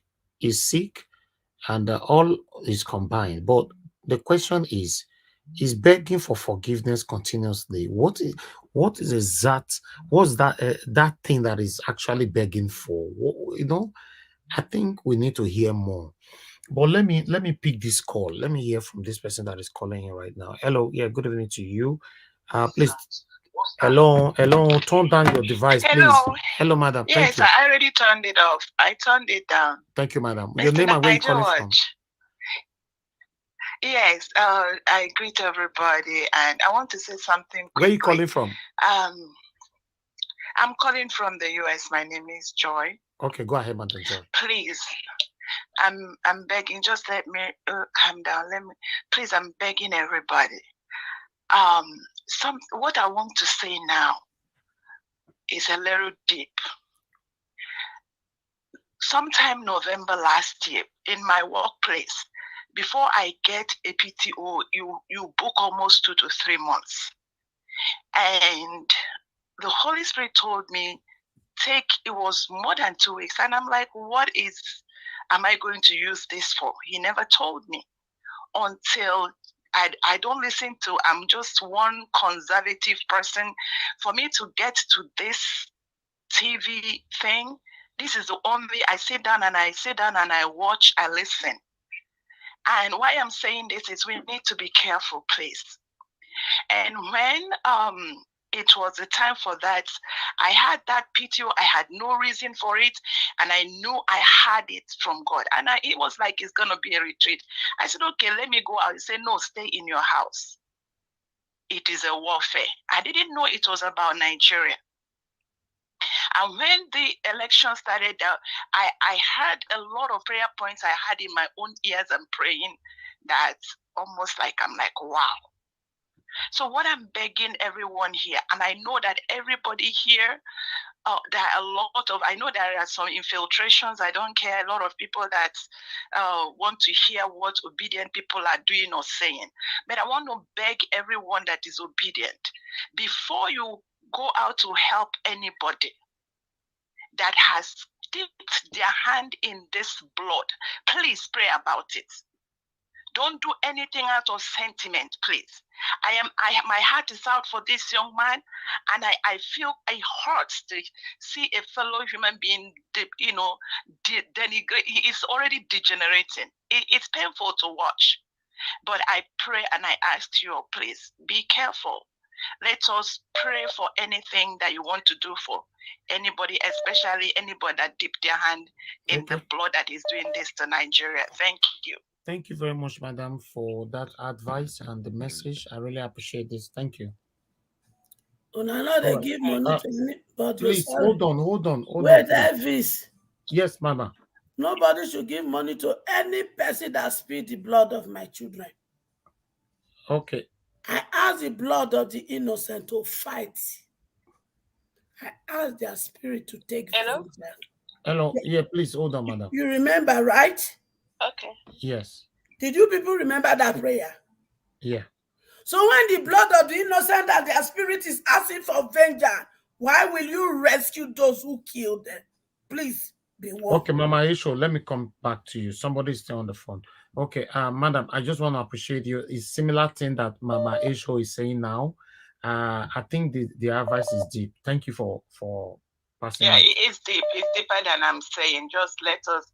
I love to help. That's my life. And also, like I said to you, in America, I'm so busy. I don't even listen to American news. But I grew here because I knew I'm directed. I don't talk too much. So I plead with everybody. Thank you. Let us watch as things go. Be prayerful. God is hearing us. God is doing his work. I stop it there. Thank you, madam. Thank you. Have a good night. All right. Yeah, yes, bye. All right. Let me take one more call. Hello. Thank you very much, caller. Mr. Adewale Jonathan, thanks for calling in. Please talk to us. 1 minute. Thank you. Yeah. How are you doing today? Thanks for taking my call. Thank you, sir. Yeah, with respect to this guy, I think the guy is not balanced, mentally balanced. That's just what it is right now. He needs help, but it's even more than what we're seeing, or what is come out to show. So, but the takeaway for us is that this guy is not mentally balanced at all at this point in time. That's all I can say about him. And then the other thing I just want to mention, just quickly, unrelated to this, is just about the APC. the APC response to the Obi petition. I think it is just necessary. I don't know, just my own take, that you project this on your platform. You need to see the APC petition. It is blatant impunity. You will see the petition. You need to project this. I mean, it is so blatant. You need to project this for the world. We need to take a day to study it. Yes. I mean, you need to do this. It is just blatant impunity. You know, that's just what I want to say. Thanks very much for taking the call. I will do that. Thank you, sir. Thanks Thank very you. much. Yeah. Thanks. You're welcome. Okay, let me pick one more call, my people. I'll come back to you guys right now. Let me see. Somebody else is calling in. Hello, good morning, good afternoon, good evening to you. Can you hear me? Oh, sorry. I think what's happening here? Double calls are coming in at the same time. Hello, yeah, good evening to you. Your name and where you're calling from?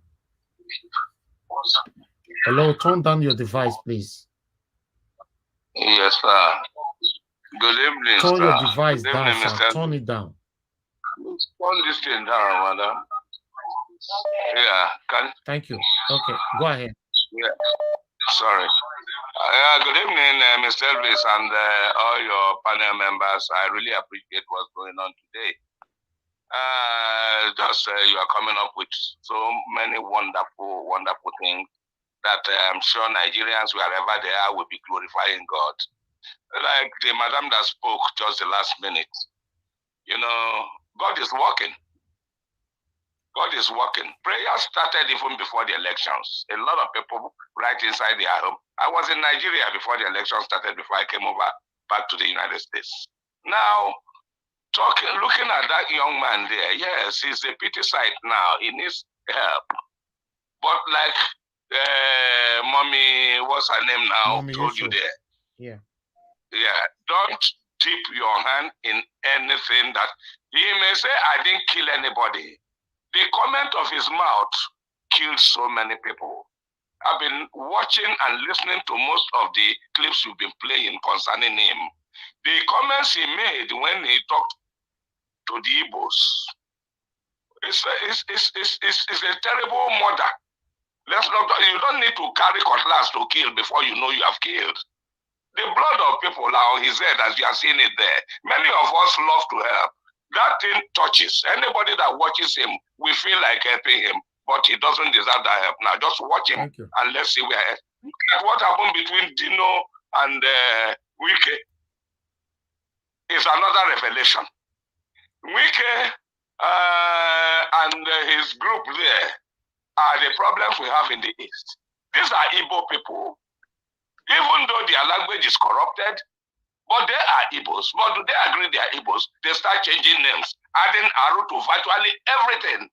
It's a shame.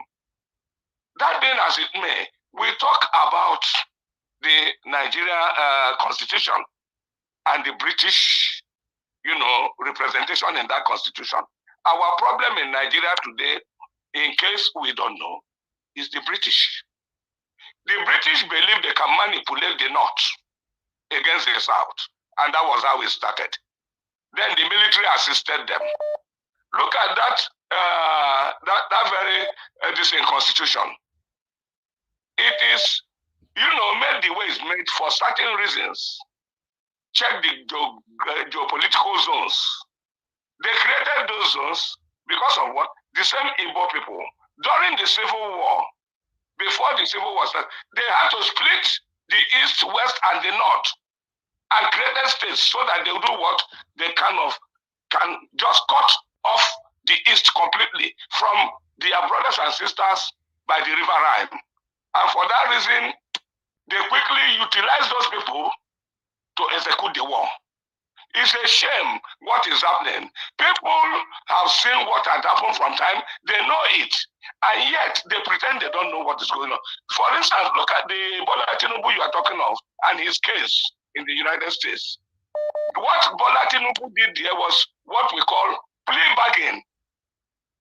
He was convicted, but to keep away from going to jail, he decided to say, okay, take what you want to take. I walk away. Anybody who is saying Bola Tinubu was not convicted does not know what the law is saying. I am not a lawyer.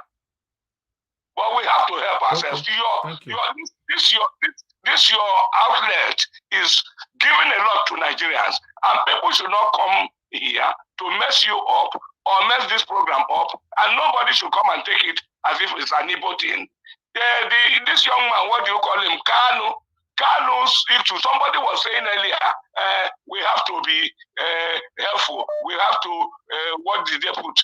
If you don't have any goodwill towards Carlo, must you go fighting Carlo's battle?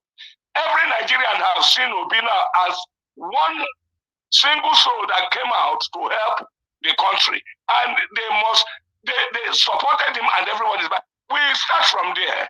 If Obi gets justice, then these other people will start getting justice. Okay. If Obi finds himself in that position, he will now assist through the same group of people who are soliciting for him to come in to get justice. Thank you. So please, these people that are talking, everybody should be very careful what we say. Let us make sure we are saying what will help us, not what will ruin us. Thank you very much. And God be with all of you. God bless you, sir. Thank you. Goodbye. Sir. Good night, sir. Hello. Yeah, turn down your device, please. Your name and where you're calling from. Hello, good evening. This is Health Talk.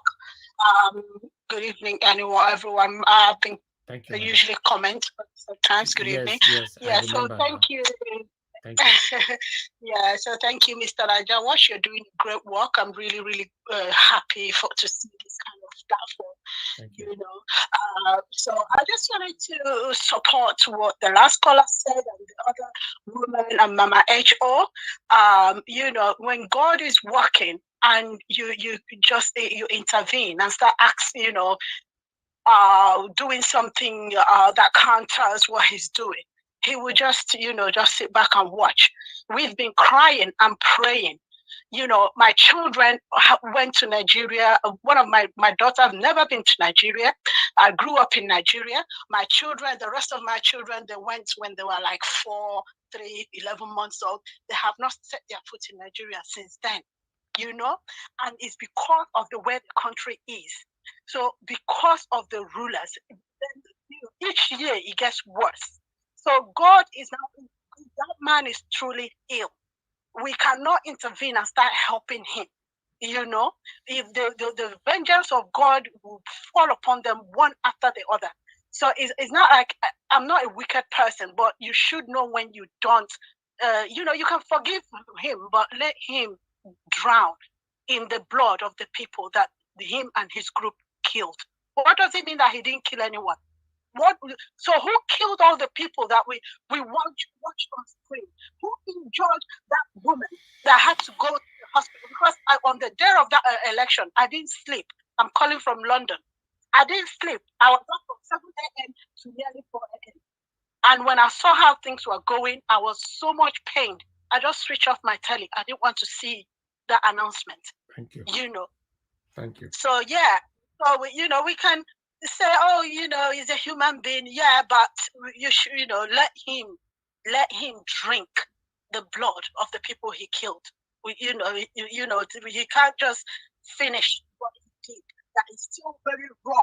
People are still burying their people. All right. Comes out and say, forgive him. All right. Thank you. Thank you very much, Health. Thanks for calling in. God bless you. Okay, callers. Let me go to the panel. I would like to start with the new person here with us, please, guys. Okay, let me go with Mama H.O. Mama H.O., please talk to us. Good evening to you, madam. Good evening, my children. There are two ways we are going to fight this battle, physically and spiritually. So when Papa God, they fight for us, we must not intervene. You know, see, Dino and Wike.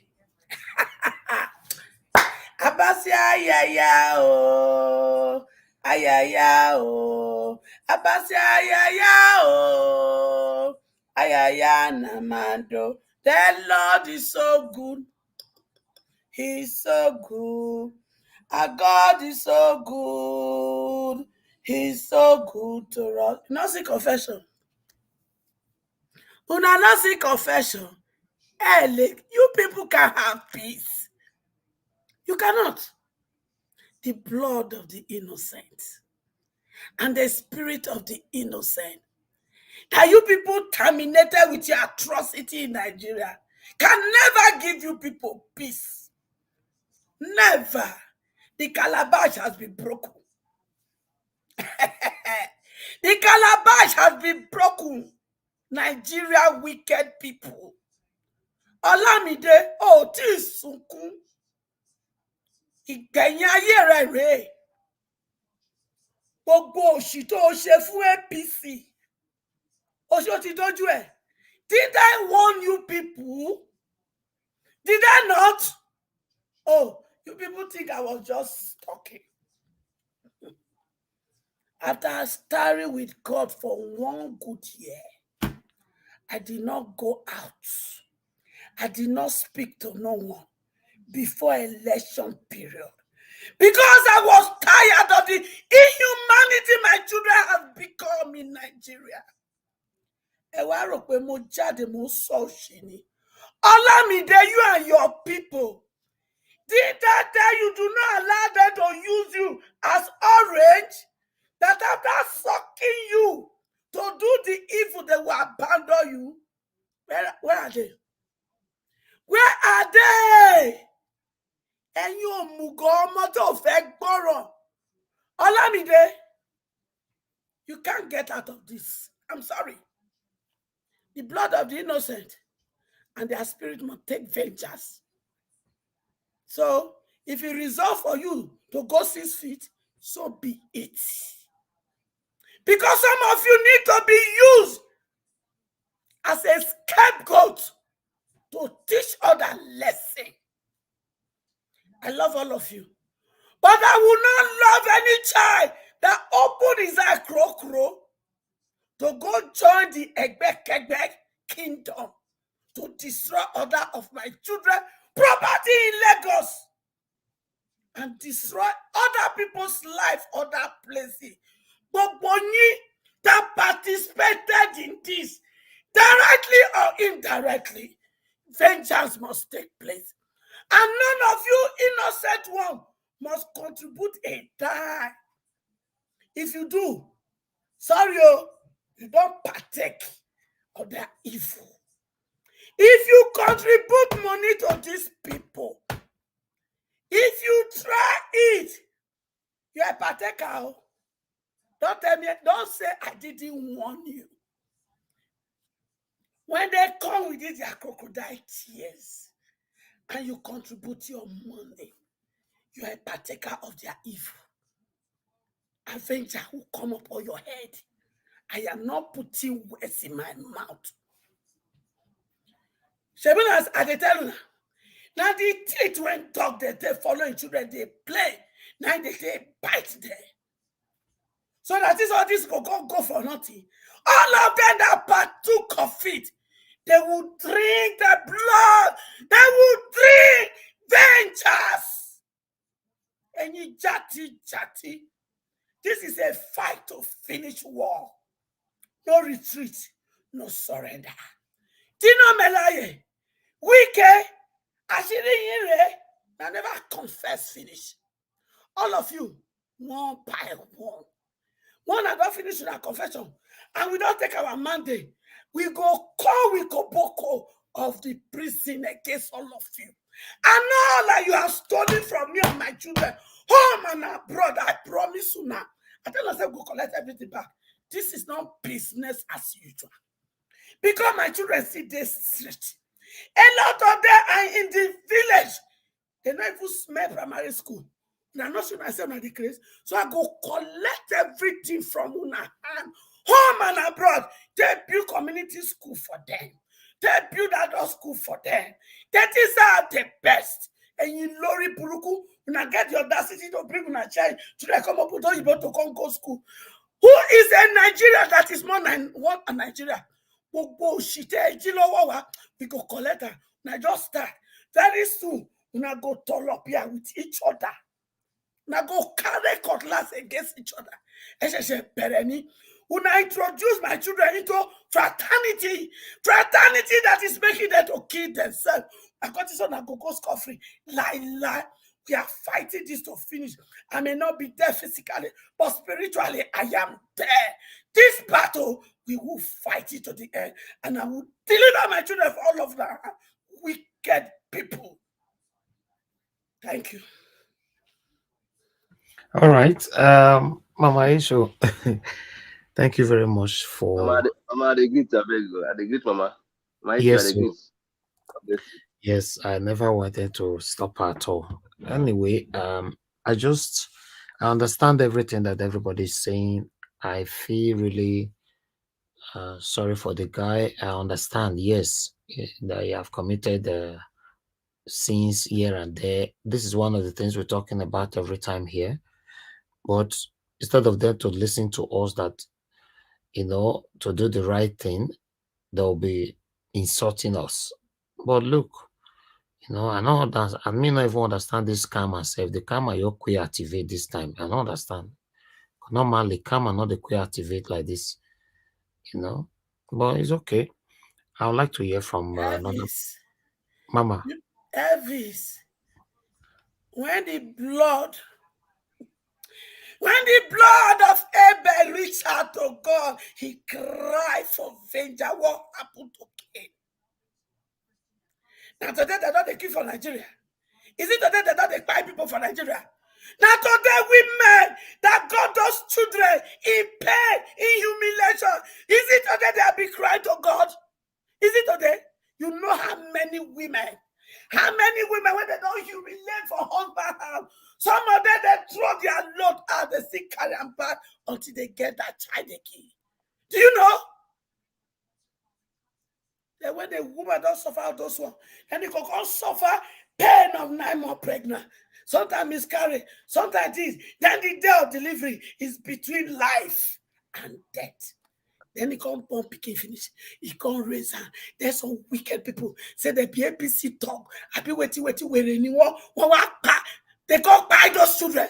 You can't say, and when they were even good, the moment they wanted to buy them, they were crying, asking for mercy. Then look at them and say, no, they are not showing mercy. You not expect their spirit and their blood to show mercy to these people. Never.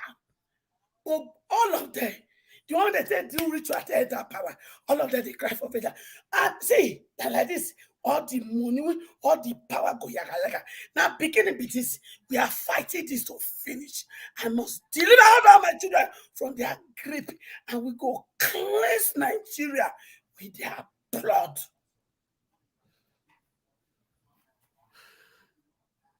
Thank you, Mama. How many children go get prison?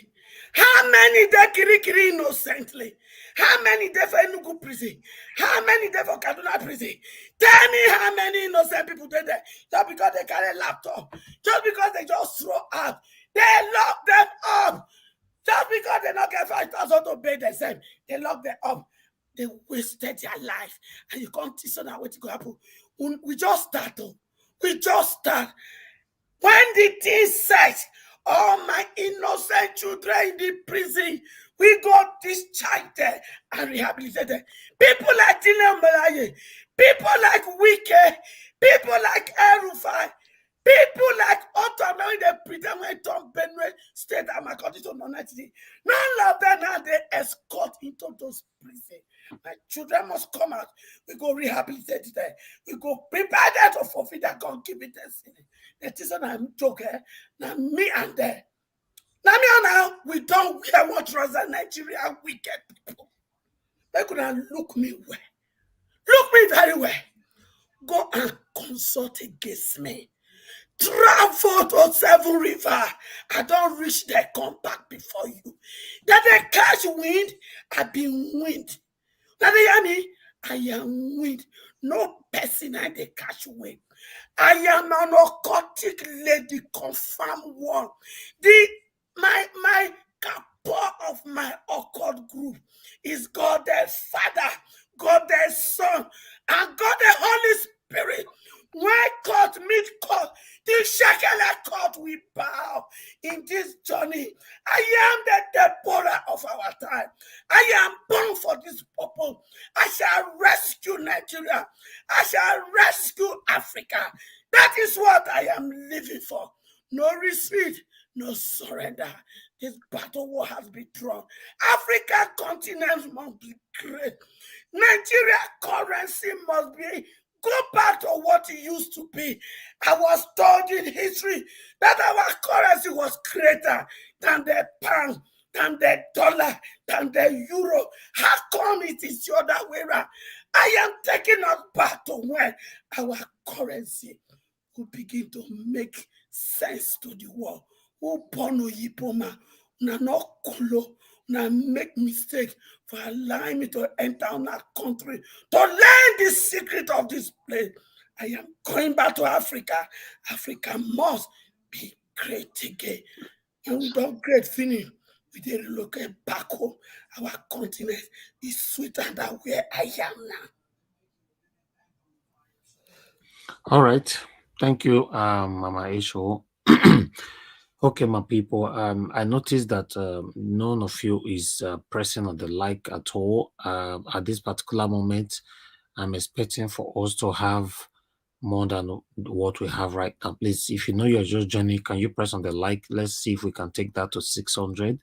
You know, I appreciate every one of you. You've tried. We currently have 506 likes. I appreciate everybody that did that. Please continue to press on the like button. Help us to share, and let's do this together. Thank you. Okay. Before I go on to the next person, let me take a break. You know, let's take a coffee break. Please, the $sign is there. You can support us, encourage us on what we do here. I appreciate every one of you. Thank you, thank you, thank you. God bless you all. Let's take a quick break here. And when we come back, I'll call on the next person on the panel. God bless you all. Thank you.